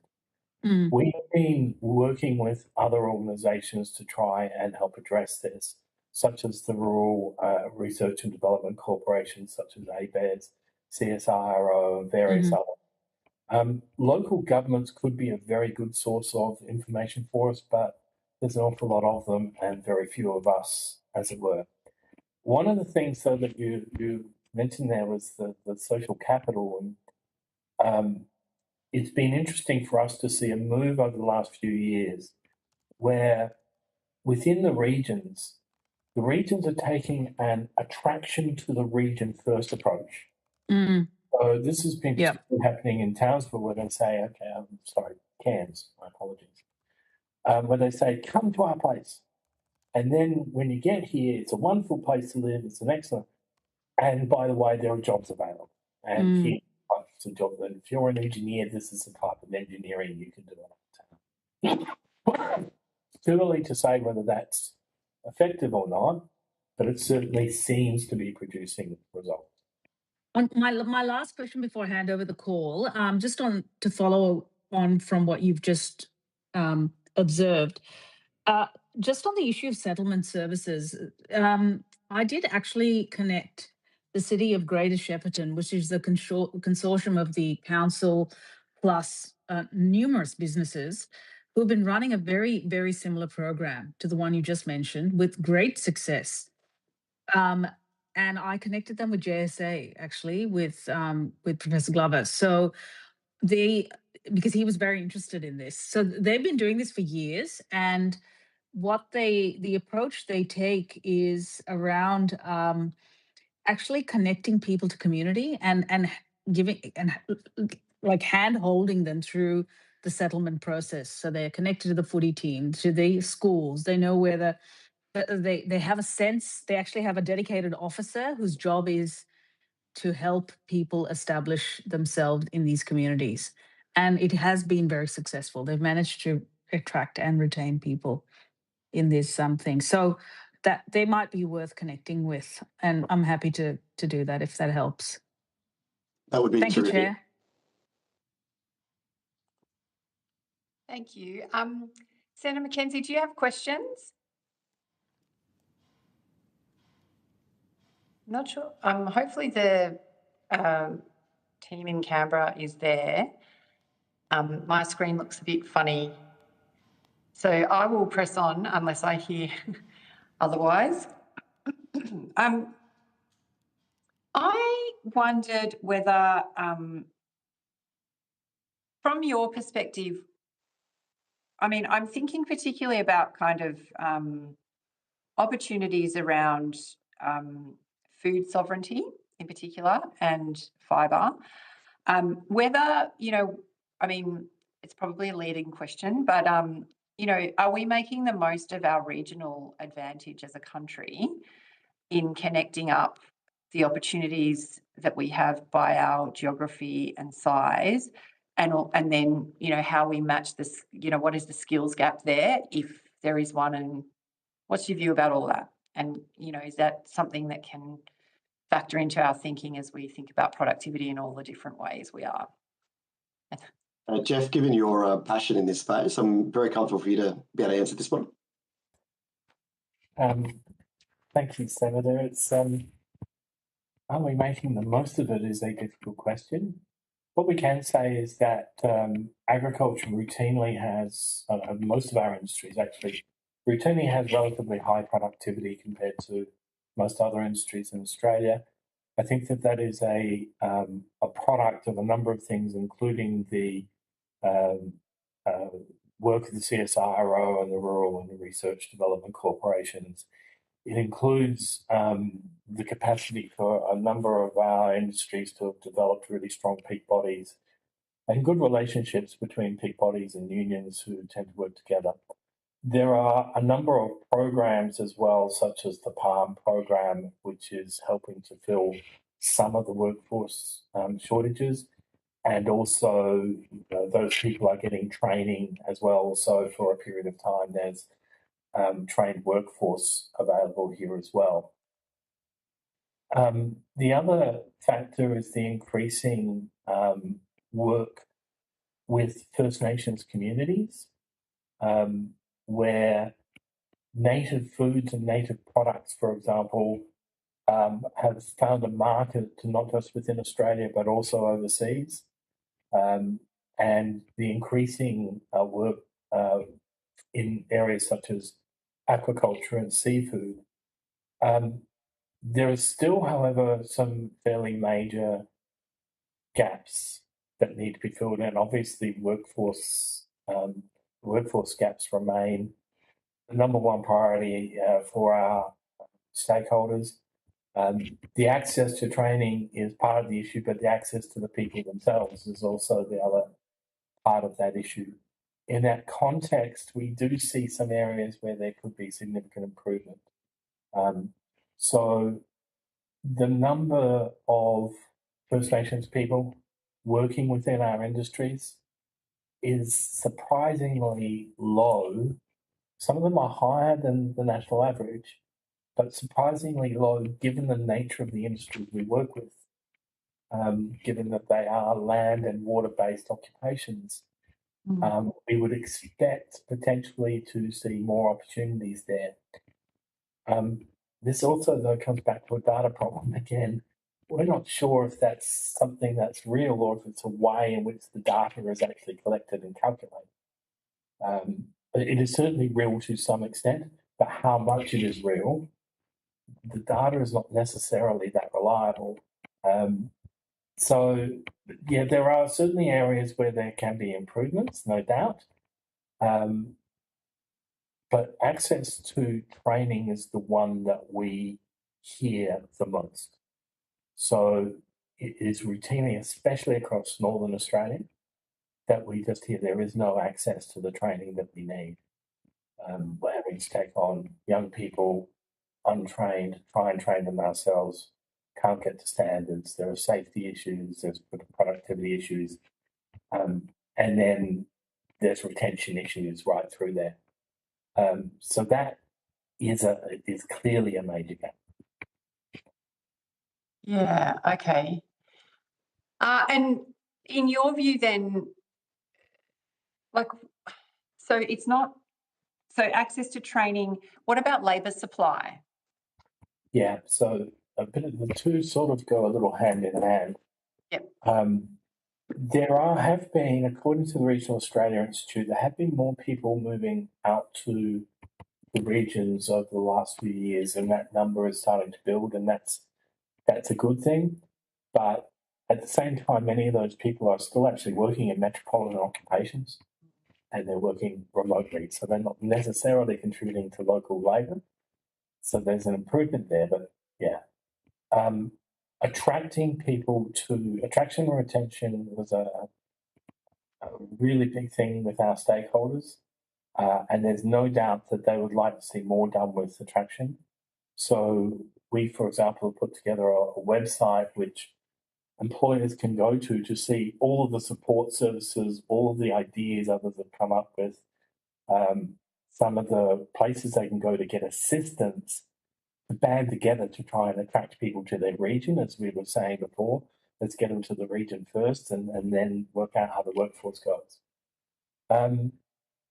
There is something else that we're struggling with, and this is the question of seasonality. So the census occurs in August. August is not a prime harvest season. It's not a prime shearing season. It's not a prime anything season, really. There are things going on in our industries. So when people put down what they do for a living, they tend to put down what they do for a living on that day. But seasonality says that actually people are going through a number of jobs, particularly in regional areas. So we're struggling with what is actually happening with seasonal workforces. How much of it is being replaced with things like PALM and skilled visa workers and backpacker systems? There used to be a travelling workforce up and down the coast of Australia following the harvest track. We're not so sure that happens so much anymore. Now it seems as though people want to locate in a region so that they can raise families, have access to schools and hospitals and all of that. And so we're wondering whether they might be doing more seasonal work around their region rather than travelling a bit. So some of these issues are really hard to put a finger on because we don't have the evidence. We can collect lots of opinions and some stories and some good qualitative data, but it's really hard to build the quantitative data that might actually tell us precisely where these issues arise. Yeah, okay.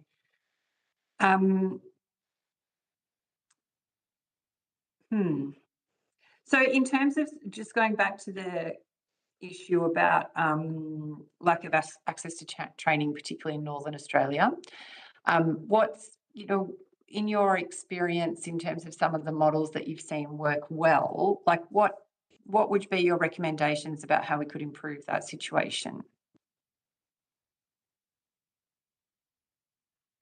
Jeff, again, feel free to add to anything that I mention here. I think the fundamental here is that we really need the funding components for training to actually reflect the actual cost.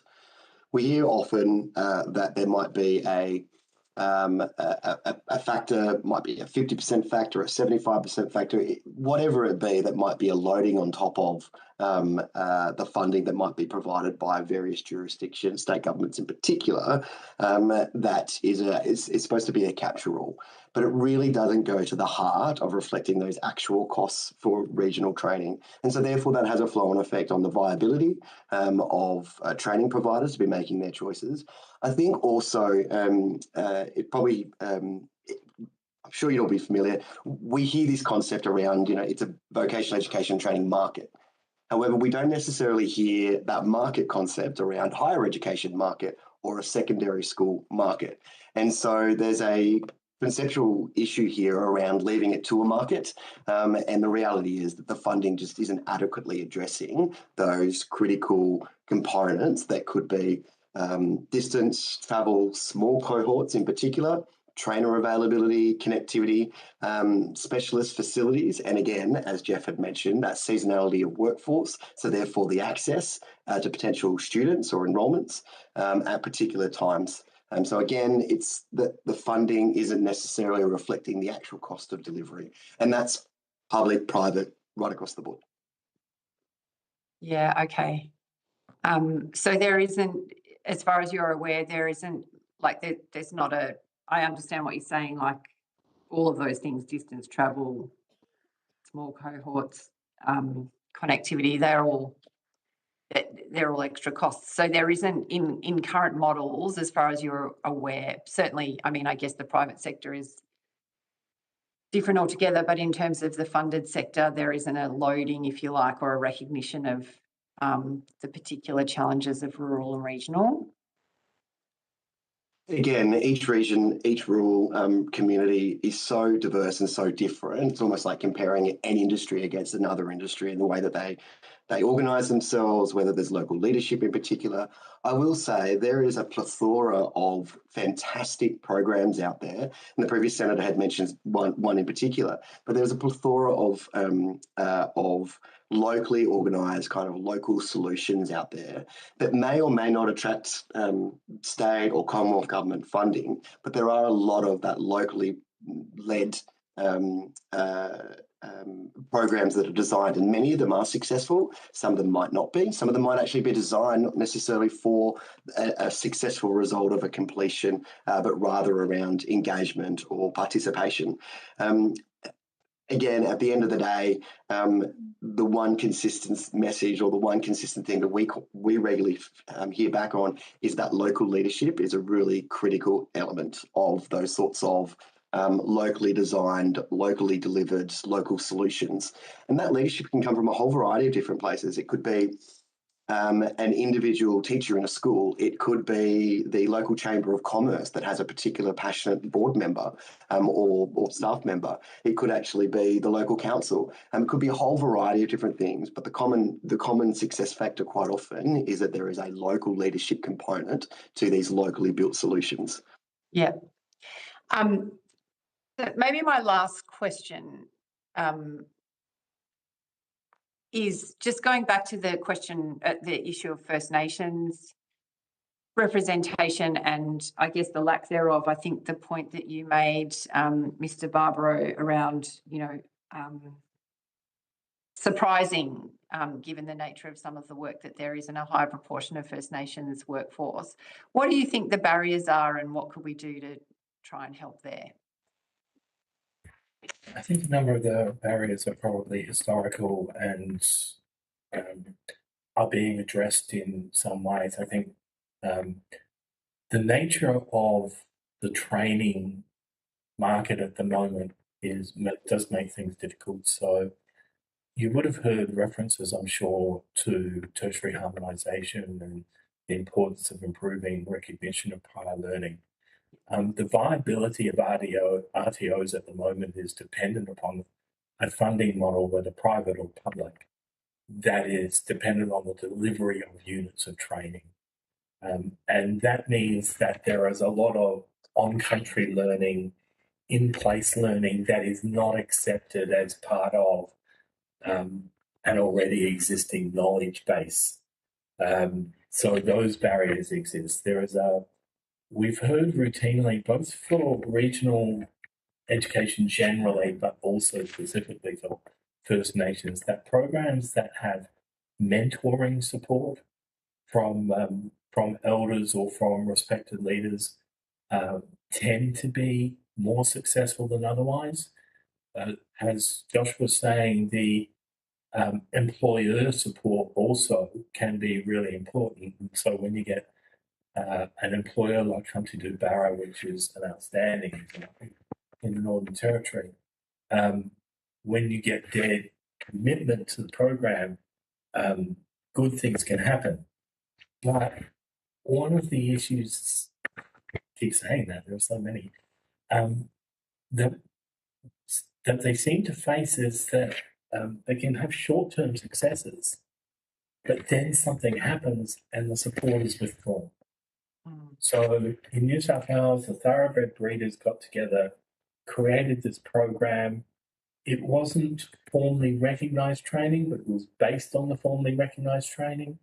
It got people into the industry. It was more than a taster program. It helped workers enter workplaces safely and probably effectively, just not very productively at that point. And they had a recognised trainer delivering it. And it was a very successful program. And then all of a sudden the training provider pulled out. And the whole program collapses. And we spent the last 3 or 4 years trying to find somebody else to just do the training, knowing that there was a successful program. And there are stories like that across Australia. Yeah. Okay. All right. Thank you very much. I think we've expended our time now. I really appreciate you participating. I don't think you took any questions on notice, but if you did, they're due by 5 o'clock on the 11th of August, 2026. So we'll let you go and get ready for our next group of witnesses. Thank you. Thank you. Thank you.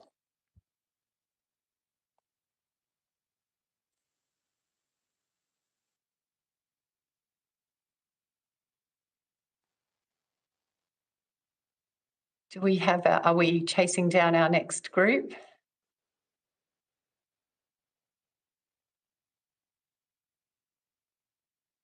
Knox are in the room, Chair.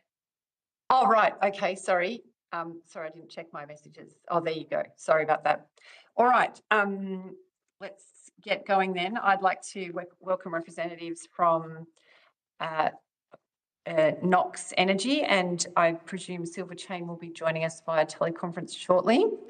I understand that information on parliamentary privilege and the protection of witnesses giving evidence to Senate committees has been provided to you. For the Hansard record, would you please state your full names and the capacity in which you appear today?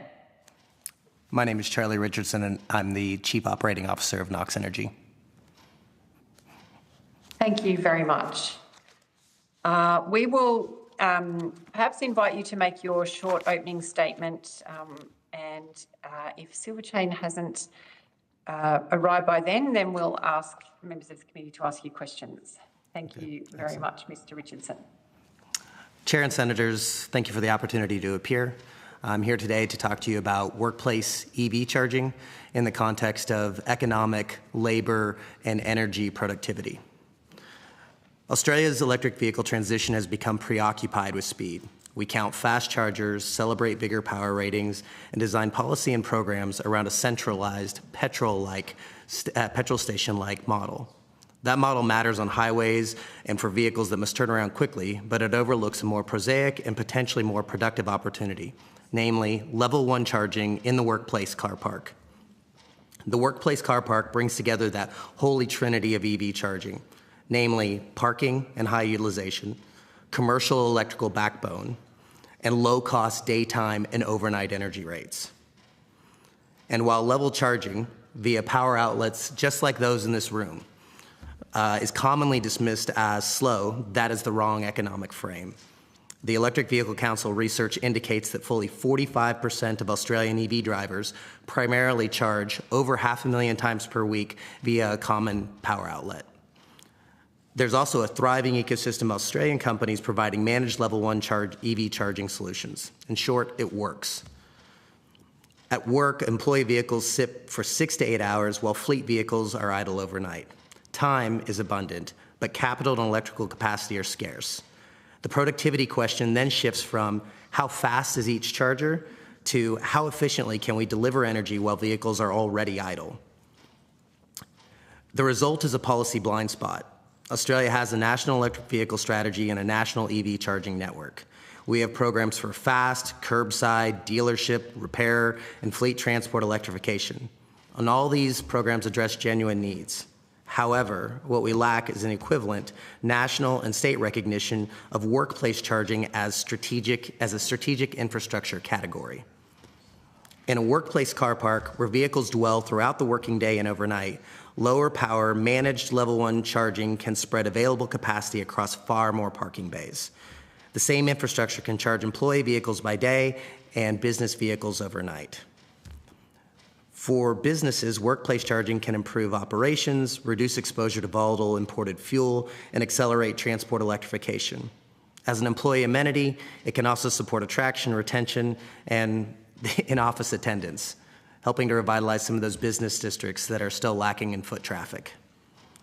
For workers, it lowers commuting costs and improves transport flexibility. That supports labor mobility and workforce participation, particularly for people who cannot charge at home. It's essentially democratizing access to electric vehicles and electric transport of any kind.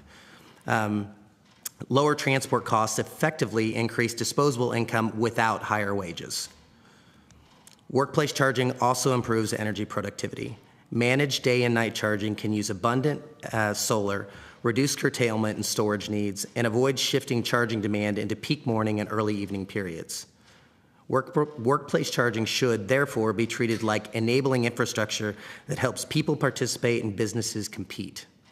My hope is that policy, grant schemes, tax incentives, and public investment are reevaluated so workplace charging broadly and level 1 charging specifically is considered and supported. Policy and investment should be judged by charging productivity, namely kilometers provided, vehicles served, per dollar of capital and unit of grid capacity, not charging power alone. Thank you. I look forward to your questions. Thank you. And I think we have Silver Chain representatives who've joined us now. If you have a short opening statement that you'd like to share, welcome. Chair and committee members, thank you for the opportunity to appear today. For 130 years, Silver Chain has cared for Australians in their homes, and today we support more than 140,000 people across Australia. That gives us a unique perspective on both the pressure facing the care system and also the opportunities ahead. When we talk about productivity in care, I think it's important that we define it differently. Productivity is not about asking nurses, clinicians and care workers to do more. Our workforce is already working incredibly hard. Instead, productivity is about helping people get the right care at the right time, in the right place. We can prevent avoidable hospital admissions, support people to remain independent for longer, and remove the unnecessary tasks that take clinicians away from care. At Silver Chain, we're already seeing what is possible with technology. So we're using tools to help clinicians access information more quickly, using tools to help our clients with administration queries more effectively, and to test innovations that connect people in their homes with specialist expertise when they need it. These innovations don't replace people. They're helping our workforce to spend more time connecting with clients, improving safety, and delivering a better care experience. There isn't a lack of innovation in the Australian care sector. There are many promising solutions that we're seeing being tested each day across the country. The challenge is scaling the innovation into everyday practice. Too often, organisations demonstrate positive outcomes, but then they encounter funding or reimbursement or policy settings that make it too difficult for innovations to deliver impact at scale. Care at the home is one of the greatest opportunities to improve productivity across our health and care system. It helps people to remain independent, improves outcomes and experiences. It reduces the pressure on acute facilities, and it enables the dedicated workforce to focus on where they add the greatest value. To help realise that opportunity, we asked the committee to consider 5 recommendations: to create a national pathway to test, evaluate and scale proven care innovation, to recognise care at home as productivity infrastructure, to modernise reimbursement and funding models for digital care innovation, to measure productivity and care outcomes using prevention and independence, not simply volumes and activity, and to support the safe adoption of technology that reduces the admin burden. Ultimately, productivity should be measured whether people live better lives, whether our workforce is supported to do their best work, and whether we can sustain the care system. Thank you. Thank you very much to both of you. And sorry, just for the Hansard, if you could both from Silver Chain say who you are so that we get your names right on the transcript. Thank you. Tamara Bridges and Bronwyn Perry. Thank you very much. So I am guessing Senator Anand-Raja has questions here. Quite a few to both parties. I'll start with you, Mr. Richardson. So I've had the privilege of seeing some of this level 1 charging in action. I just wondered if you could talk us through the benefits, particularly for apartment owners, where it has been traditionally quite challenging to implement EV charging. Yeah, so our company, Knox, has deployed over 600 devices across about 40 apartment buildings in Australia. We're probably the largest supplier of electric vehicle infrastructure in apartment blocks. Essentially, what that means is that we're able to deploy at a really low cost, charging into individual resident car spaces, as opposed to shared charging or some other model. Essentially, it's where the vehicle lives, which is at home or work, in this case, home. And we're able to deploy that at a cost point usually less than $1,000 per car space. And that lets people charge. Behaviorally, we see people charge about twice a week and essentially eliminate their reliance on public charging. So we're seeing also in the major cities, we're seeing a densification, right? A push towards densification, which means basically more apartment buildings, and our cities will change. Some have already changed, particularly here in Melbourne. What do you see as the current need in terms of dwellings and then projected need going forward as this cohort increases in size? So I think from a dwelling perspective, from a resident perspective, a lot of the policies we're seeing about right to charge and things like that, and making sure that operating committees and body corporates are responsive and examining all available options. I think that's been great. And market awareness. We were fortunate enough to receive an ARENA grant, which has done a lot for the market to be aware of Level 1 as a viable and ongoing proposition in shared infrastructure environments. Interestingly, in the workplace, it is practically non-existent, even though the business model is the exact same and the utilization of the exact same devices is much, much higher. So the return on investment and return on capital is much, much better. But yet this knowledge base hasn't really been extended to businesses looking to electrify their fleet, provide charging for employees, et cetera. It's really a missing gap, and almost all policy and grant programs have either ignored workplace charging holistically, or been very prescriptive in what kind of charging can go into it, which doesn't necessarily include Level 1. Right, okay. And just for the committee's benefit, could you just explain the different types of charging? You've mentioned Level 1, and in layman's terms would be helpful. Yeah, thank you. As an EV nerd, I kind of fall into the traps with the language. Level 1 is the outlets you see, the outlets in this room. What we're talking about is a managed solution, so think of them as smart. They have brains in them, they have load management systems, metering, monetization, but the way they deliver energy is the exact same way, a power point. Level 2 is exactly what you imagine when you picture an EV charger, a glowing box on the wall, typically with a tether. These are typically AC versus DC, 7 to 22 kilowatts, about 2 to 3 times as fast as a power point. And then the last one is Level 3 charging, DC. That's your very high-speed charging. That's typically what you see at commercial operations like your BPs and your Ampoles of the world. Okay, and so there's a skew at the moment towards these Level 3 sort of super fast charging, but you're saying that there needs to be a shift towards a shift in the mindset towards more affordable, long dwell charging. And so I guess, and it makes perfect sense for me. I mean, I've seen it, so I've seen it in action. What evidence do you have to support this? So at the moment, 45% of EV owners are using Level 1 charging. Some are jurying this at home and so on and so forth. In the buildings that you have installed this sort of charging, have you seen an uptake in EV ownership, for example? Yeah, absolutely. In some buildings where we've done full retrofit, where we've fitted out the entire building even for residents who didn't necessarily have EVs, we're seeing a greater adoption. We're seeing those devices come online faster than the EV adoption curve in the same geographic areas. So if you build it, they will come, right? And I would put it this way. No one has ever bought a petrol or a diesel vehicle because of their proximity to a petrol station down the street. No one considers an electric or plug-in hybrid a vehicle because of their proximity to public charging. They consider it as an individual or as a business whenever they know they have access to convenient, non-productivity impacting, and low-cost charging. And that's where the vehicle dwells. That's home or work. And work has been a largely ignored area, but has huge, huge potential, much more so than even the residential side. Sure. If it's not confidential information or commercial in confidence, would you be able to supply to the committee on notice some of that data you just cited? Absolutely. Where you've seen a higher uptake in those retrofitted buildings versus others. And on the topic of workplaces, I would actually argue that a lot of workplaces would be interested in EV charging, but are perhaps not aware of Level 1 solutions. So how would larger businesses with the means, like Silverchain, for example, find out about Level 1 charging for their fleets or for their employees?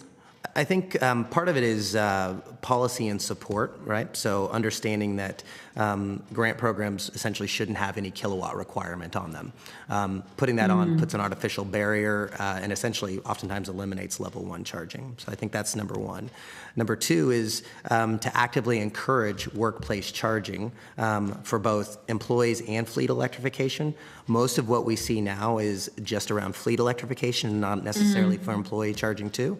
So the idea that this infrastructure has dual purpose, and I think that's awareness, right? As I mentioned earlier, we were fortunate recipients of an ARENA grant for residential charging and strata charging, and that grant alone, the market awareness of that drove a lot of apartment buildings, strata managers, developers, operators to come to us and go, we weren't even aware this was an option. There you go. Yeah. And then unfortunately, you know, we're all companies were limited in our marketing spend, and even if we were to be spending that money, does it resonate in a way without some level of endorsement? And government has always been a big backer of that. I mean, I think things are evolving in front of our eyes, right? EV sales are booming, and there's just no. I just can't see this abating, right? With the fuel crisis, that's what's driving this. It's the economics. So I suspect there will be more curiosity into types of charging, and people are going to, particularly businesses, are going to be wanting to jump on this bandwagon. It may even be an inducement for attracting staff. I don't know. Have you installed into businesses at all, into workplaces? We have 2 installations. We have a factory in Dandenong South outside of Melbourne for employee charging, and then we've done a commercial strata for tenants within that building in Port Melbourne. But again, it's limited uptake, and I think a lot of that is just awareness and understanding that it's an option. And a lot of that, interestingly, just like apartment blocks, is being driven by employees demanding it. There you go. Which, these are good commercial decisions for businesses to be considering ahead of that, right? And that would actually drive economic gains for them and productivity gains. Can you maybe talk that through a little bit, elaborate as to what would be the benefits to workplaces, for example? Yeah. So 4 states have mandated free energy between the hours of 11 and 2 every day. That is exactly when most businesses are operating. So that means all those employee vehicles that are charging are going to be charging at or near 0 rates for the half of the day that they're there. And then you start to look at, so you're talking about an economic benefit for an EV driver who's able to charge primarily via home is $500 to $700, right? So, and that would be an after-tax benefit. So assume roughly $1,000 in additional benefit per employee with no salary uplift, right? And consuming energy that would largely either be curtailed or have to be stored because we're awash in abundant solar. From a business perspective, setting aside employees, and then you've got retention and attraction and return to office. From a business side, electrifying your fleet, we're already working with businesses. Generally, the savings are upwards of 30 to 40% per vehicle per year in operating cost. So where they can electrify, and particularly where they can electrify and they charge primarily overnight via very low-cost energy tariffs.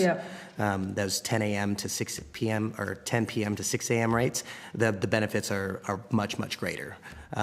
So essentially, we're talking about utilizing the same assets during the 2 periods when energy is most abundant and lowest cost in Australia. Which means that we're taking advantage of a resource that's largely losing value because we have too much of it. Yeah, the gift of the solar glut. Okay, I think you've made a really compelling case there, and thank you for the figures. I think it's clear that there are benefits to staff and to businesses as well. I might just go to Silverchain. Silverchain, just talk us through some of the barriers to technological adoption, because there's obviously massive scope. We have an aging population. They want to remain at home. We don't have enough carers. We absolutely will need to use all kinds of assistive technologies, remote sensing, to better deliver care. And this is particularly pertinent to regional remote communities, right? So keen to, one, get a sense of what that what those technologies would look like, and then what the barriers to adoption are that we should be looking at. There's many technologies that we've been exploring in Silver Chain over the recent years that help improve our productivity in terms of more time for our workers to spend connecting with clients. And one of the key barriers that we find to adoption is being able to deliver it at scale because of the significant capital requirement or reimbursement that's required to really embed something into operation. So you've got the upfront capital of procuring the technology, which we're fortunate in Silver Chain to be able to access our foundation where we can fund some innovations. But the actual most significant cost is around changing the way the workforce operates, like redesigning the whole workforce, their processes. And so taking a huge workforce off the road to train them to work in a different way, we have to manage carefully. So that comes with cost, but also we don't want to disrupt the care that needs to be delivered every day to the 140,000 people across Australia. So that's some of the challenges that we have in terms of scaling adoption. And when we meet, with sector peers, it's the same kind of stories that we hear. There's so many ideas. We can test them in pilot concept. We can demonstrate outcomes from them, but then taking it the next step to scale is where the significant barriers come. There's policy settings that also get in the way of us being able to scale some innovation. So things like the example we've shared with you in our submission, like our smart glasses technology, we can remote in specialist clinicians into people's home, but the MBS funding isn't there to support that kind of access. The cost recovery. Yeah, exactly. Okay, that's interesting. Really, it's not about, it's not about getting the regulatory settings, keeping them as they are. There does need to be regulatory setting changes, but that needs to be combined with policy and funding setting changes. The MBS example that Tamara has given is just one example. We've just executed a complete change in aged care with supported home program, for example, and all of the evidence that we have around the importance, for example, of mental health care for older people in their home in a format that they feel comfortable engaging with, it's not funded. And that's a relatively new piece of a new program that we could have taken a broader lens as to how do we deliver care more effectively, how do we make sure people are getting the support they need at home, and for a reasonable and potentially lower cost than all care delivery being face-to-face. So, there are necessary guardrails around this sort of thing, particularly in the care sector, to ensure that it can't be taken advantage of, but the settings are still too restrictive in terms of genuine innovation and ability to deliver more care to more people. Well, that's a really good point. It sounds like we need to have a conversation with the Department of Health around the barriers to adoption, cost recovery, etc. Just on the topic of capital outlay for some of the technologies that you're considering, how would a massive organisation like yours do that? You would spend a lot of money on whatever, say, the assistive devices, the glasses, or who knows, biosensors, and then you would depreciate it over a period of time? What should we be looking at in terms of taxation settings? Should we be looking at accelerated depreciation schedules, for example, or because I imagine this would be a huge imposition on any organisation. It is. We are incredibly fortunate at Silver Chain to have the backing of community donors from across the country. So we started it as an organisation that was supported by charitable giving to care for the most vulnerable people in society 130 years ago. And we're very fortunate that we continue to have that support from the community today. So those types of things where it's a capital investment, for example, the smart glasses, they are funded by Silver Chain Foundation, which is, through community gifts. And the issue that Tamara has raised in her opening statement is around our ability to then scale that. So it might be fit for purpose for, for example, a charitable foundation to support the test and piloting of that technology, but we're not able to scale it because there is no ability to seek the reimbursement. So I think taxation settings around rewarding companies that invest in innovation would be good. I'm not a taxation expert, so I won't make comment on that, but I think there does need to be a lens on where genuine innovation is occurring and showing benefits. What are the taxation that supports companies like that, particularly in our sector? Most of them are not for profit, so there's not endless, revenue to contribute back into an innovation circle. As I said, we're very fortunate to have the backing of the community who believe in this work, and we're able to demonstrate the benefits back to our donors. And some instances we've been able to then make that case to government. So the mental health program Embed, which is detailed in our submission, is an example of that, where we were able to share that evidence on the benefits of mental health care delivered in this way. And so for the first time, that's been included, mental health care in support at home. But that's where it ended. There's not sort of additional ability to then continue that telehealth model of care, which, perhaps we would have thought we would be moving on from a telehealth conversation. Yeah. That's still very much where we are, that we don't have that ability. Interesting. Okay. Let's just go to your workforce. Now, your workforce, this is a community-based workforce. It's mobile. It's using vehicles. Just interested to know, are they using their own car, or these are fleet vehicles? Are they petrol? Have you got EVs? Are you looking at solutions that might leverage EV charging? All of the above in Silverchain. So we have some workforce that use grey fleet, which is their own vehicles. We have our own fleet cars, and we do have an environmental sustainability action plan where we have a target around hybrid. We haven't gone to full EV yet, and our target is 20% of hybrid vehicles, and that's over a 5-year period, and we're really close to hitting that 20% target. Okay. And when staff are driving around, who's paying for the fuel? Is it them, or? And I'm assuming a lot of these people are commuting to their work, right? And they're not high-paid workers. I mean, we need to be realistic here. Cost of living is biting.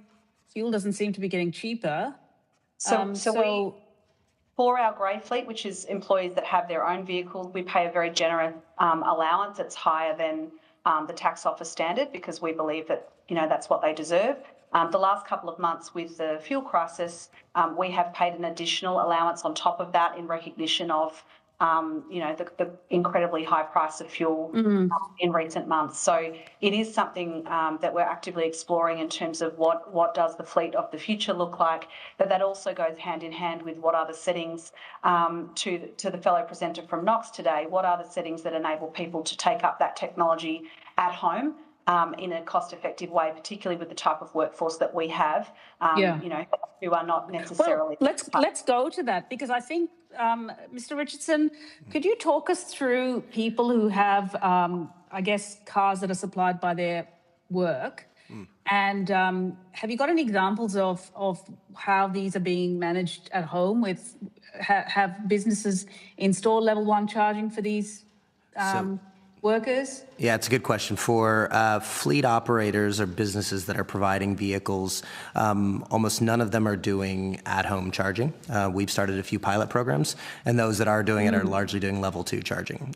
Even though in our data, even with high kilometer drivers, drivers averaging 40, 50,000 kilometers a year, they could still suffice with overnight trickle charging on a daily basis.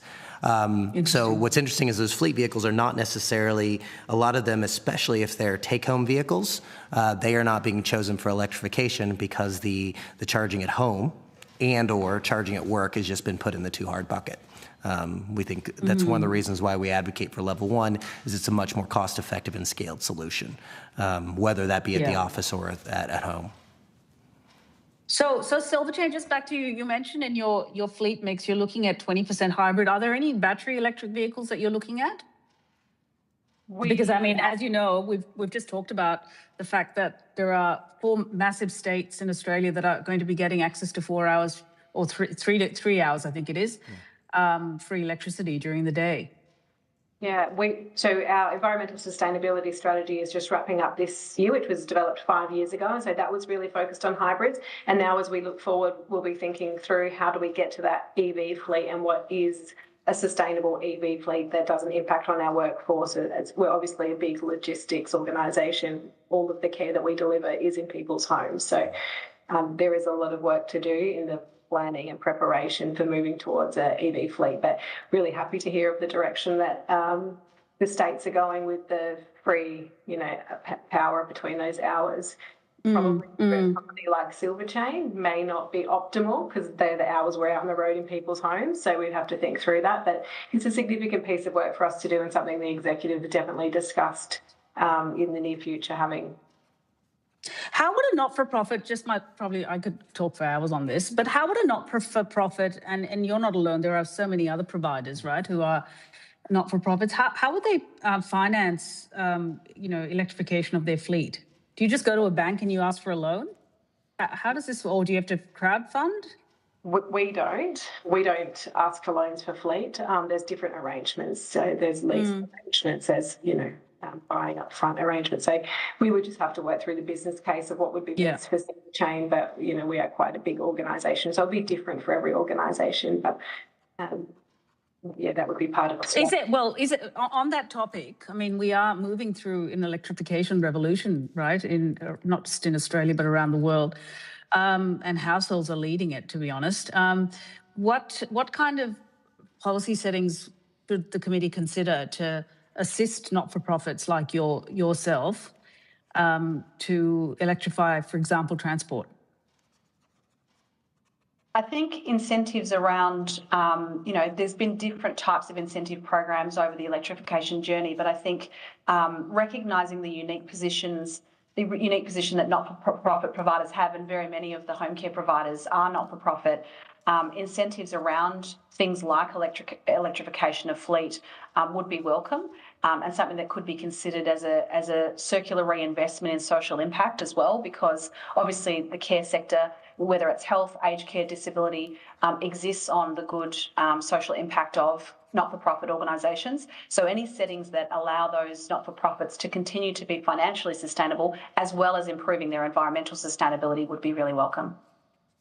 Yeah, okay. If you, maybe on notice, if you think through some of those, when you talk through your ESG team, what those incentives might look at, would be interested in considering them. But thank you, Chair. We can come back to the committee on that. Thank you. I've just got a couple of questions for Silverchain.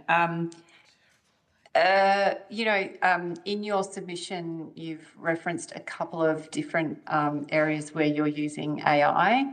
And I just wondered if you could just talk through, there's a lot of talk about having a human at the end and oversight and safety and all of those things. If you just talk about sort of what you've learned and, how you would reassure people around the use of AI in the care sector and, what strong governance look like around the introduction of this sort of thing. So in our overarching governance for our AI work, it's always about the human being in the centre of care, whether it's a human doing the clinical review, but it's actually to enable the clinician, the carer, to be there connecting with the clients more. So it's actually about providing tools, not replacing the care.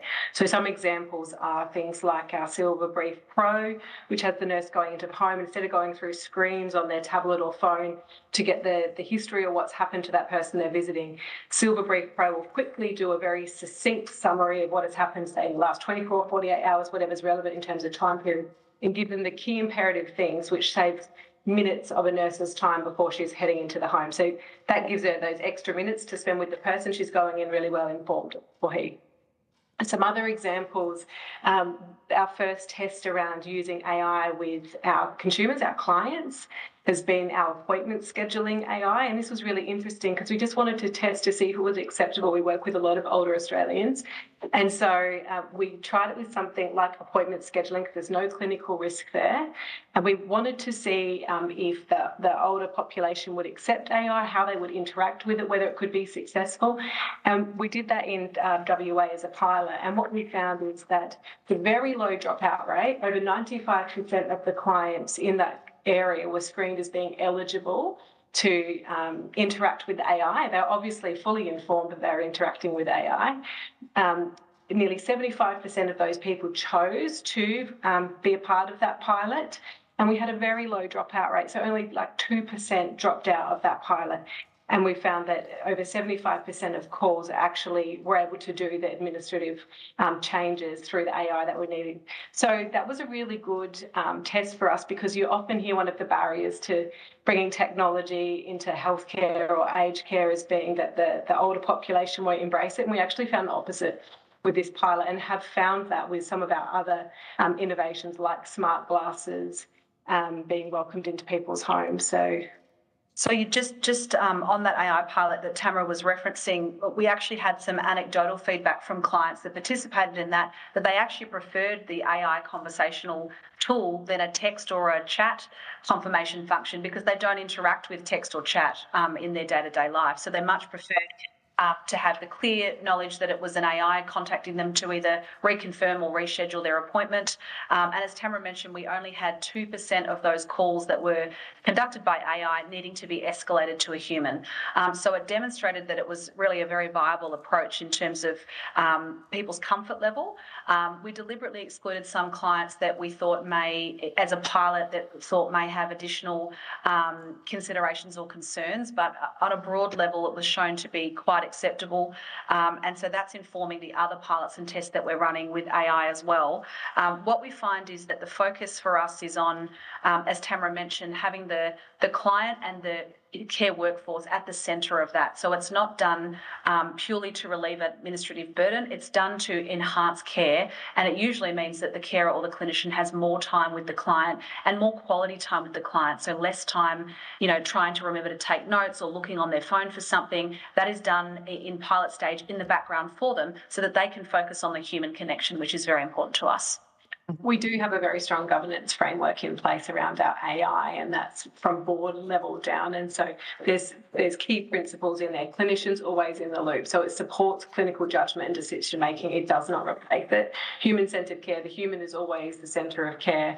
And obviously there's all the ethical and transparent kind of use of AI settings that we have built in around it, as well as like safety, reliability, privacy, all of those kind of key governance framework that you have.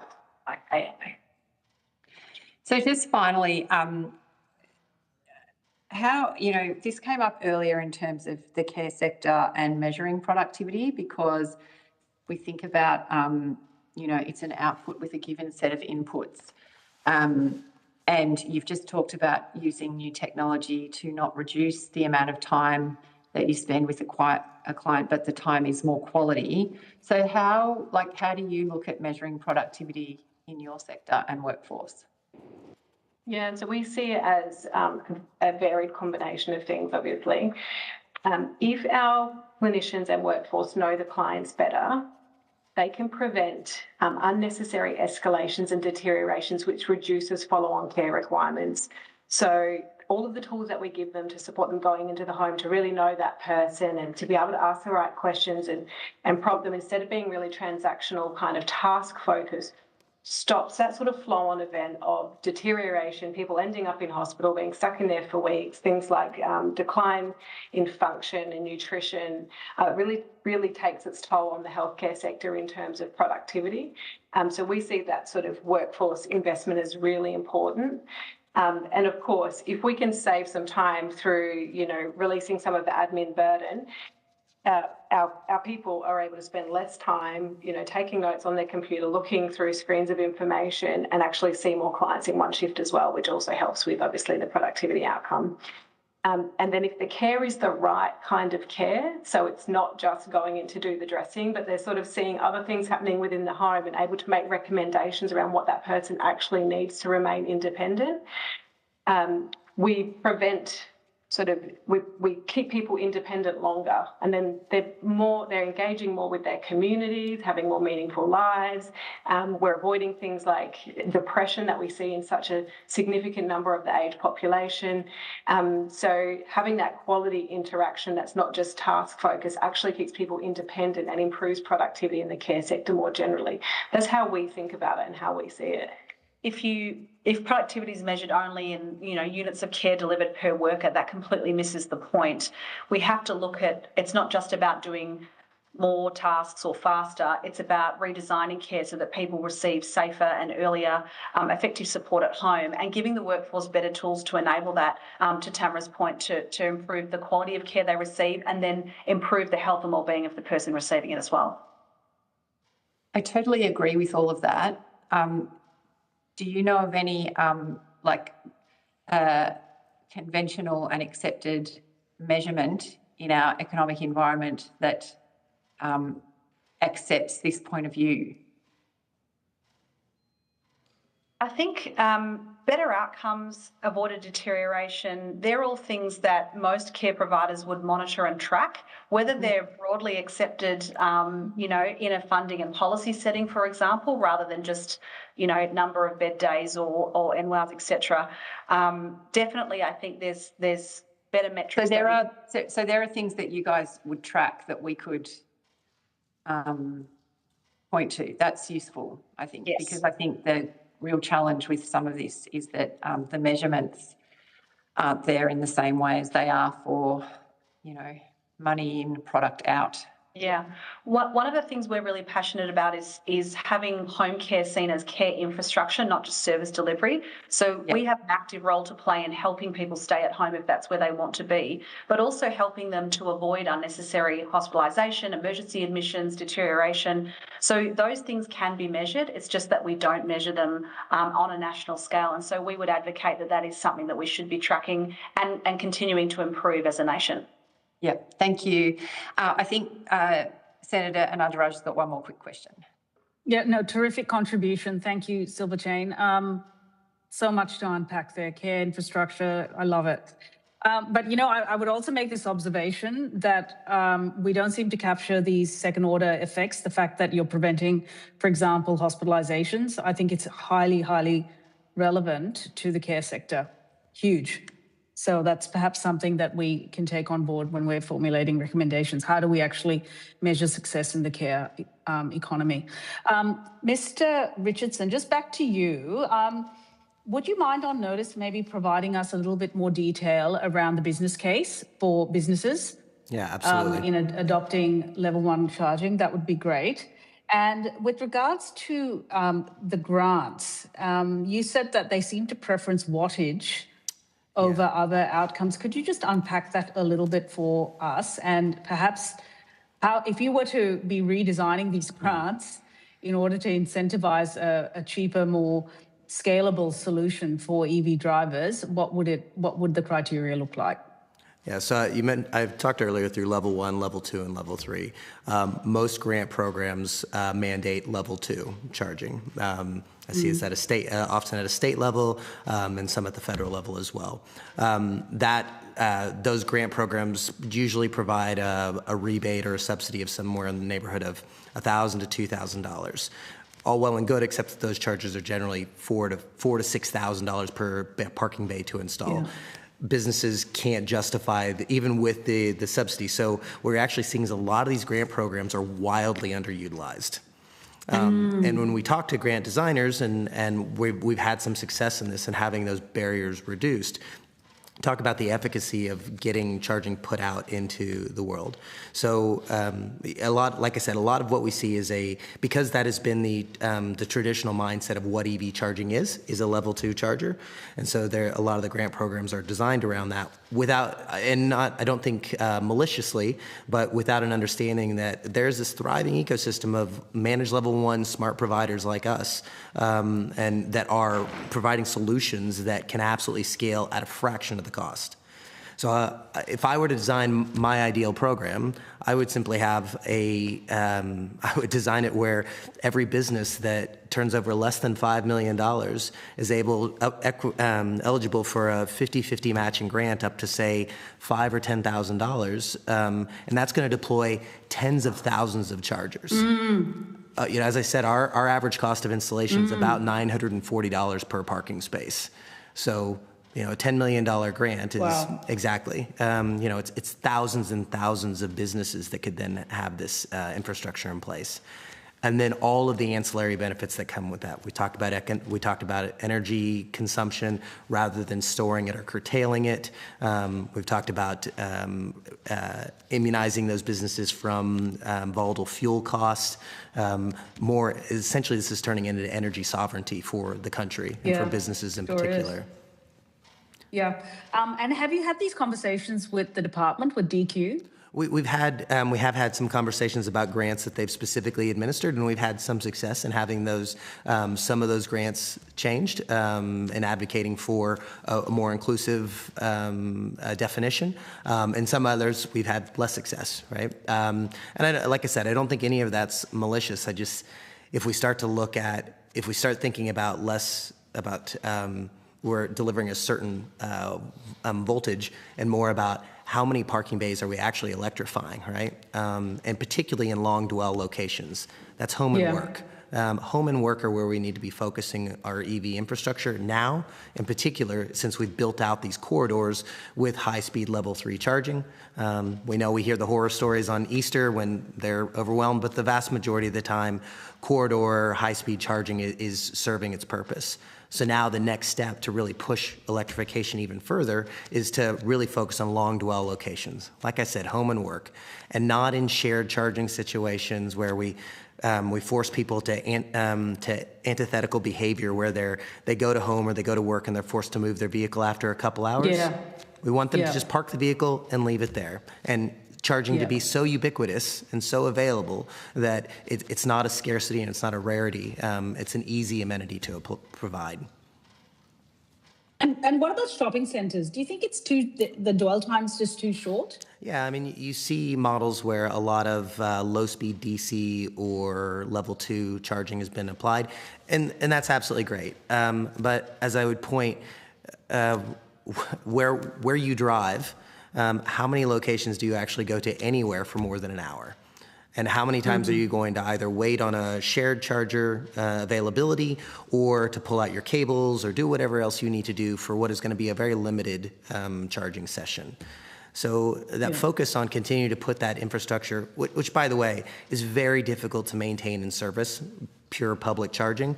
It just, to be very frank, it gets beat up. And there's a reason why it's down a lot, just because of the nature of its usage patterns.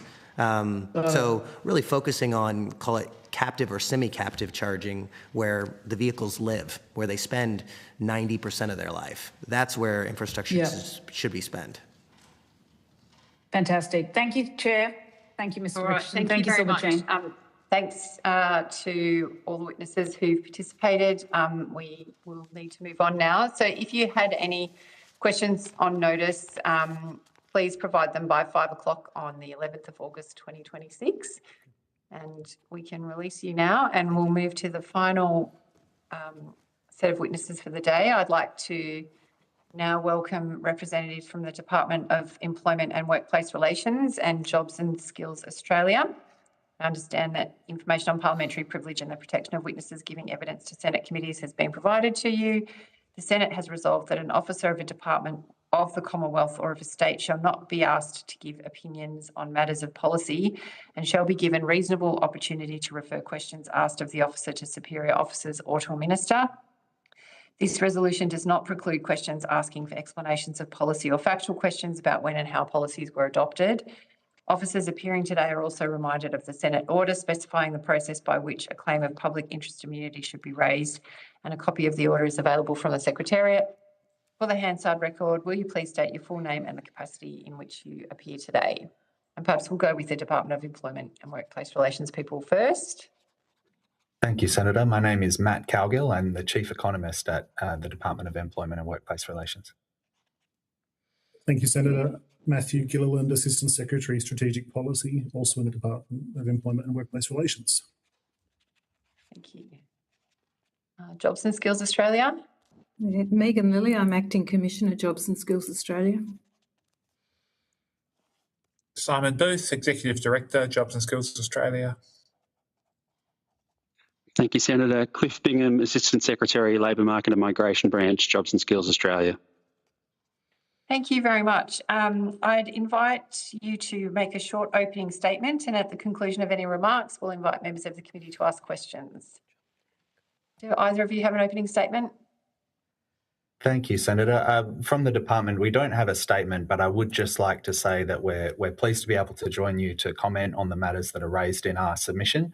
There are, of course, many issues that DUA as a large department grapples with that we may not be able to answer today, and we would undertake to take questions on notice where that is the case. Thank you.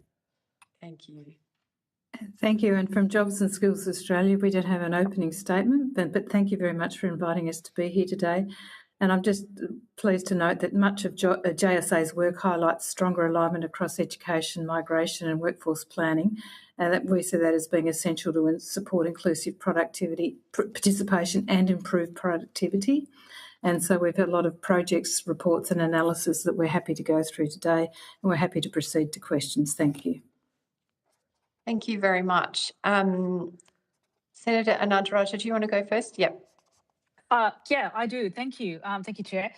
I want to just turn you all to the testimony from SSI as well as ANWA. I don't know if anyone was listening in, but this was around the Activate Australia Skills campaign and trying to better match migrants' skill set to jobs and to reduce the barriers to participation and to meaningful work. And there were 4 points that they talked about. The first was to establish a commissioner. Keen to get an update from you as to where things are going with that.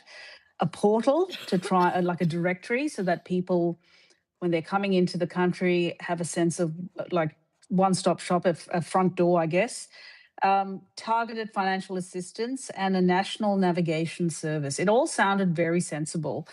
And I did go to the campaign launch where Minister Gallagher gave a speech around this. So I did hear the testimony from some of these women in particular, and the barriers, the horrific barriers and costs, and the hostility of navigating a system just to get a job, just to do what they want to do.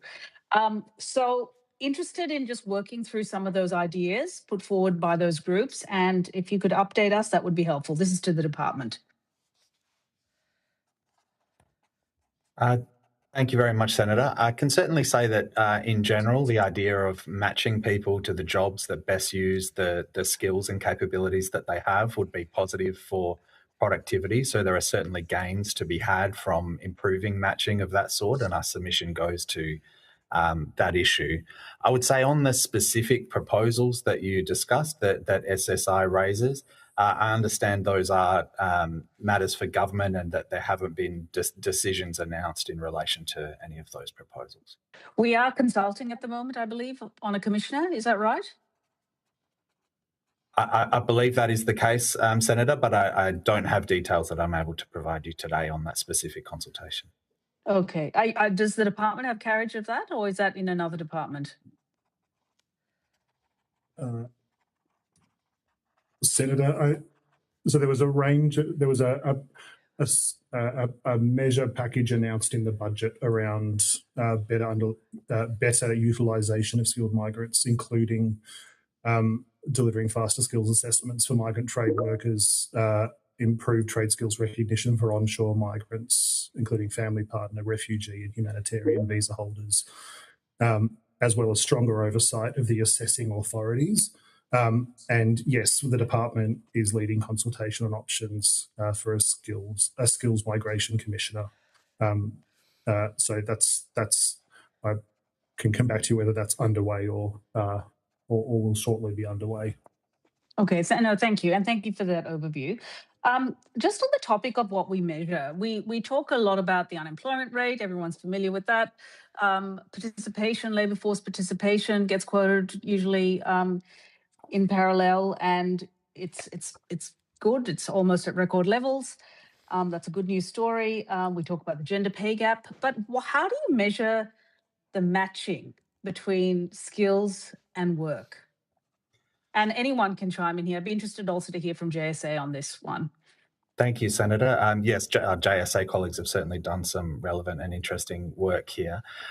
There are a range of different measures, so there's no one single measure that tells us how well people are matched to their jobs. One is you can look at what qualifications people have and what occupation they're in, and see the proportion of people that are in occupations that typically use the level of qualification that they have. So one example of that would be what share of people who have a tertiary degree or higher are employed in occupations that typically require a tertiary degree. So if you have a lot of people with degrees working in occupations that don't typically require a degree, that would suggest that there is some level of mismatch in the labour market. So those type of approaches are one measure.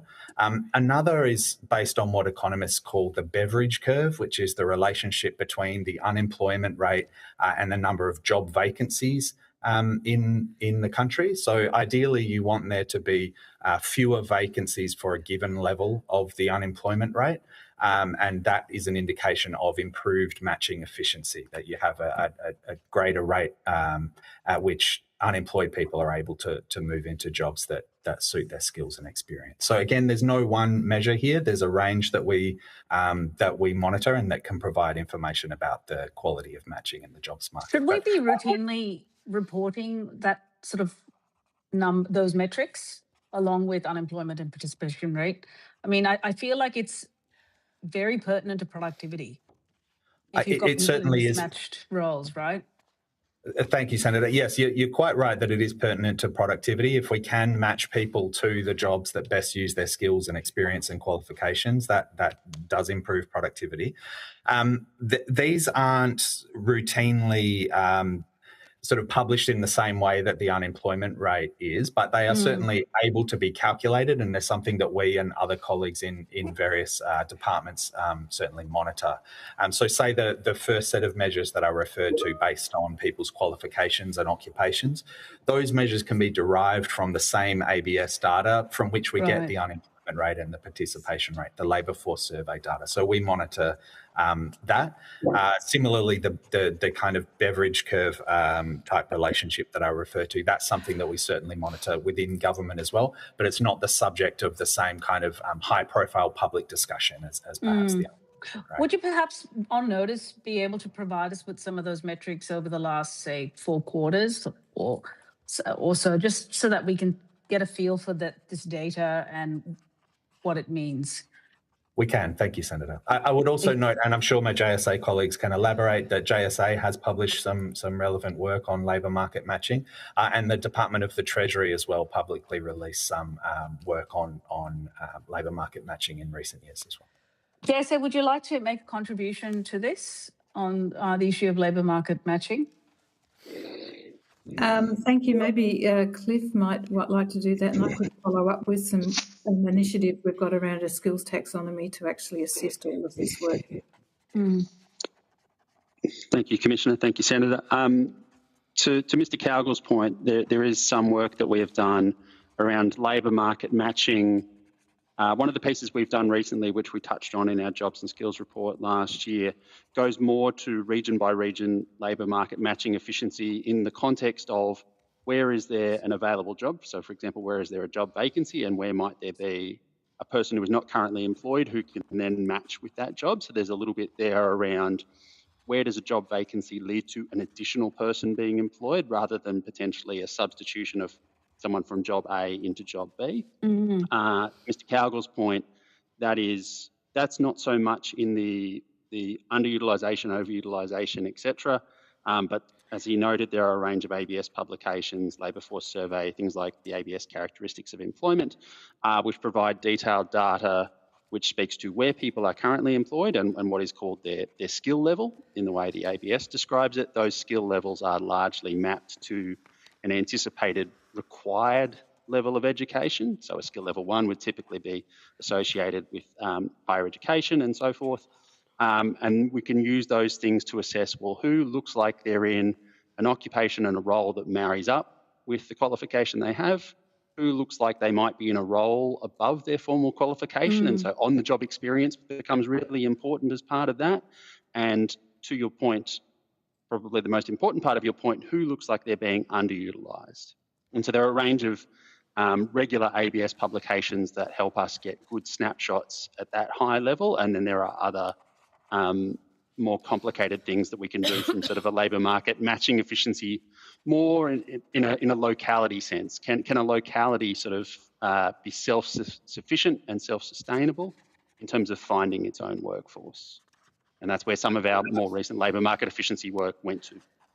If it's not too much trouble, yes, I'll just draw you in a minute. Just on notice, if you could maybe supply us just at a high level on some of those additional metrics that you think might be useful for the committee to consider that are already being collected, that are, you know, not going to add an additional layer of work.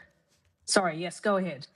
Thank you, Senator. One additional point that I would like to add is that we did, as a department, publicly release earlier this month some analysis of the relationship between AI and employment in Australia. And as part of that report, we looked specifically at young tertiary graduates and the share of those young graduates who are employed in what's called skill level 1 occupations, so jobs that do typically require a tertiary degree or higher. So we looked at how that has changed over time and found that the share of young graduates in skill level 1 occupations is relatively high now, 52.2% as at November 2025, which was slightly higher than it had been a few years earlier when ChatGPT was introduced, and higher as well than the average in the decade prior to COVID. Yeah, I saw that. That was it's really good. And how often are you monitoring, or how often do you plan to be doing this sort of work to?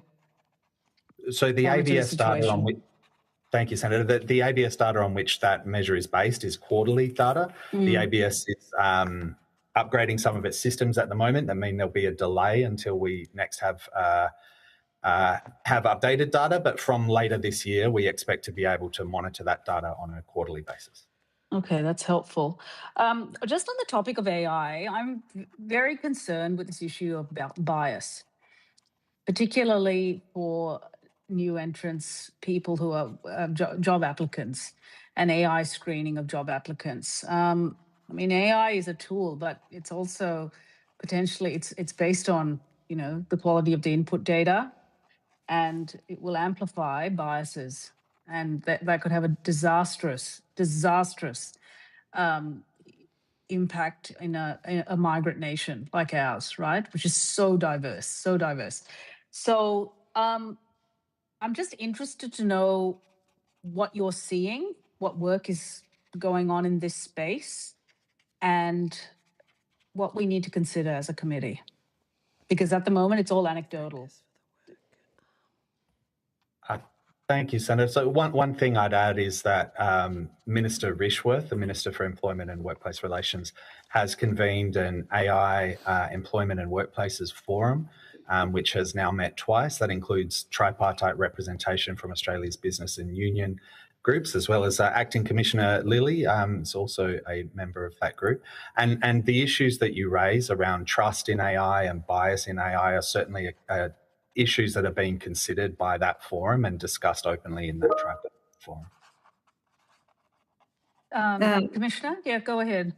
Please, thank you very much. I'd just like to add to bring to your attention to the work we're doing at Jobs and Skills Australia to develop a national skills taxonomy. So this is work underway. It's not yet out there in the public domain being utilised, although it is being tested.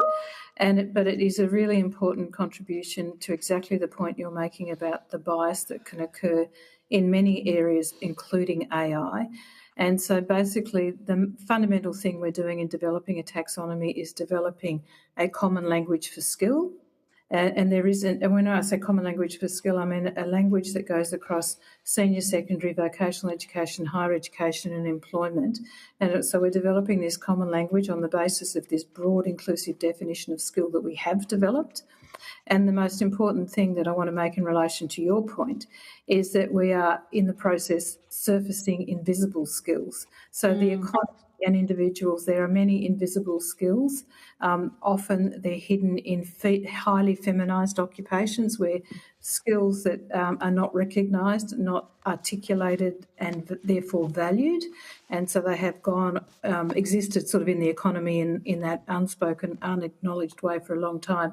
So the process of surfacing these skills through the taxonomy to build this broad inclusive language will be really important in not only how we upskill, develop and train people, but also how AI actually reads off the language of the labour market and the training system.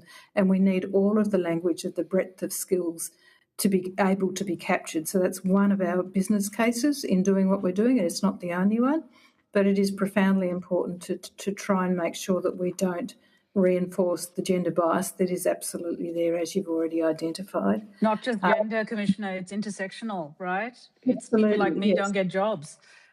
Yeah. I acknowledge that, yes. Yeah, I think that's good. I look forward to that work. Just on the topic, I mean, you're monitoring employment of young graduates, right? Clearly, the ABS is doing that. You're also scanning the horizon there. But the issue is, I think it's even more upstream than that. And it just goes back to what I said earlier, that they're not even getting a foot in the door. And I just don't know what is going on with business, with corporate Australia and the use of these AI screening tools of CVs and job applications. Have you got a sense of what is happening under the hood? Has anyone peeked under the hood? I don't even know how we would do this, because the private sector have adopted and they're clearly using these tools. It is all over social media, the grievances that people are encountering. And yeah, interested to know what your approach is to this, investigating this at least. Thank you, Senator. On the specific issue around the types of screening tools that employers may be using, I'm afraid that I and the department's not in a position to put any new evidence on the record there. But I would just make the point that you said, Senator, that young people are struggling to get their foot in the door, and I certainly acknowledge that for some people that may well be the case. But overall, the youth labour market has fared reasonably well in recent times. So the youth unemployment rate remains relatively low. The unemployment rate for young graduates in particular remains relatively low. And employment growth for younger people has been strong. So there certainly are people, I'm sure, facing the sort of difficulties that you mentioned. But those kind of overall statistics on the performance of the youth labour market do suggest ongoing resilience in the jobs market. It's more I'm concerned about, people of colour, people with funny surnames, women, migrants, non-English speaking, that sort of intersectional group. Are they being screened out by these AI tools that businesses are using? Commissioner, is JSA looking at this at all? We're not specifically looking at how an employer deploys AI as a screening devices in recruitment, but we are looking more broadly at the AI's impact on skills and tasks within skills and the combinations around that, and how so we don't go to the employer level and the deployment of particular recruitment devices, but I acknowledge the point you're making. Just to the department, can you just talk us through what we're doing about increasing labour market dynamism and particular worker mobility? Can I speak to things like the non-compete clauses and so on and so forth? Certainly, Senator. Yes. So as we discussed earlier, matching people to the job for which they're best suited is a vital aspect of improving labour productivity. And in order to do that, we need people to be able to change jobs when it suits them, whether they're moving up the skill ladder or just acquiring a job that is a better fit for their circumstances. So any barriers that can restrain that sort of job-to-job movement can inhibit productivity. It's potentially a really important barrier to productivity. And so, as you mentioned, Senator, restricting the use of non-compete clauses is one way that those barriers to job mobility can be lessened, which should have an upward effect on productivity. And is there any work going on? We've talked a lot in this session around occupational licensing and reducing jurisdictional barriers. Can you just maybe talk us through the kind of work that is going on in this space? Senator, there's a stream of work led by this department is contributing to, led by the Treasury through the Council on Federal Financial Relations, to prioritise the recognition of skills in areas of acute demand. Treasury led a discussion paper and is progressing work on a national licence for the electrical trade as a first cab off the rank piece of work there. But again, that work is being led by Treasury. There's a complementary set of work from DUA on migrant skills recognition as a complementary action, and that goes to the budget measure and other pieces. But yes, if you did have more questions about national licensing, that's being led by Treasury. So I'll just finish up here and hand over in a minute. Just with that last piece you said, so there was something in the budget around migrant trades. Is that what you're referring to? And is it just specific to electrical, or is it construction as well as a few other areas? So it is broader. There's resourcing in the budget to improve the system itself for trades recognition, as well as that piece we talked about earlier around trying to deliver faster skills assessments for migrant trade workers and stronger oversight across the assessing authorities. Okay, thank you, Chair.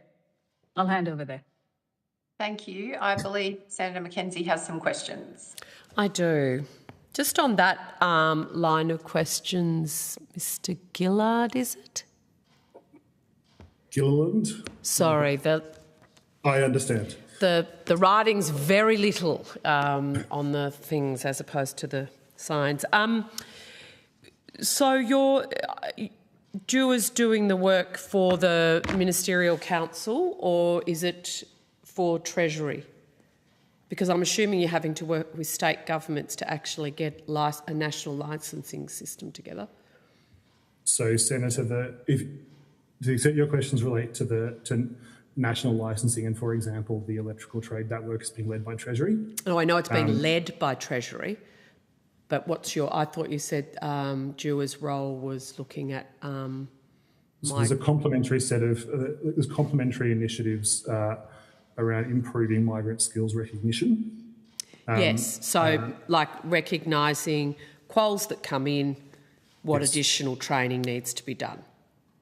That's right, including, I understand, where possible, trying to recognise licences, as part of the same process as well. And so when was that work started? So I couldn't give you details on that. There was I'm happy to take on notice, but the measure was announced in the most recent budget.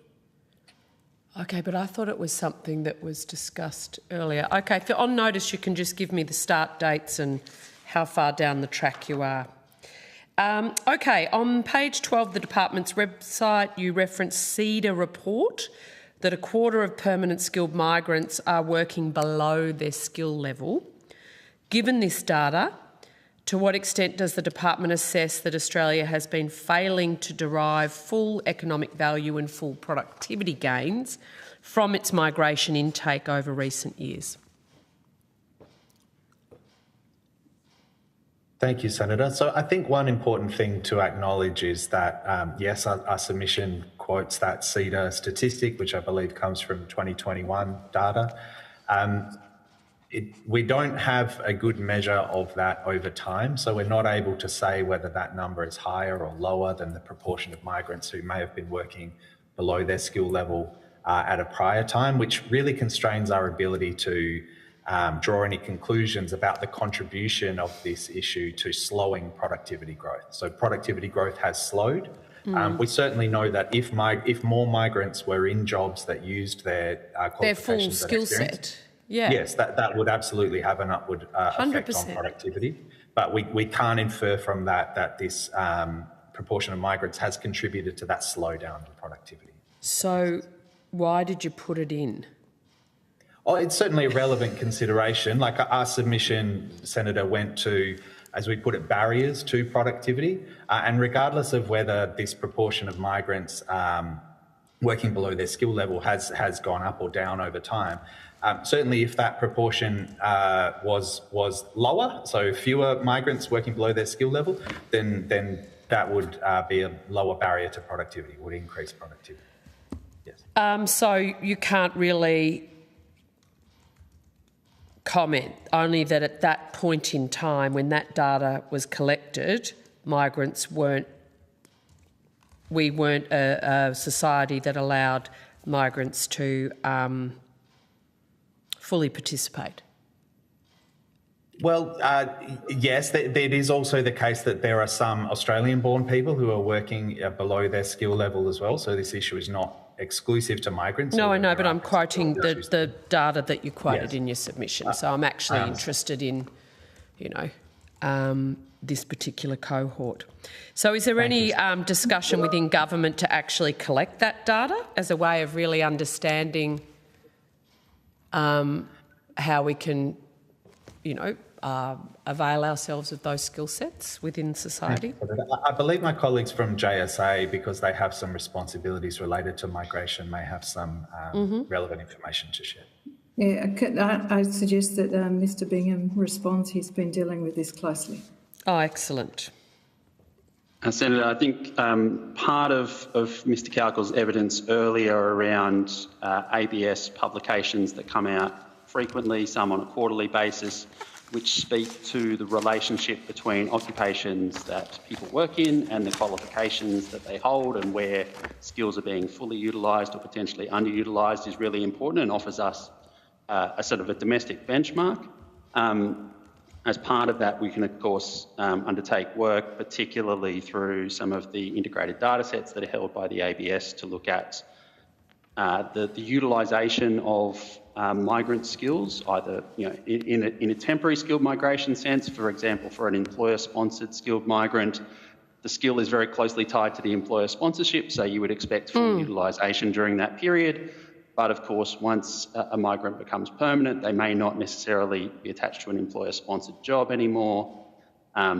There is a potential for them to move in the labour market elsewhere that could still fully utilise their skills, or it may not, depending on the nature of the move. That is also true of the domestic workforce.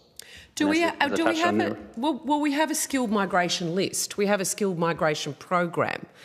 Correct. It'd be pretty disappointing if we've got openings for skilled migration and people coming aren't being utilised for the skills that they have brought with them and that we have strong desire for. So who monitors that? If this is the data that we're getting, I mean, how do we know our skilled migration program is actually working for Australia? Those skill sets are on the list for a reason.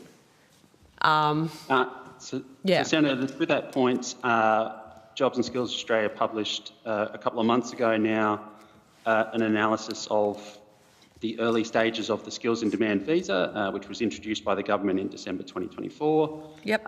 What we observed through both the specialist skills stream pathway and the core skill and the use of the core skills pathway and the core skills occupation list is that thus far the utilisation of those visa pathways appears to be consistent with government intent. We see that the specialist skills pathway is primarily being used for managerial and professional roles, which you would typically consider to be skill level 1. The core skills occupation list is primarily used by professionals and technicians and trades workers, reflecting the fact that we have some pretty significant and persistent over a number of years skills shortages in the trades, and thus far that skills visa is working as it would be intended to. Now, of course, that is temporary skilled migration with employer sponsorship attached to it. So it stands to reason that employers are bringing someone in for a very specific role, typically on a 4-year visa. So at this stage, it's in. And we're not at 2008. Yes, they haven't run out of their 4 years. Your submission goes on to say that skilled migrants at the 18 months post-settlement face compounding barriers to finding work, including a lack of local work experience, unrecognised overseas quals. After 18 months, I would suggest that that represents a failure of the skilled migration system. If we've got 38% unable to, one of the barriers is they don't have local work experience, and 12% are finding their quals aren't recognised. Are these barriers known to the department or Jobs and Skills Australia? Let's go to the department first, then JSA.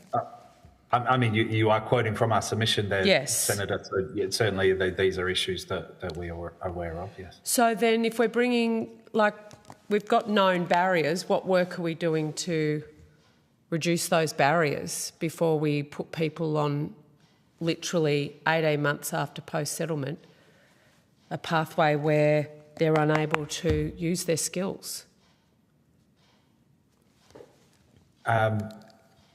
Mr. Bingham, I'm not sure if you had a point on this one. I mean, one thought there, and I'm conscious that the department's submission talked about the continuous survey of Australian migrations and talked about it writ large rather than necessarily constraining it to the primary applicant of a migration pathway. So you may well have, in a number of instances, a skilled migrant who is brought in as employer-sponsored. They may well bring a partner or dependent children. So they will, in certain instances, have a secondary visa applicant who does not go through that same process of employer sponsorship, does not have that same nexus to a job. It is possible that the CSAM is picking up, what it's picking up there is primarily their underutilisation because the visa is not directly about them, it is about the primary applicant. And so the secondary applicant is not immediately employer sponsored, is not necessarily skills assessed because that is not the nature of how the visa is processed. So I think, I strongly suspect, without knowing for sure the detail of that CSAM data, but I suspect what the department is touching on there primarily reflects secondary visa applicants rather than primary, because if they weren't being fully utilised as the primary, they would actually fail the criteria to be coming in on that visa in the first place. So did the CEDA report or your subsequent work post the CEDA report drill down into different industries per se, that some industries are better at utilising and holding on to skilled migrants than others? That's not analysis the department has done, Senator, but it's certainly, you've given us an idea there.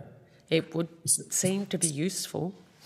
Senator, just to your previous point, to pick up the line of Mr. Bingham's evidence, the measure at budget is about trying to improve the trade skills recognition of secondary visa holders, because I totally agree that the barrier is there. So that measure is looking at improving trade skills recognition for family partner as well as refugee humanitarian visa holders, not the skilled migrant holder per se. Yeah, fair. I would also, sorry, Senator. Yeah, you go. If I could also note as well that our colleagues at the Department of Home Affairs obviously have primary policy responsibility for the migration system, and they, through the Immigration Analysis Centre, are doing a range of analysis related to these issues. Yeah, and this might be on notice. You might not be the right people within the within DUA, but some of my questions to earlier witnesses around international students being exploited in the workforce, accommodation issues, etc. Within DUA, I guess we had evidence to this committee around this cohort that where essentially there is the ability for an underclass, if you like, to be almost set up, people being not paid well, cash jobs, etc., whether they're international students or indeed secondary visa holders. Is that something the department's aware of? Or would you like to take that on notice? I mean, part of this department's responsibilities include the workplace relations system, and the Fair Work Commission and Fair Work Ombudsman are portfolio agencies for this portfolio. And so the issue of workplace exploitation, whether of migrants or any other workers in the Australian context, is certainly something of concern and interest to this. Well, on notice, I would like to understand the level of exploitation reported to the Fair Work Ombudsman or the department or agencies within the department from universities, but also international students themselves, because the evidence, like colloquially, they don't want to report it because they're worried then about their the impact on their visa status. So if you could take that on notice, appreciate it. We can take that on notice and follow up. I have to say we may be constrained by what the Fair Work Ombudsman is able to provide us. I don't need names, numbers. Certainly. Don't want to breach anyone's privacy, obviously, or undermine investigations. Could I just mention there, Jobs and Skills Australia in August last year published a report on international student outcomes and pathways, where we used linked administrative data to look at, across different study pathways, the jobs into which international students moved, and we're happy to provide a copy of that through to you. Well, maybe if you've got it there in front of you, Mr. Booth. Booth, yes. Yes, great. Do students who study engineering, for instance, who've come over to get an engineering degree, do they end up in our engineering system? Like what proportion? Yeah. The report talks through a range of scenarios, but if we're looking across the sort of different skill levels, so in particular people studying at skill level 1, so they are higher education students, a significant portion do move on to occupations at skill level 1, but there is also a reasonably large cohort who do then end up working at skill level 4 or 5 roles. So what's the percentage there in the report? We have not prepped on this one for this meeting. It's I okay. Can get that. We can it's not a pass or fail, Mr. Booth. Yeah. Thank you. We'll give you an extended period to answer that, but if you could answer that, because I think that is one of the questions around whether our higher education system is acting as a pathway to permanent residency or is actually allowing people who come here to study a career path in the area they've studied in. I know we've got an engineering shortage everywhere. Mechanical, chemical engineers, and we've got Engineers Australia in front of us tomorrow, and I'm a little tired of every second Uber driver being an engineer graduate. I'd rather them being engineers. I'll let you keep looking, Mr. Booth. I'll continue. 39 assessing authorities responsible for skilled migration assessments that are overseen by the department, including the Australian Association of Social Workers and the Chinese Medicine Board of Australia.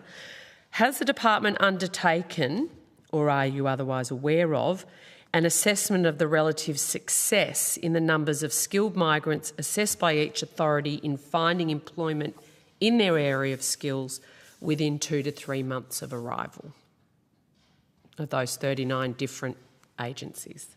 Senator, the part of the department responsible for trades recognition isn't here. We can take that on notice and that would be awesome. I want to know if it's being done, if so, what you've found by the 39 different qualifying assessing authorities, please. I guess then I'd like to also understand what assessing authorities, what work they do to identify that there are jobs available with the skills needed by potential migrants, together with the housing supports needed, and who do they provide those recommendations to, and what influence does that assessment have on decisions within the assessing authority? Senator, can I just understand, I think the design of the skilled migration system and, for example, use of the... No, the assessing authorities, your 39 assessing authorities. Yep. Don't flick me to Home Affairs, I'll have them another day. But your 39 assessing authorities, I want to know what work they do to understand job but also the housing and other supports that might be required, like, or whether it's a vibe that there's a job in this sector. And being in the regions, I know a lot about skill shortages, and we're told that it's a maldistribution, not a lack of actual numbers. So I just want to know what work's undertaken by those assessing agencies. I was going to ask you what you would do to improve the productivity of the system, but your answer would be whatever your minister would see that as being the most opportune thing to do. So I won't put you in that position. On page 7 of your submission, there is a comparison of G7 nations' labour productivity growth, and it shows a declining average annualised labour productivity growth across countries. Over the last 10 years, Australia has lagged behind America, Germany, Japan, even New Zealand. The United States is the standout of those nations, with labour productivity growth at almost 1.5% over the decade. What are some of the key differences between the US labour market conditions, frameworks, compared with ours here at home? Thank you, Senator.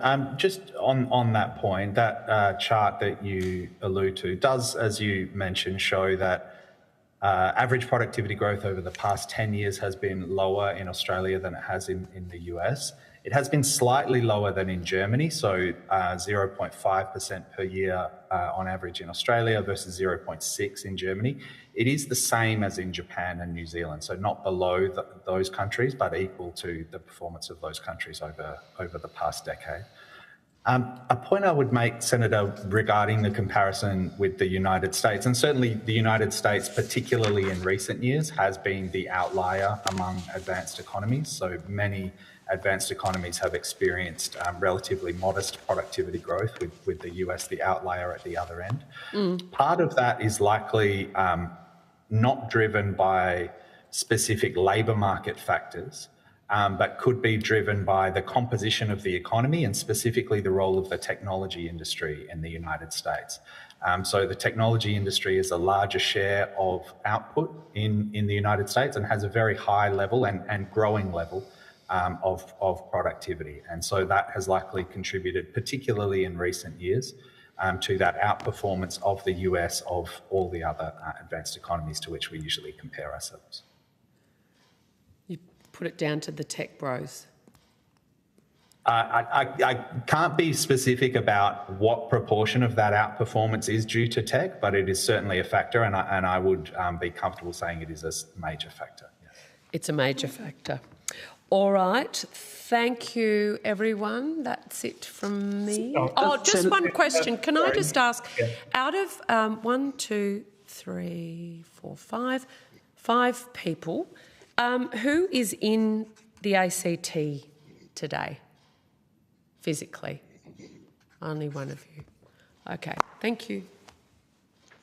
Senator, just before we move on, I had a couple of things to add to Dr. Booth's evidence earlier about our international students' work, and particularly your queries on engineers. So as part of that work, there's a range of things we do using ABS integrated data to assess post-study outcomes.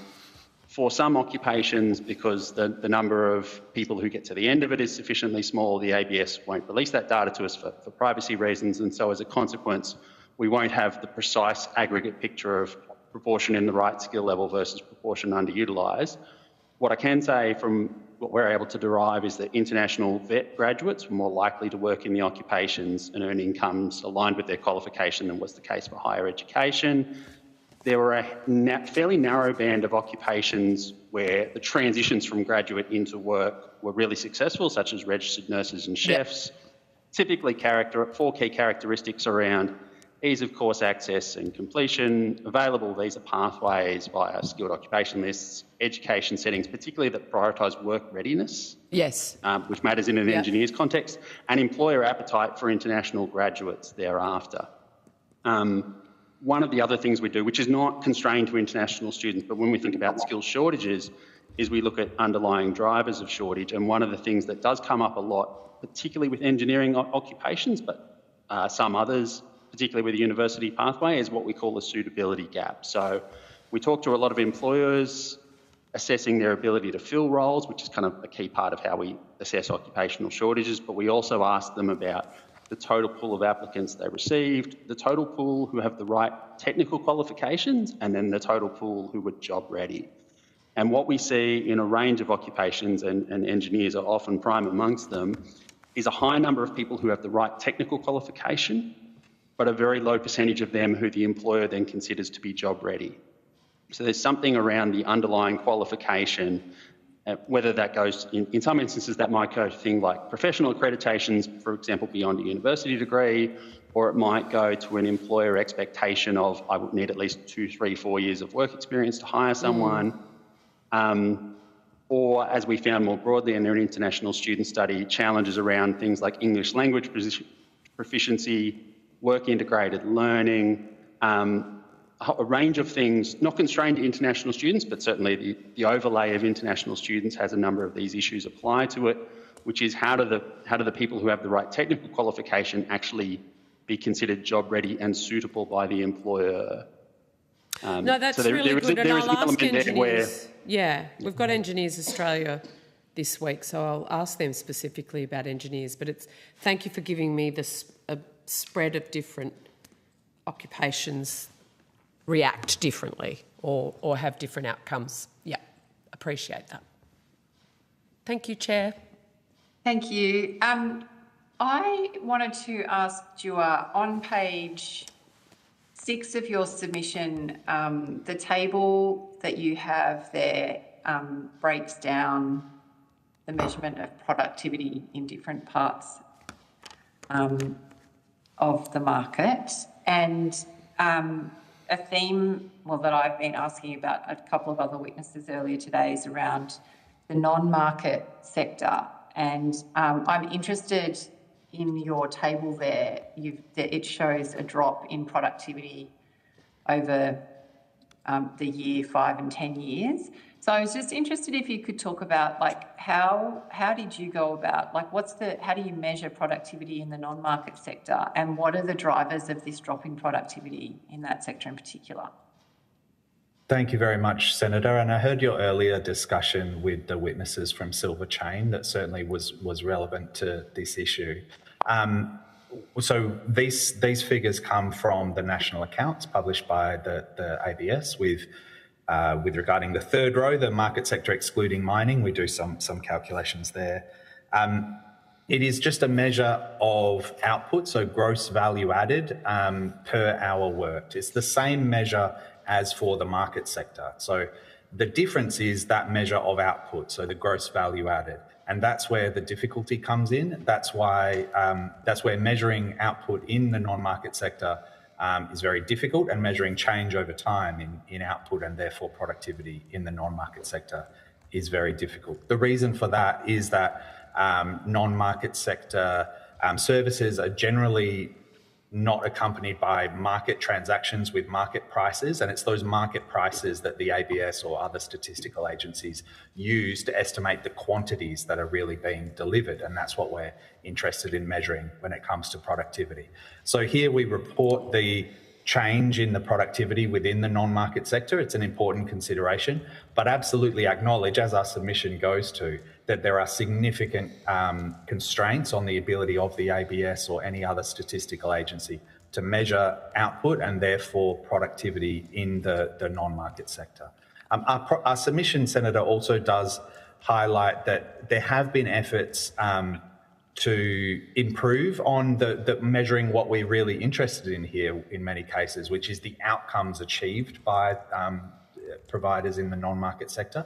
For example, in healthcare, the Productivity Commission did some analysis of what they call quality adjusted output in the healthcare sector, so looking at outcomes in healthcare. And they found that when you do the adjustments that they do in their research, that actually productivity in healthcare is higher and has grown faster than you would think from looking at the ABS data. But certainly what's in our submission, Senator, is just the ABS data. Yeah, so I mean, given what you've just said, like, what is the utility of including that in an overall figure when, you know, it kind of drags down the overall outcome if it's not really measuring anything? Like, is it measuring anything useful? Like, I'm struggling to understand, you know, I mean, even in what has been measured there, does this number tell us that more money has been put in, but the same number of people have gone through the system in health and community services, etc.? It is difficult to generalise because the way the ABS measures output and therefore productivity differs in different parts of the sector. So the non-market sector includes all of healthcare and social assistance, including both private and public hospitals, for example, all of education and training, including both private and public schools, and so on. So the way they measure isn't the same across all those different constituent parts of the sector. It's difficult to generalise. But to your question, Senator, about why report these figures, I mean, certainly I think there is a strong case to be made that the trends in the market sector are the most informative for the underlying productivity performance of an economy, whether Australia's or any other. And that's why we include them there. Certainly much public commentary does focus on the market sector for this reason. That is where we can have the greatest confidence that what we're measuring is close to what we're really interested in, which is actual increases in productivity. In the US, for example, when productivity is reported and discussed, it generally is the non-farm business sector, which is the rough equivalent to what we're talking about when we talk about the market sector. So often in media reports, when you hear about US productivity growth, it is that sort of similar to the market sector concept that's being referred to. And I guess my final question, just because we're running short on time now, is do you have any suggestions about how we can look at productivity in the non-market sector in a more meaningful way that will assist us in really determining how we can be more productive? And then similarly for JSA, if you've got any thoughts, I guess, from your perspective in the work that you do about, I guess the measuring, if you've got some thoughts about that, but also in the care sector, and, you know, what would be your top recommendation to us?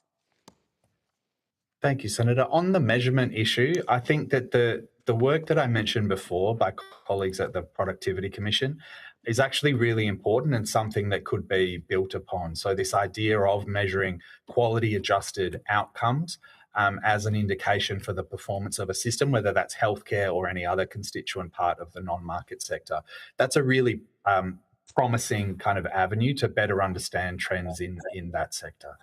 So, yeah, I hope that in the years ahead that's something that can be built upon. But I'm sure that my colleagues at JSA have something to add to that. Like a Bhutanese I'd agree with Mr. Cal. Sorry, a kindness index or a Bhutanese happiness index, maybe.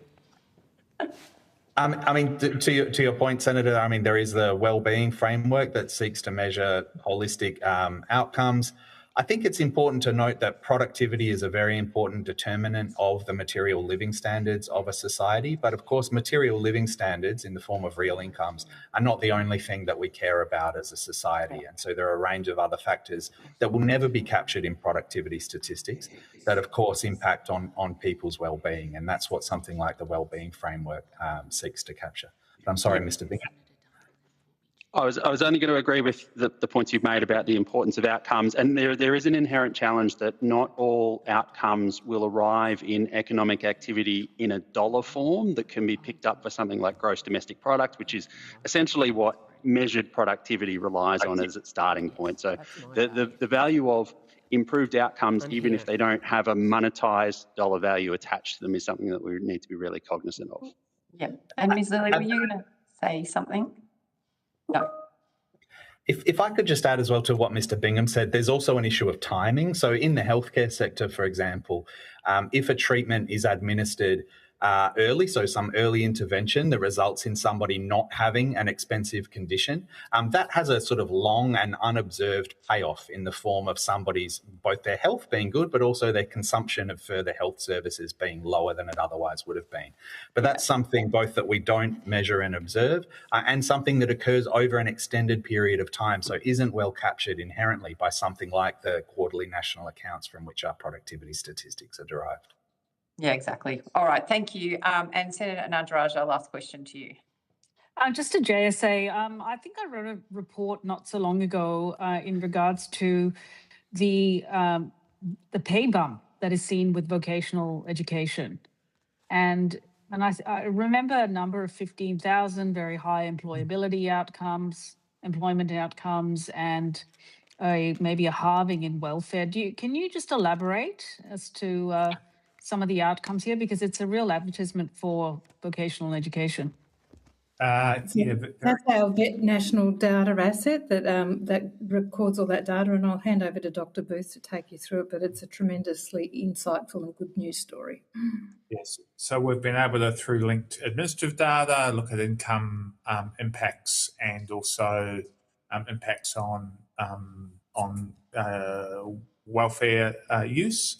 And I suppose on average, a VET graduate has a medium income uplift of $14,100 the year after they complete a VET course.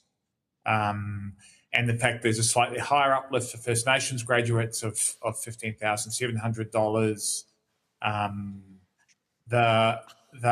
What we also see is a significant increase in employment rates. So on average, I mean, most VET graduate students are already working, but what we see is a 16 percentage point increase from before to after. So 88% of VET graduates a year after are in work.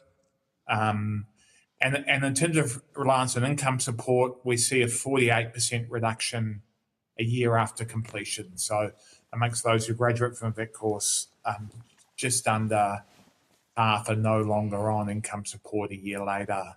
And so, yeah, it's very strong outcomes, I think, within 12 months from the VET system.